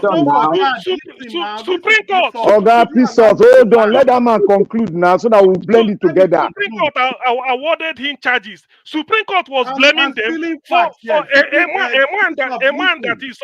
man that has been given bail. Let him go and resume his bail. Let Oga Chris finish, I beg. The Supreme Court said that the charges, everything, the court procedures, everything in the first place is not even supposed to have taken place. Anything you do upon that is null and void because of the manner that you brought him, because of the manner with which you brought him from Kenya to Nigeria. So he said, go back to the lower court. So the lower court, what they were supposed to do is to obey the orders of the Supreme Court. That's what we have been saying. So the lower court ought to have obeyed the order of the Supreme Court because the Supreme Court doesn't want to give an instant judgment. And that is another aberration. The Supreme Court said, Chris, so go back to the lower court. For what? Why are they going back to the lower court? They have to go back. Let me answer this because I'm aware. They have to go back to the lower court because they have to go back to lower court and allow Nnamdi Kanu to enjoy his bail because the procedure was stopped when he was on bail. Supreme Court even awarded the damages against Nigeria that they should pay to Nnamdi Kanu. Number one, and then listen. And the second thing, Supreme Court even warned Nigeria that it's damaging to your image internationally for what you did. What are you talking about? Where are you living? Mr. Are you not aware of all this? No, I never saw that. What are you? Hold on. If you look at hold on. What? I listened to Ejiofor. I mean, not Ejiofor. This current Ejima or something like that. I listened to him. The charges he took back to the court. What I saw was that they fight back for Kanu to go back to trial. That's what was there. Hold on. Listen, I'm not talking based on settlement. I'm telling you the document they're holding. The document they're holding was that Kanu needed to go back to trial, and that they needed Kanu to be moved from the DSS custody to a correctional center. And Kanu's case was denied by the court. Court never allowed them to move him. So now, hold on, because I am not talking based on sentiment, based on what people are saying. Anybody can say whatever they want to say. I'm telling you, these guys, all of a sudden, they took, let me tell you, them Ejiofor were able to remove Kanu from trial. That's what I'm telling you. They succeeded in doing that. Hold on. You see, when you, I've been into legal cases, you know, personally and everything. I know what it means. I know what it means. Even This if you guy, are listen, let me just, I'm gonna stop on this one. I'm not gonna argue more on Kano's case. Even you see, we are waiting for the charge. Remember, you said you will furnish us with the charge. No, Only I said you know about. I said before this program ended, I'll punish because I'm Yes, still you talking. I please, said I'm gonna punish and you. there we All right. see, listen. When you say law, even if you take precedent before Professor B. O. Nwabweze, the best constitutional law expert who just died, even if you are better than Nwabweze, with all due respect, you are misinforming the public. Supreme Court gave 3 things. I cannot. Listen, because you are We're trying to dive into something else. You are brandishing your credential that you understand law.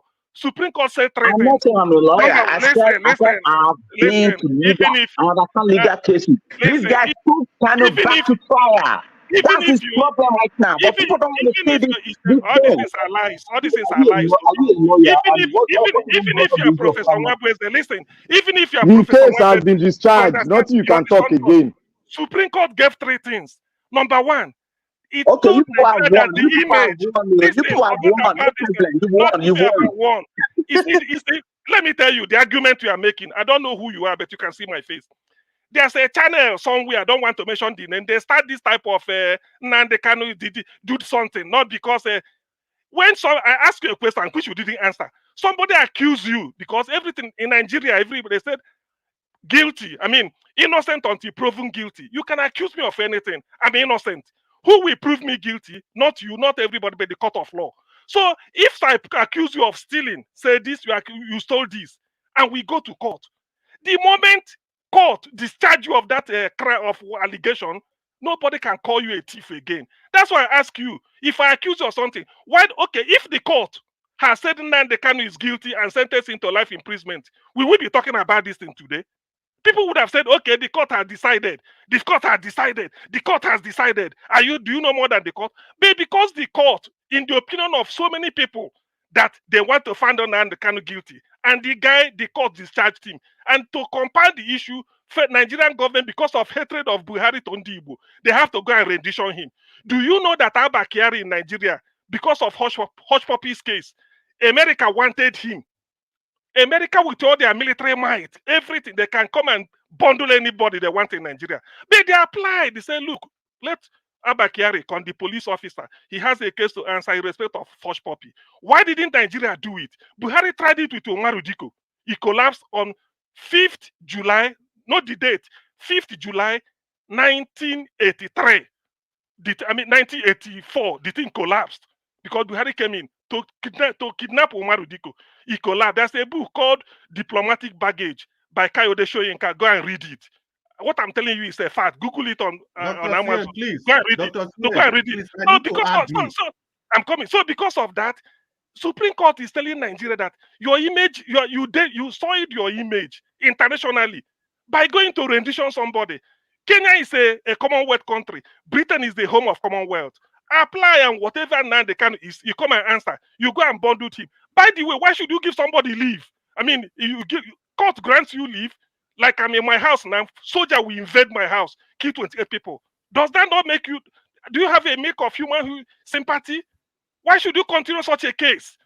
Why should you continue such a case? If you want to continue, if you really believe in rule of law, you have to you start from that particular invasion of his property.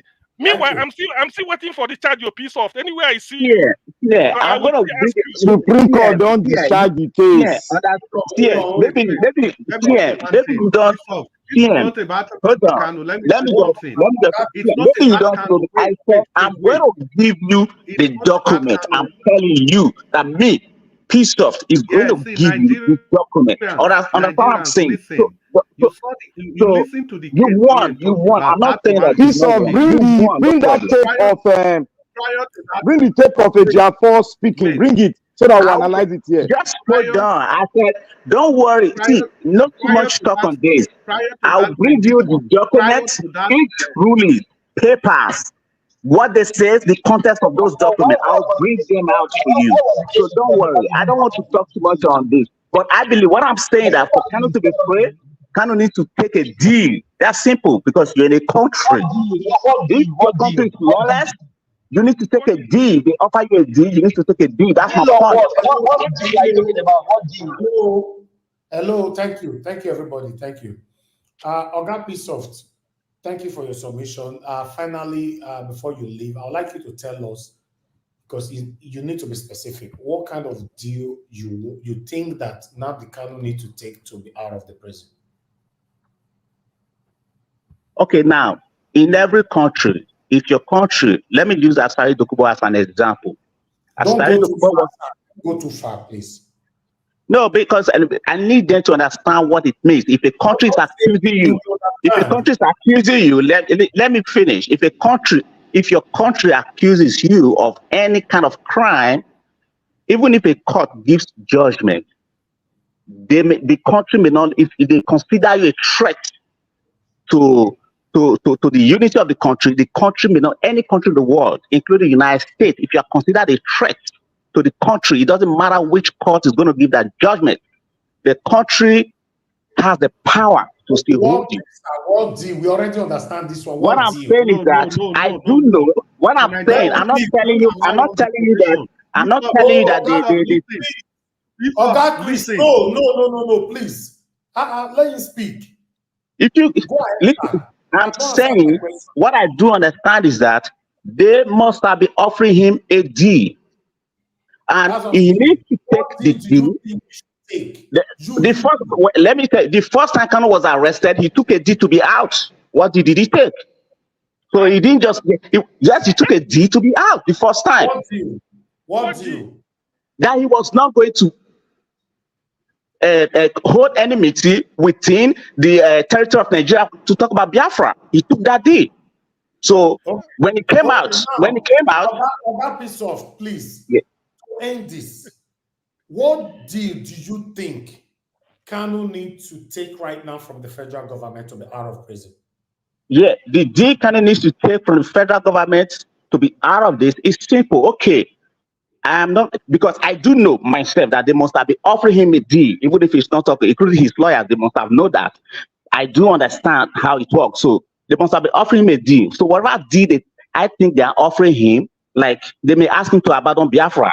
It's simple. He might say, oh, I don't want to abandon Biafra. They may ask him, okay, you are not going to talk about if we're going to take some of your passports or whatever. They might seize everything from him. If they find out that if they still do that, he's still able to go out, they may not leave him. But I think the Nigerian government might be offering him that he should abandon Biafra. And that's why this thing is prolonged a year.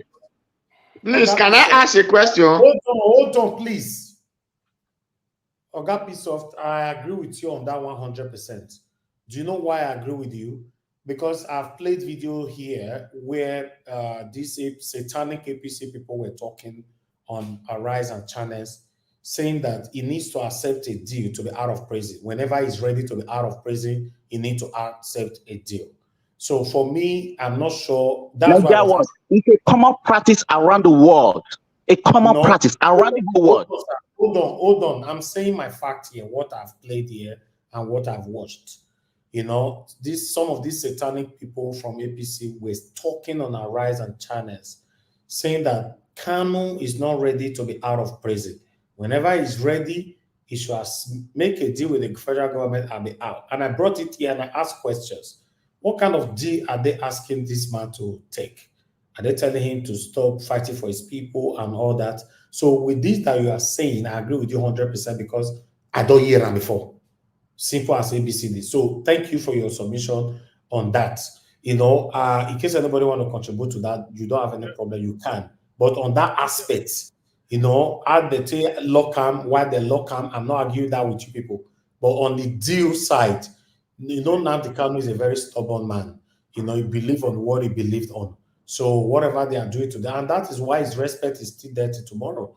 You know, he don't want to, he just believe on what he believes. If he die on what he believes on, I believe that's the kind of a man he is. Mr. Elvis, the area where I disagree with Mr. P. Soft on this one, when he said it's a normal thing around the world, it is not normal. Exactly. Wait, let me explain it. Let me explain it to you.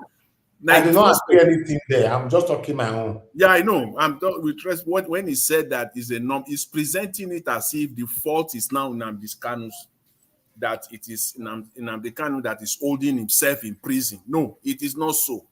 Nigeria is not a normal country. Deal are not offered to terrorists. If Nigeria have said Nnamdi Kanu is a terrorist and he has committed a treasonable felony, no normal country offer deals on that. So it's not normal. Okay. Okay. Naija, can I say 10 seconds? Can I come in now? 10 seconds. Okay, Black No. Panther. Can I come in? Wait, I'll come to your guy, Chris. Black Panther, 10 seconds. Where I differ from P-Soft is when he makes mention of United States offering you a deal. Let me correct you there. United States does not offer anybody a deal when it's a national security threat. Okay, you just said it. Get that. No, they don't offer a deal. There's no deal in America. If you go through the court system, and if you are not found guilty, nobody's going to offer you a deal. You be cleared and you go as a free man. Jonathan don't talk already. No, the one he talk now, different thing he talk. If you go through the court system, you will not be offered any deal again. Okay. Let me just respond to this Black Panther. Before you respond, sir, I have something to say to you. Let me just say, Black Panther. Wait, please. Wait. Oga Chris, go ahead. Mr. Joe, I'll come to you. Yes, wait till me I want talk. Make P-Soft not talk like say Kanu DJ because say now waiting do because waiting caused this argument in the first place. In the try tell us say Kanu is guilty. He's not guilty, has been set free. And concerning deal around the world, it is false. That is why you have Guantanamo Bay. The purpose. No, he said he did something. He said hold on. I was here. Everybody hold on. What he said from beginning was, if anybody say Kanu did not do anything wrong, he will not support that. But he wants Kanu to be out of there. Let him have deal with the federal government. Simple as ABC. He didn't say guilty. He did not use any word guilt or not. He said if anybody said Kanu did not do anything wrong, yes, obviously. Thank you very much. Hold on, please. Hold on, please. Now let me finish, please. Thank you. If me, I know say Kanu do something wrong. That's not the contention here. He do something wrong, they arrest him. Igbohu do something wrong, they arrest him. Sowore do something wrong, they arrest him. Why did they release Igbohu and say Sowore to? Okay, what did he do wrong? He tell us what he did wrong. No, please. Don't ask me questions. What have you finished? No, listen. When you people are asking me what did you do wrong, that means you are hypocrites. My contention. Because I do not understand why people will take Wait. They said he committed Black Panther, let another person before you come again. Please, Black Panther, let somebody else speak. Black Panther, please. Let me just say this. There's a reason. Be soft. Hold on. And we have to correct this impression. It is not done everywhere in the world. That is why the US have Guantanamo Bay. Because if they see that the US laws, they will not get justice, they have to go and take your case to that place so that they can use a different law to judge you. No countries respect judgment. Once judgment is given, they respect it. Let's not use that to exonerate Nigeria. Please. Okay. That's not true. That's not true. I want you to Google. Mr. Emmanuel. Mr. Emmanuel. Anybody that is talking, you go on backstage. Please. Okay, please, you have 10 seconds to round up. 10 seconds. No, I don't already round up. So as simple as that. Thank you. Mr. Oduwa, go ahead. Thank you. I want to ask Mr. Naija Wash and Mr. Emmanuel the same question. I beg, this man for South Africa, what did they call at that time, sir? Mandela of South Africa. I beg, not be wrong, he do when in the South Africa, when they call Poshu and call Nigeria, before later I come become president of South Africa. I beg, man, tell us whether na wrong he do or na right he do. For me, I don't know. Anyway, my contention, this is my contention. Let me make it clear. Hold on, Oga CM. Hold on. Oga P-Soft, you wanted to respond to something. You have just 30 seconds. Yes. when they say, you see, when people say that that's not how it happens around the whole world, that's not true. It means you have less information about different countries where you even live in. Google your country and look at people that are in exile, from your country.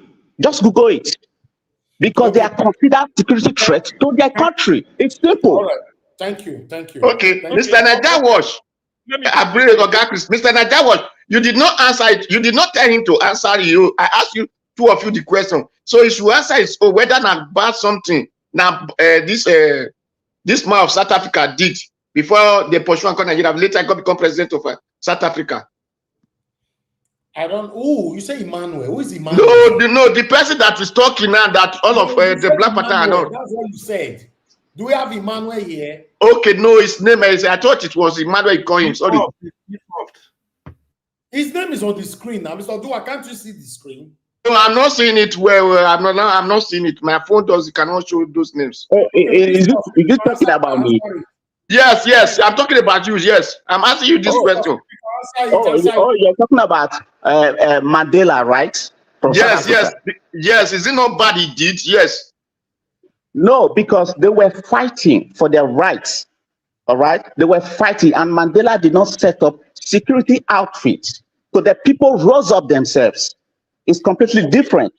All right, so they were fighting. Mr. Elvis, Mr. Elvis. Hold on, that Jonathan, please. Augustine, go ahead. Please. Thank you. There's a reason why they say the law is supreme. There's a reason why they say nobody is above the law, including President. Trump is undergoing trial. Once the most powerful man in the world, a leader of the freest world. Now 1 minute to get Augustine. What I'm saying is this. As CM, you can accuse me of anything. Accuse me. The moment you take me before a court, when the court discharges me of those charges, if you call me that thing again, I can deal with you. That is the meaning of court. It's only court that knows what is right and what is wrong. It's only court that decides it. Because court, you don't know more than the court. So what if the court has found Nnamdi Kanu guilty and sentenced him? So what are we still telling him, saying that he's still guilty? I agree with you 100% on that. Thank you. Mr. Jonathan, you wanted to say so. You know what you talk, not ever finish. Yes.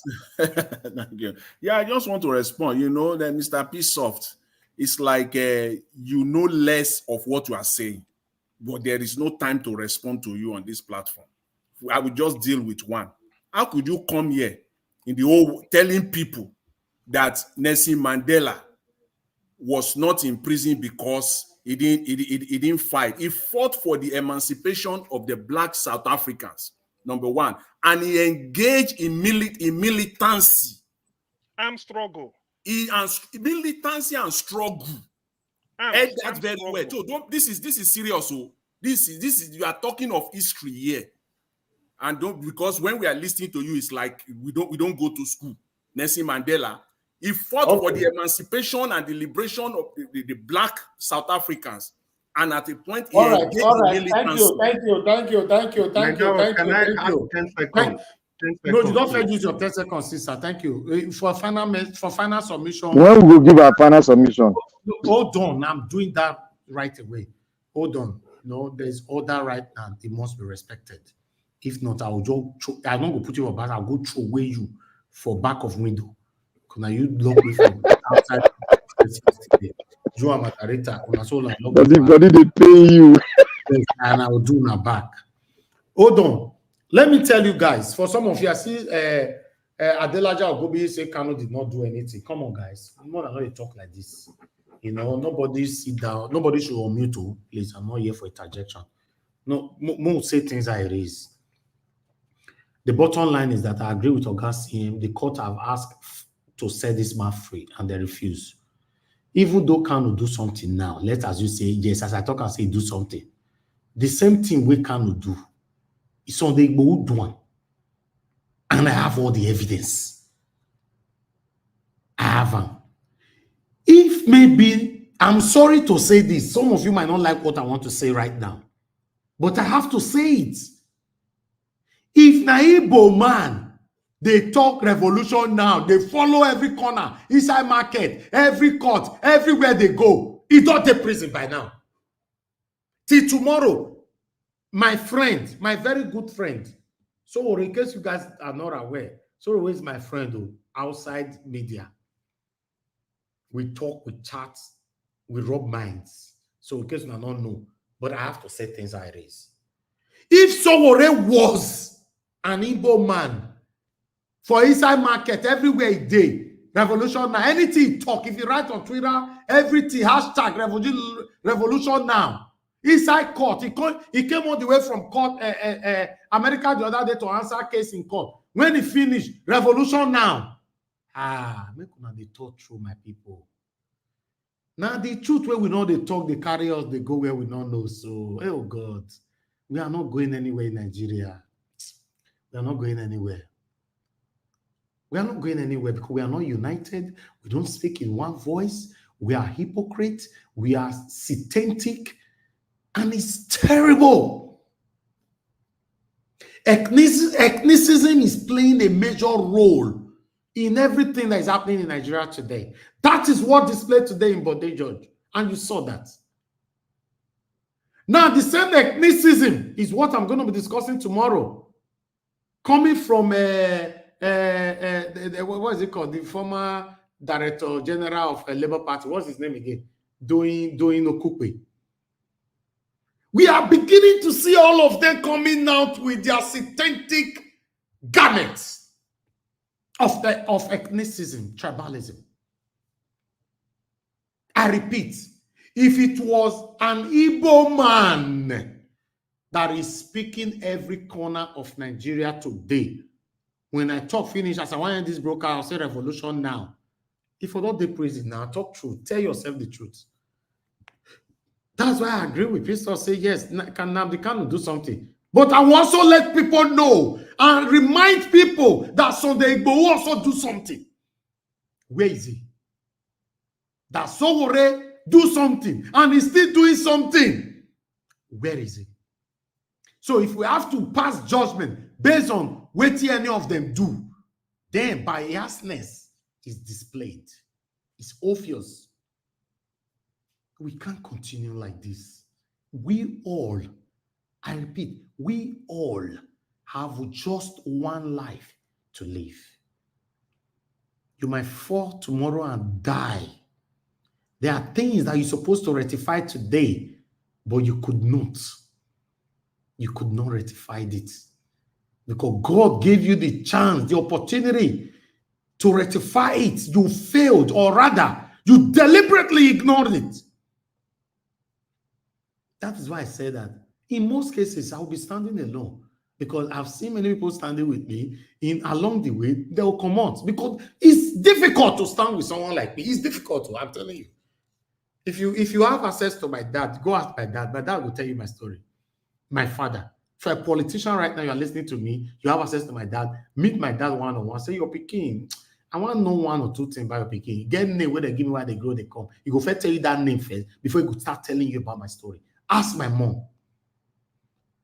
It's difficult. We are not going anywhere. We are not going anywhere. Even by now, as of today, so people is still not sure, or they know they are deliberately ignoring it, that the situation that is affecting them, the Kanu, is deliberate because he's an Igbo man. Just because he's an Igbo man.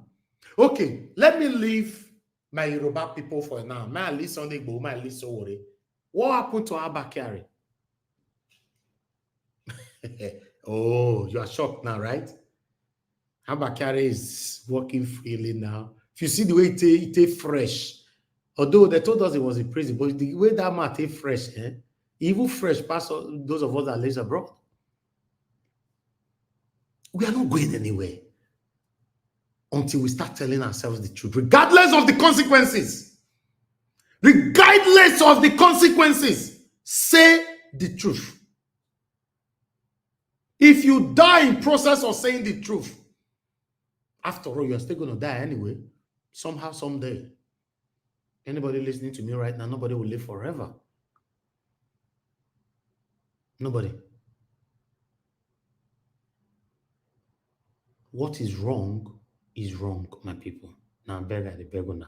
Sometimes I just want to shed tears with the situation we are facing. It's too emotional. It's too difficult to handle. I've told you guys before that what I'm doing on my platform, I don't have to do it.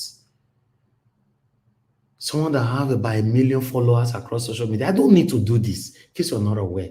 For some of you that is labeling us, we are doing it because of money. It be like say you don't know media then. If I need the money, I know the right thing to do on all my medias. Are you aware now that one of my Facebook that I have 500,000 followers, they've attacked that Facebook now. When we are live, nobody watch anything there anymore.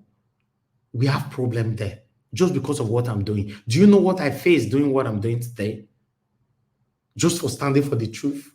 Do you know how many enemies that you accumulate in your life if you are saying the truth? Do you know how many people that will hate you just for saying the truth? Do you know how many people that will want you dead just for standing for what is right? One of my YouTube were brought down, though my mom told me not to be talking about these things. Some of you that is watching me here, one of my YouTube that you'll be watching from, before was brought down because of what I'm doing today. There was a day I decided I'm done. My mom said, shut up there. You don't know where. This is what you were caught for. So for you to know that if social media is big and you can make thousands of dollars, pounds from it, and the only way you can do that is you don't need to talk about politics. Politics is the least. Yes, if anybody that is on social media, that is running social media, listening to me right now, they know what I'm talking about. It's the least. You don't need to talk about it. Have you ever asked yourself, why is it that many other platforms that are bigger than me from Nigerian community, why they are not talking about what you and I talking about today? I've started it, and I'll continue to stand for what is right. Nnamdi Kanu is head because of ethnicism. Alongside with hatred. Yes. If ethnicism is working alone and hatred is not accompanying it, you can a bit solve it out. Alongside, attached with hatred for these people. Say it how it is. I'm an Edo man, a very proud Edo man. A very, very proud Edo man. You see how they shout for you, they do everything. I felt to tell you about me. I know if I shout, not to say if this man drink or he take, I know they drink, I know they smoke. All my life, I've never done these things. I've been advised, some of my associates in the past, just try it and see. You feel like I say no. That's why till tomorrow, I don't believe anybody can change anybody. Now your mind is dead, that make you change. Don't come here. Or so that you'll wake up and go take money for a satanic politician. I'll come here be telling you guys actually. Nobody can change anybody. Now your mind is dead. I'm going to never see one of our brother will come up for APC now they support PDP. I'm not seeing. I'm not seeing. Okay, we don't want to tell you now that no, I'm not doing it because I want a better Nigeria, a better Edo State. No. We are not going anywhere until you that is happy that Nnamdi Kanu is in prison, you come out to say the truth that even though you don't like Nnamdi Kanu, but this hostage where they hold him, so it is wrong. Then we can have a better country. But the beautiful thing about all, to round up with this, is that anyhow on a take judge, anyhow on a take the country, anyhow all of us take him, the situation of the country is affecting all of us. Yes, all of us. You that is listening to me now, if you are going to Nigeria tomorrow, now you will pray and fast. Your family members back home will pray and fast. You yourself will get to Nigeria, you still be praying and fast. Whereas if you are traveling from America to UK, in most cases, you don't even remember to pray. You are praying and fast, maybe they don't kidnap you. All I want is a better Nigeria. That's why I supported Peter Obi. After assessing all all the aspirants, all the candidates from their various parties. I said, this person will want to give me this better Nigeria than just this man. As I speak till today, I'm still with him, except otherwise. And that otherwise, that make me the talk come out. Cannot want me my principal for put all those things. Some of you feel not let you talk come out. You know why? Because you say you love Peter Obi, because now you love pass. And you see, if you just like me now, I'm going wrong. I don't feel talk him. And you say you are my friend here. You like me. You pray for me. Many of you pray for me all the time. Then I'm going wrong. You now refuse to tell me. Even though I don't listen to you, if you love somebody, let me tell you how you tell them when they are going wrong. Let me pass this. This one will help everybody. When you love somebody, don't expect them to listen to you from the first time. In fact, you might even receive insult from the first time when you try to advise them. The second time you might, but if you love somebody, don't give up on them easily. Continue to re-echo. Continue to let them know. Continue to let them know. That's why I have very few people in my life. These are the people who don't give up on me. Call me stubborn, but I know I like to talk on for life. I'm very, very stubborn. But if you continue to re-echo it even after I've disrespected you, and I say, wow, after everything, this might just like give us a mandate, for example. Give us a mandate that have passed through tests on this platform so many times. You have proven to me that it's my brother. You have proven so many times that I am your brother. And many of you know what me they talk for here. What about Black Panther, for example? Black Panther is one of the people that just bring joy to my life here. No matter how you want bitter and rich, you don't go vex. It's just like 2Naija, for example. As soon as don't beat 2Naija rich for you, now don't you see say 2Naija will come here, they insult anybody. Even many of you now we don't beat 2Naija for this platform. Now still they talk say 2Naija will miss you. It's the way he portrayed himself. That's why you still missed him. I want everybody to learn from this. We are not going anywhere if we refuse to be telling ourselves the truth. Even though I want verse, talk him today, tomorrow talk him again, next tomorrow talk him again. One day I go see him. Say, oh, I didn't realize it. I will learn. I'm not a perfect person.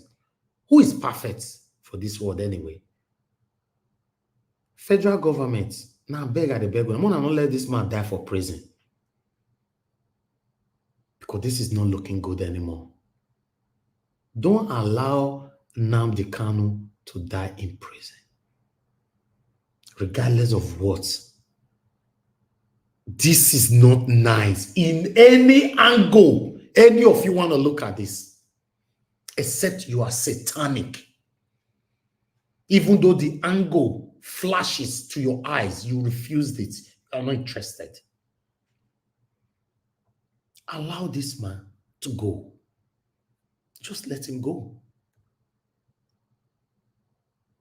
And some of you that is not speaking for Nnamdi Kanu, listen, if I speak for Nnamdi Kanu today, I'm not expecting me to come tell me thank you if you come out. I'm not interested.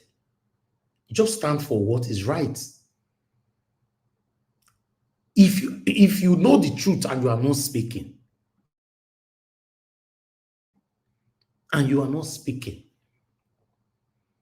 one day, God forbid though, you will find yourself in a situation. You know, say the situation where human being they get for this life, not be the same thing, no. A different situation we find ourselves. Then people will also ignore you. Say, make una let me sort itself out. Beneath the talk and say, I mean, akomedopa. If you know what that means, it means that, can somebody interpret that for me, Mr. Chris? In English. If it's there. Yeah, first of all, it is what it means is that there is nobody that will not face challenge. But the difference is that we all will not face challenge the same time, the same day. Exactly. Everybody will face challenges. In fact, some of you listening to me right now, you have 1 or 2 challenges you are facing. but you are sorting it out. You are hoping in God. Please, I beg every one of you that is listening to me, even though you are part of the satanic people attacking us and all that, I want to let you know, let's stand for what is right. Let them release Nnamdi Kanu. Too much of everything is bad. Look at satanic Malami now. It's part of the reason. If you check on all these things holistically, APC and their satanic people, now you sit down and say over their dead body, now let this man go. The same APC where they make life difficult for you and I today. Some of you that have celebrated this decision, today the same APC they put pepper for your eye today. You see, that is why I said, don't support evil because it's favorable to you today. It might turn around to haunt you tomorrow. Let me put it on screen for you to know. I have it here. You can see it there. It's there. A man could become the next victim of the evil he celebrates today. Don't defend evil because it favors you now. Because it could work against you the next minute. You don't know why they showcase this for you all here. Yes. When APC nearly started this thing for Nnamdi Kanu or any other test started, some of you were happy. But today, everybody they collect. It's something else. Let's have our final submission. I appreciate every one of you. God will bless you. Thank you so much. I would like Oga Chris, please. I would like you to do the final submission of just 3 minutes, everybody. Thank you, sir. Okay, well, Mr. Anjawas, thank you very much. I think you've literally said everything. And the angle, I was looking at it from the PSOFT angle. I think you just made the point clear that there's no use for we to pretend that Nnamdi Kanu being held back is not because he's Igbo. It has nothing to do with any useless law. It is because he's Igbo and because they hate him. It's as simple as that. Every other thing is just academic exercise. And again, Mr. Pisov, I would like to reiterate that in the US and in the country where I live, if a court grants you judgment and you win, no government holds you back. Okay? You have to get that clear. And concerning Nelson Mandela, he did so many things. Now he has an accomplished Mangosuthu Buthelezi, who now left to go and form Nkata Freedom Party because he felt that Nelson Mandela and co, they were not violent enough. Mark the word, they were not violent enough. He broke away and formed Nkata Freedom Party. His name is Mangosuthu Buthelezi. You can Google that. Now, I come back to Obaseki. Edolite. Obaseki has failed us. And we have one solution. And that solution lies in the hands of Barrister Olumide Akpata of the Labour Party. This man has done it before. He can do it again. He has given us a blueprint. The blueprint he used when he was the chairman of the NBA. He did absolutely well. He saved funds for them. He demonstrated his economic sagacity. He had the opportunity of making away with funds, but he didn't. He had the opportunity of increasing their annual dues and stuff like that. Even when he was under pressure, he didn't. He said he wants to demonstrate that they have enough to run that association. And he said he's bringing that same level of empathy to governance in Edo State. Because what government all over the world, not just Edo State, the countries that are failing, what they lack is empathy for the people. And empathy is what Olumide used in sowing dreads for himself. You can look at him the way he talks. He's vocal, he's bold, he knows exactly what he's going to do. Vote Olumide Akpata. Good night, Mr. Nanjaos. Thank you for the opportunity. Thank you, sir. Thank you. Mr. Jonathan, please, your 3 minutes, sir. Thank you. Thank you very much, Mr. Elvis. I greet everyone once again. I just want to say this. For me, it's very clear. Nigerians know. Those that are ready or that are willing to know the truth. Now, the Kanu, for me, did not do anything wrong. There is no law, but the government have to cook up something. They must cook up something. The court have cleared him that he didn't do anything wrong. That is clear. But they must cook up something to hold him. Sunday Igboho, Showore, they didn't do anything. It is what they are doing, they are covered under the Constitution of Nigeria. But the government must cook up. They must cook it up. You can't hold somebody without something. You have to cook it up. And that's what they did with respect to Nnamdi Kanu. And on the issue of Edo State, briefly, I want to say this. See, I like to listen to facts, but I dislike misrepresentation with every viper of my being. I dislike it completely. And 30 seconds. That's 3 minutes, Mr. Elvis. You are changing me. Mr. Elvis. It remains 30 seconds. Okay, now. All right. Anyway, let me just say this with respect to let me leave the one of Edo State. See, with respect to minimum wage, there is no governor in Nigeria. Again, I say it, no governor in Nigeria that cannot pay at least 120,000 naira minimum wage. No governor that will not pay, that cannot pay that one. Basically, half of the civil servants in most states are ghost civil servants. They do not exist. This money is going into their pocket. 120,000. Most states will say they have 15,000 civil servants. Where is Edo State with 15,000 civil servants? So these lies that they cannot pay minimum wage is what we're dealing with in Nigeria. There is no governor in Nigeria that cannot pay 120,000 naira minimum wage conveniently. Thank you very much. Thank you very much. Thank you. Abdul Malik, I don't know, are you still there, sir?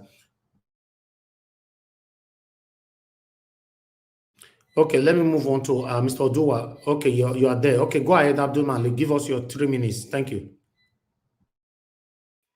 Yeah, good evening, Nigerian. Is it Abdul Malik or me? I heard what somebody's already talking now. I'll come to you.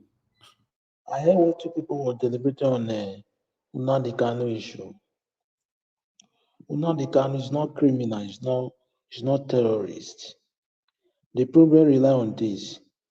Nnamdi Kanu is just because of his people, the southeast people that are representing them in Abuja. That is his case. That is what is holding that man there. If they stand up today, say that guy will be released, they will release that man. And there is nobody is deliberating on the issue. That is the reason why that man is there. Yet, he's not a terrorist, he's not a terrorist, and he's not a criminal. Somebody is fighting for agitation, it's not a crime. Yeah, because of the southeast people, the people that are represented in Abuja there, they are the case of that man. If they stand up today, say that man will be released, they release that man. I come to this minimum wage. If you look at statistics, as far back as 2014, how much was minimum wage? Calculate how much they were paying there. 18,000. Okay, that 18,000 was how much dollar? Almost $100 and something. But today, that 100,000 is not even up to $80. Are we progressive or we are degressive? I don't really understand. That country, I don't really know. Instead of minimum wage to be increasing, but it's decreasing every year. And it's supposed to be increasing. The minimum wage is supposed to be at least $150, which is $100 for now. It's not even $100. It's not even 100,000. It's supposed to be 150,000 naira, which is $100. Thank you. All right, Abdul Malik, God bless you, sir. Thank you very much. To be honest, if they really wanted to, if we were lucky, let me put it like that, if we were lucky to have a good government, the minimum wage in Nigeria should not be less than 200,000 naira. You understand? Then they should cut the cost of governance so that we can meet up with that. But look at the money these satanic people are receiving, and look at the money they are paying to the citizens. It's crazy, to the workers. So, what do I know? Let me come to Mr. Oduwa. Mr. Oduwa, your 3 minutes start now, sir. And thank you. Let me say, it is only oppressor who will see the people they are oppressing trying to stand, that we say they are evil. So as many who think that Nnamdi Kanu do bad thing or for fighting for his people, the country that the name they give to him, which did not really close to him at all, trying to deny that name, it is only people, it is only oppressor that we see such people that we say you are doing bad thing. Me, I am not a Nigeria because I am a Benin. So if other person come out, it's Oduduwa. It's Oduduwa. A Nigeria is a wicked name, and it came from a wicked people. That is British, and they say it will hate thee. That on their secret society they will stand. So we are not Nigeria, and anybody who rise up and fight against oppression is not an evil. Where they were destroying the people's father, mother, they cannot go to their farms. That is where now the people had to call the people. Nnamdi Kanu call his people. Look at the people killing, destroying our crops in the farm. So all of them now go and pursue those people. So anybody who seen those things and could not praise Nnamdi Kanu for that, no such people are oppressors. So that is what we have to see.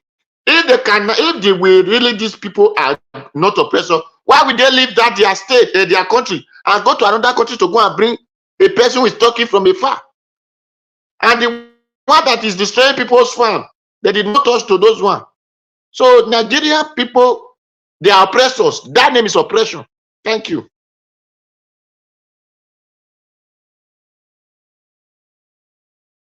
All right, Mr. Oduwa, God bless you, sir. Thank you very much. Oga, thank you, sir. Please, your 3 minutes starts now.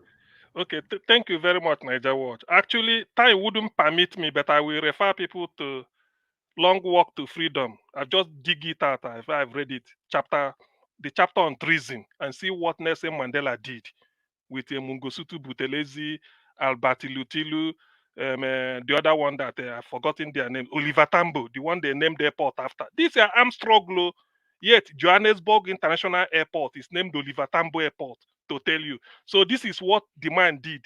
And as a matter of fact, Mandela, you are seeing, took refuge when he came to Nigeria in a place called Opo. Opo is near to Newi, where the former Minister for Aviation, Mbazulika Mwechi, who was begging Buhari to release Nnamdi Kanu because he didn't do anything.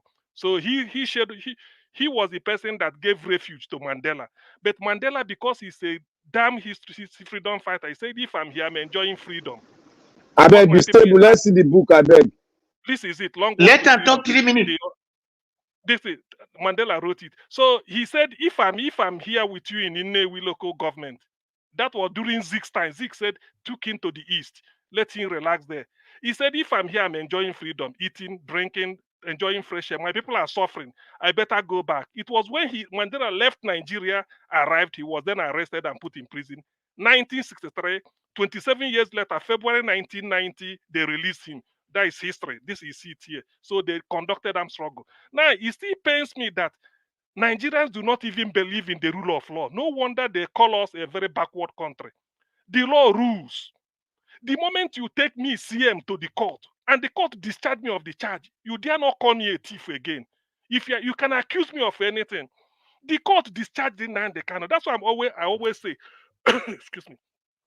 What if the court has said, Nnamdi Kanu, you are found guilty on all the charges, you have to go into for 10 years or 20 years or life imprisonment? Nigeria would have said, yes. You see it? Is it not people rely? If you call Tinubu legitimate government, they said after all, the court declared him. That's what Nigeria would say. What are you saying? But the court, we showed everything. We presented the case in court, and the court gave him victory. So what are you saying? Hope Uzodinma, Supreme Court governor. When you talk, you say the court. But now they kind of went through that court, and you see, listen, let me now round because there's no time. By Nigeria was thank you for what you said, but it's in the public domain. Unless somebody who doesn't have 4 eyes. If the intention of holding in Nnamdi Kanu is that in the end they want to punish this Igbo, we gave them £20, they become billionaires. They are having the largest aircraft, aeroplane business in West Africa. They manufacture cars, they do all these things. We gave them the highest cutoff in a school site or in Unity School. Say they are coming tops everywhere. They go to America and take first, everything. Now, one of them, the father of internet, let me say this so for those that will be talking.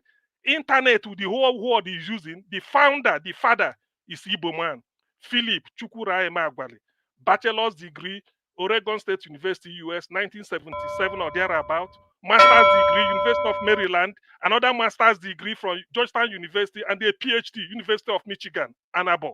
So all these, they are talking. If the intention is to suppress Igbo, we forgot Biafra. Biafra is on the calendar. It can only be delayed because the day people are winning more sympathy, Nigeria has failed. So they should allow Igbo to leave. Thank you.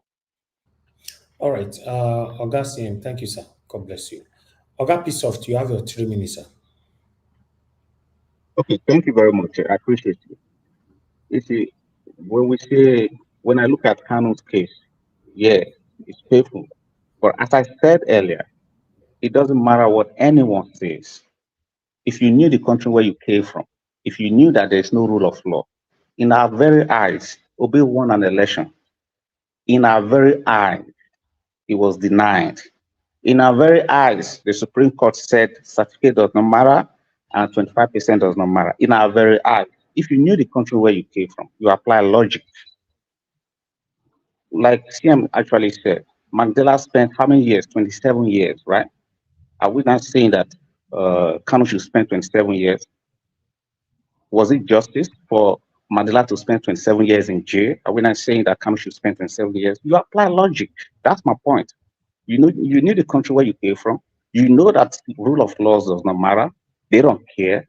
And you want to tell me that you're going to bring down the country for you to be out?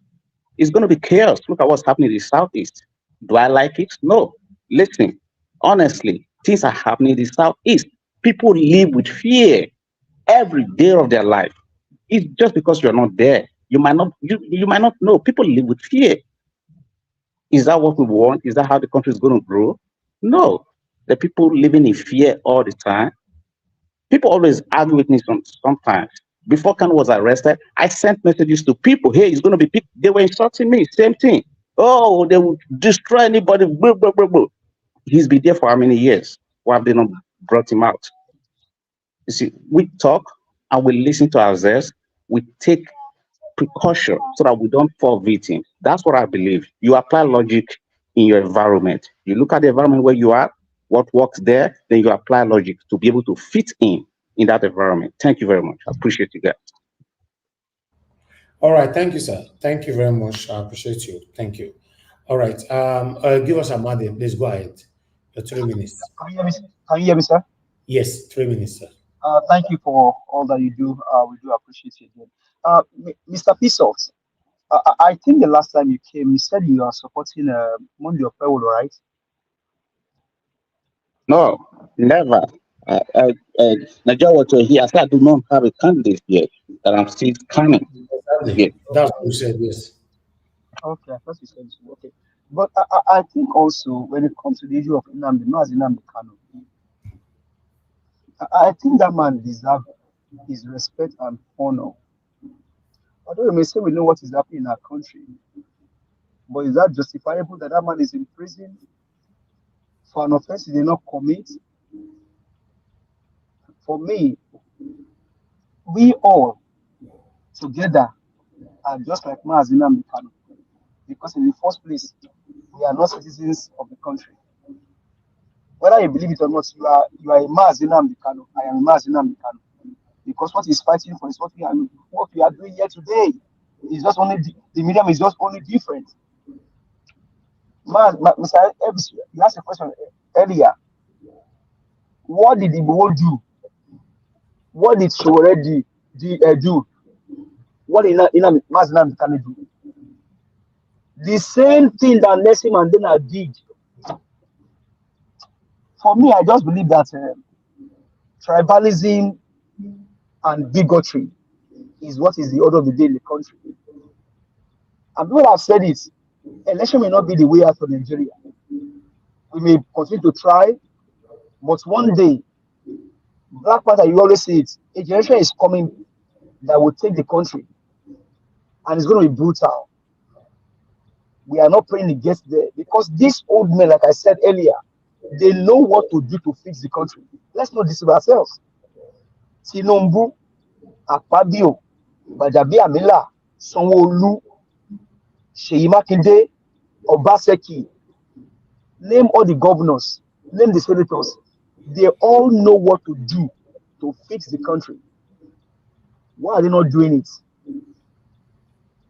Why are they not doing it? Now they get wardrobe allowance. Their wardrobe allowance alone is enough to pay the salary of workers in Nigeria without blinking an eye. But these men, they decided a father leaving inheritance for his own children. What are these men leaving for the coming generation? Government all over the world. Mr. Harris, you always say that UK gave you what your own country did not give you. Most of us live here in America. Black ones, you are in Texas. I'm in Texas. We know what we are benefiting from this country. Is it education? Is it life? But the place where you were born, these old men are just destroying everything. They enjoy the benefit of the land, but they have destroyed that. Well, thank you very much. Have a good week. Have a good night and a better weekend. We'll see you again tomorrow, God willing. Bye for now. Thank you very much, sir. That's why I greet you. Have a blessed weekend. Enjoy yourself and take care of yourself. God bless you. Thank you, my brother. Thank you. Thank you. My brother Black Panther, I beg your 3 minutes. Hey, you don't reach my tongue. Mr. Ivy, thank you. You know, you be my party. That's why I give you to yesterday. I know. And you go chop that black soup by force. Oh, today has been a very good day, and we have dealt. You know, there's fun when you put. I'm learning too when you join here to put it. But there's one thing I want to say here that is very common among some of us. See, when it comes to the Igbo side, it's a different game. It's a different tongue. There's one thing I want to say here. I want to say it, and I've been saying it. The Igbo, I love them. The reason why I'm saying this is because I have had enough experience, enough data about them. Physically, any otherwise, I've had it with them. Businesses, I've had the good time, I've had the bad time. I know them very well. And I concluded and I say this. Without the Igbo, Nigeria is in big trouble. The reason why I'm saying this is because of the economical base. They run the economic policy of Nigeria. People might not really find the wisdom behind what I'm saying. But when you have done business and when you have seen them, the way they are productive when it comes to, pushing the economic policies of the government, it has been a fruitful one for Nigerian economy. But when we come here, when Mr. what's his name, the man that spoke as an Igbo man, chief priest of, what's his name? We don't know the kind of business he's doing. And I'm saying here today, you are not in that space to speak for the Igbo people. You can advise, but you are not in that space to speak for them. Because morally, you are not even morally upright to speak. Because if you look at your antecedent, you cannot boldly tell us how you made your money, everything. But we hear you have club. A man that has a club bought a car of worth 2 billion naira. Can you people see something from there? Can you people hear? A man that owns a club bought a car worth 2 billion naira. A 2023 Rolls Royce. Do you see that? So when we talk about people that talks, that matters in Igbo land, they are there. The Wanyawus. A lot of them, great men, the one that brought BMW to Nigeria, the person like Slot, that brought the revolution of bringing in and training men, training Igbo tribe, training Yoruba, training all tribes on how to fix electronics in Nigeria. Presently, he is an household name in every tongue in Nigeria.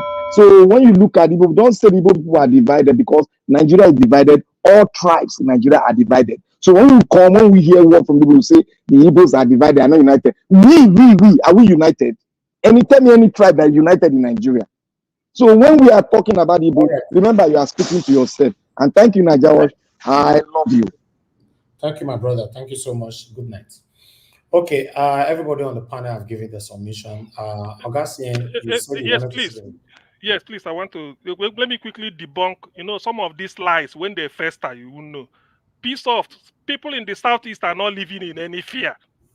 Please, if you like, go and listen to what you said. They are not living FEAR. They are not living in any fear. It's just people like all these Cubana chief priest. Thank God Black Panther knows about the business. How can you be using Rolls Royce? Where is your wealth without enterprise? These are people that are peddling room of APC. You come here and say, Niger State, a state in Nigeria, has 25 local governments. 12 are having ISIS flag. The governor said so.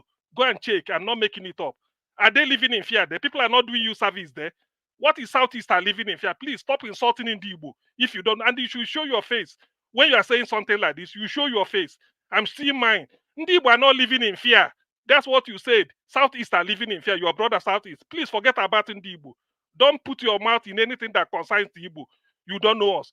For your information, Biafra is on the calendar. Nobody can stop it. It's an ideology. America ran away from Afghanistan. They left Taliban after the wasting. It's an ideology. You defeat ideology by logic. Run the table. That's how you defeat ideology. If you feel his arms and this thing, they want to put Nnamdi Kanu behind the bar. In the end, if Nnamdi Kanu dies there, it means that Nnamdi Kanu died before CM. It means Nnamdi Kanu dies before any other people living. Abiola and the Abacha, we are asking Abacha release Abiola. Where is Abacha? Where is Abiola? All of us will go. Nobody is above death. But we are not living in fear. We know exactly what our problem is. This generation you are seeing of Twitter, they've signed off from Nigeria a long time. They only use P2B to say, let's give Nigeria one more dice. If he fails, then we go. Today, people are talking about Biafra. If you doubt me, conduct a referendum. Go to Onitsha in the market, just pretend, said, giving Biafra and Nigeria, what do you take? The answer will surprise you. So don't force Ndibo. And why Nigerians are doing this is that they know if only Ndibo leave, the Yoruba cannot be in Nigeria again. Not because we want them, we are telling them to go. Even they do, everybody will like to leave. After all, Professor Banji Akintoye, you should know this. You should educate it, you should know it. Banji Akintoye said he has applied to Tinubu, write a letter, said we want to go. Form a committee at the federal, let us form a committee in Yoruba land, let us discuss terms. Banji Akintoye, emeritus professor of history, he wrote a book as big as this on Yoruba history. Professor of history, investor of Ife since 1976. So he knows what he's saying. Don't think that Nigeria, this is your beloved Nigeria or something. I don't see what people see in it. So indeed, we're not living in fear in the southeast. Please take it, just take that word back. We are not living in fear. I have relations, we have businesses. Innocent is expanding industry. Elexot is expanding. Forget about what the likes of all this Asare Dokobo twin brother will be saying. People read it and they start to talk. Who is a Cubana chief priest? Wealth without enterprise. These are the people doing a shower business, hook up everywhere, trafficking women, doing prostitution. Innocent is the real people. Go and ask them if their business is not booming. Are they living in fear?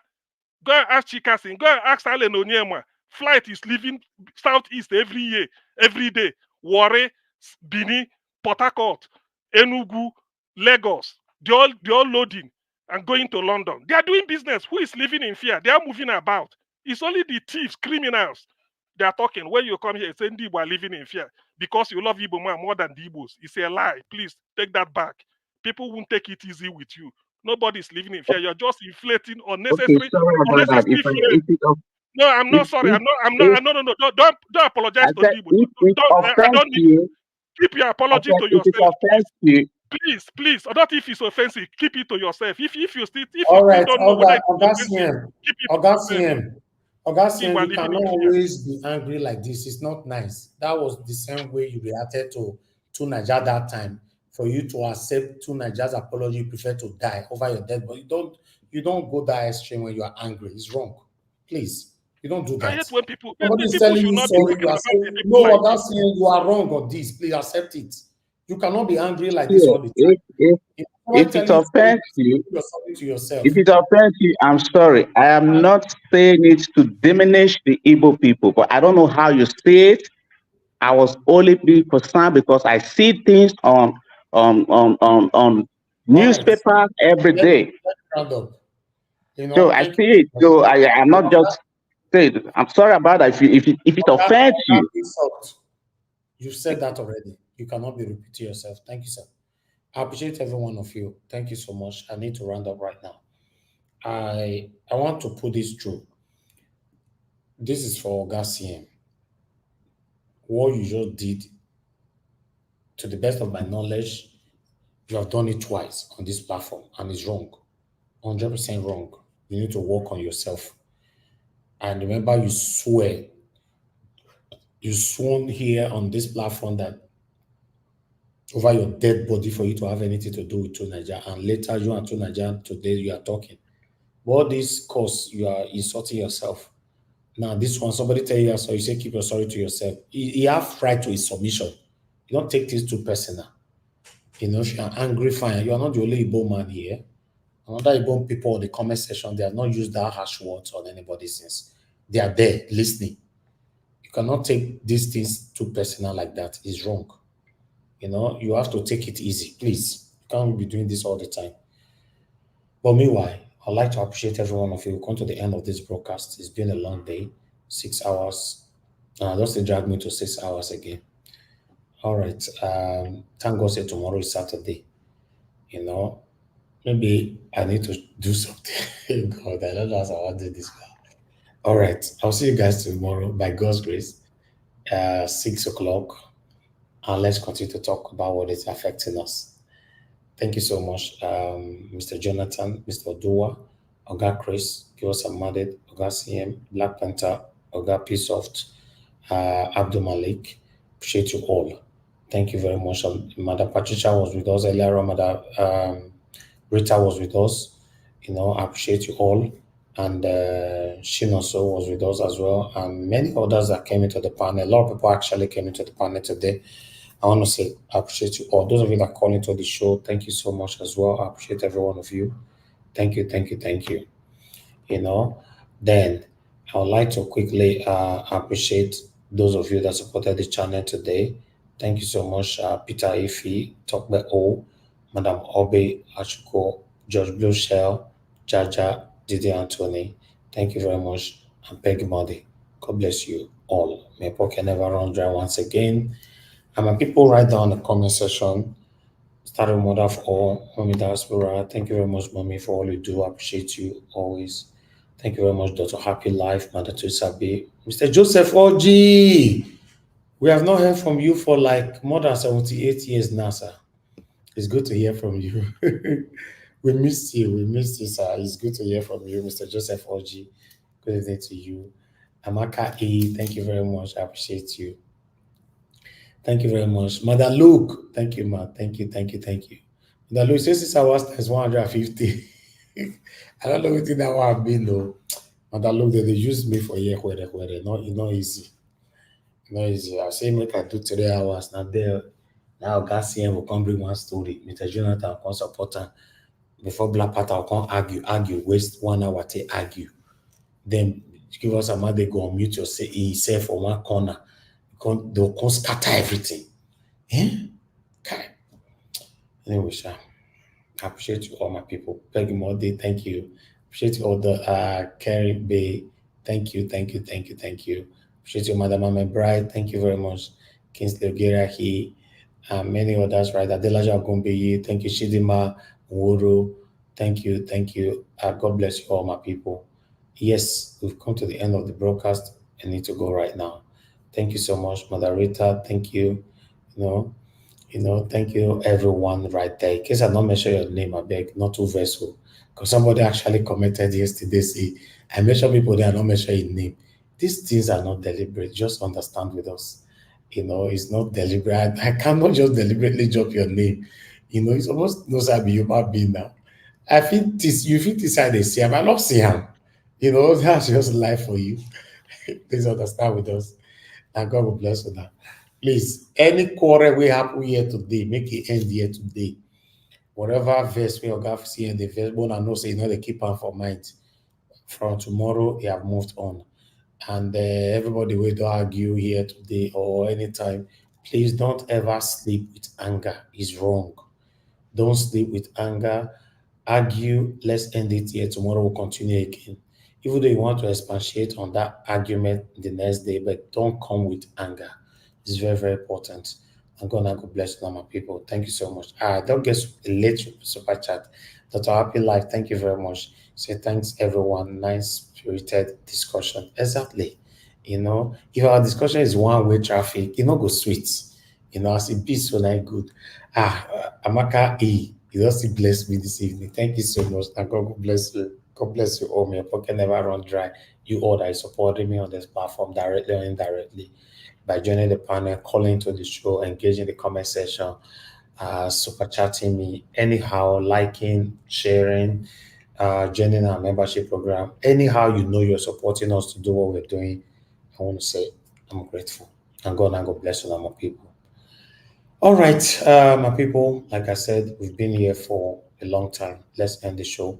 I'll see you guys again later tomorrow by God's grace. Good night and bye for now.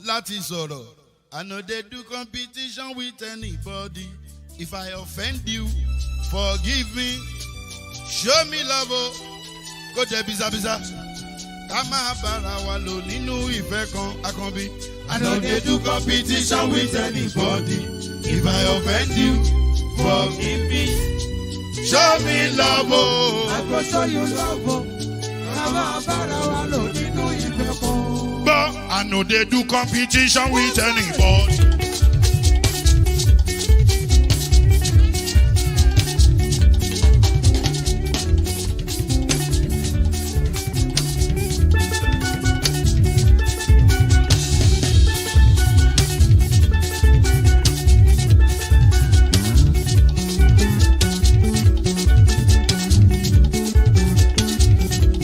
If I offend you, forgive me. Show me love, I go show you love. Kama bara wa lo nínú ìfẹ́ kan. I know they do competition with anybody. If I offend you, forgive me. Show me love, I go show you love. Kama bara wa lo nínú ìfẹ́ kan.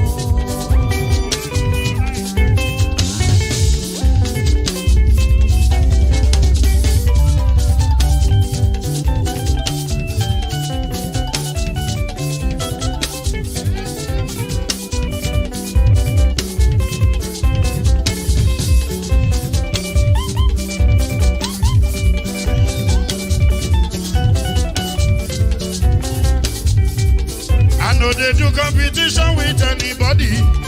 If I offend you, forgive me. Tó bá ti sanwó fún Ṣẹ́gun nàbí o. Ẹ fẹ́ jókù. Alákọ̀bí. Ṣẹ́gun nàbí. Alákọ̀bí. Sábà mẹ́la. Anybody. Any bobo. Anybody. Mo ló ń folú, ó gbà mí bó ṣe rí mi láti kíníṣí. Délé mo ló ń folú, ẹ jẹ́ ń sọ̀rọ̀. Délé o.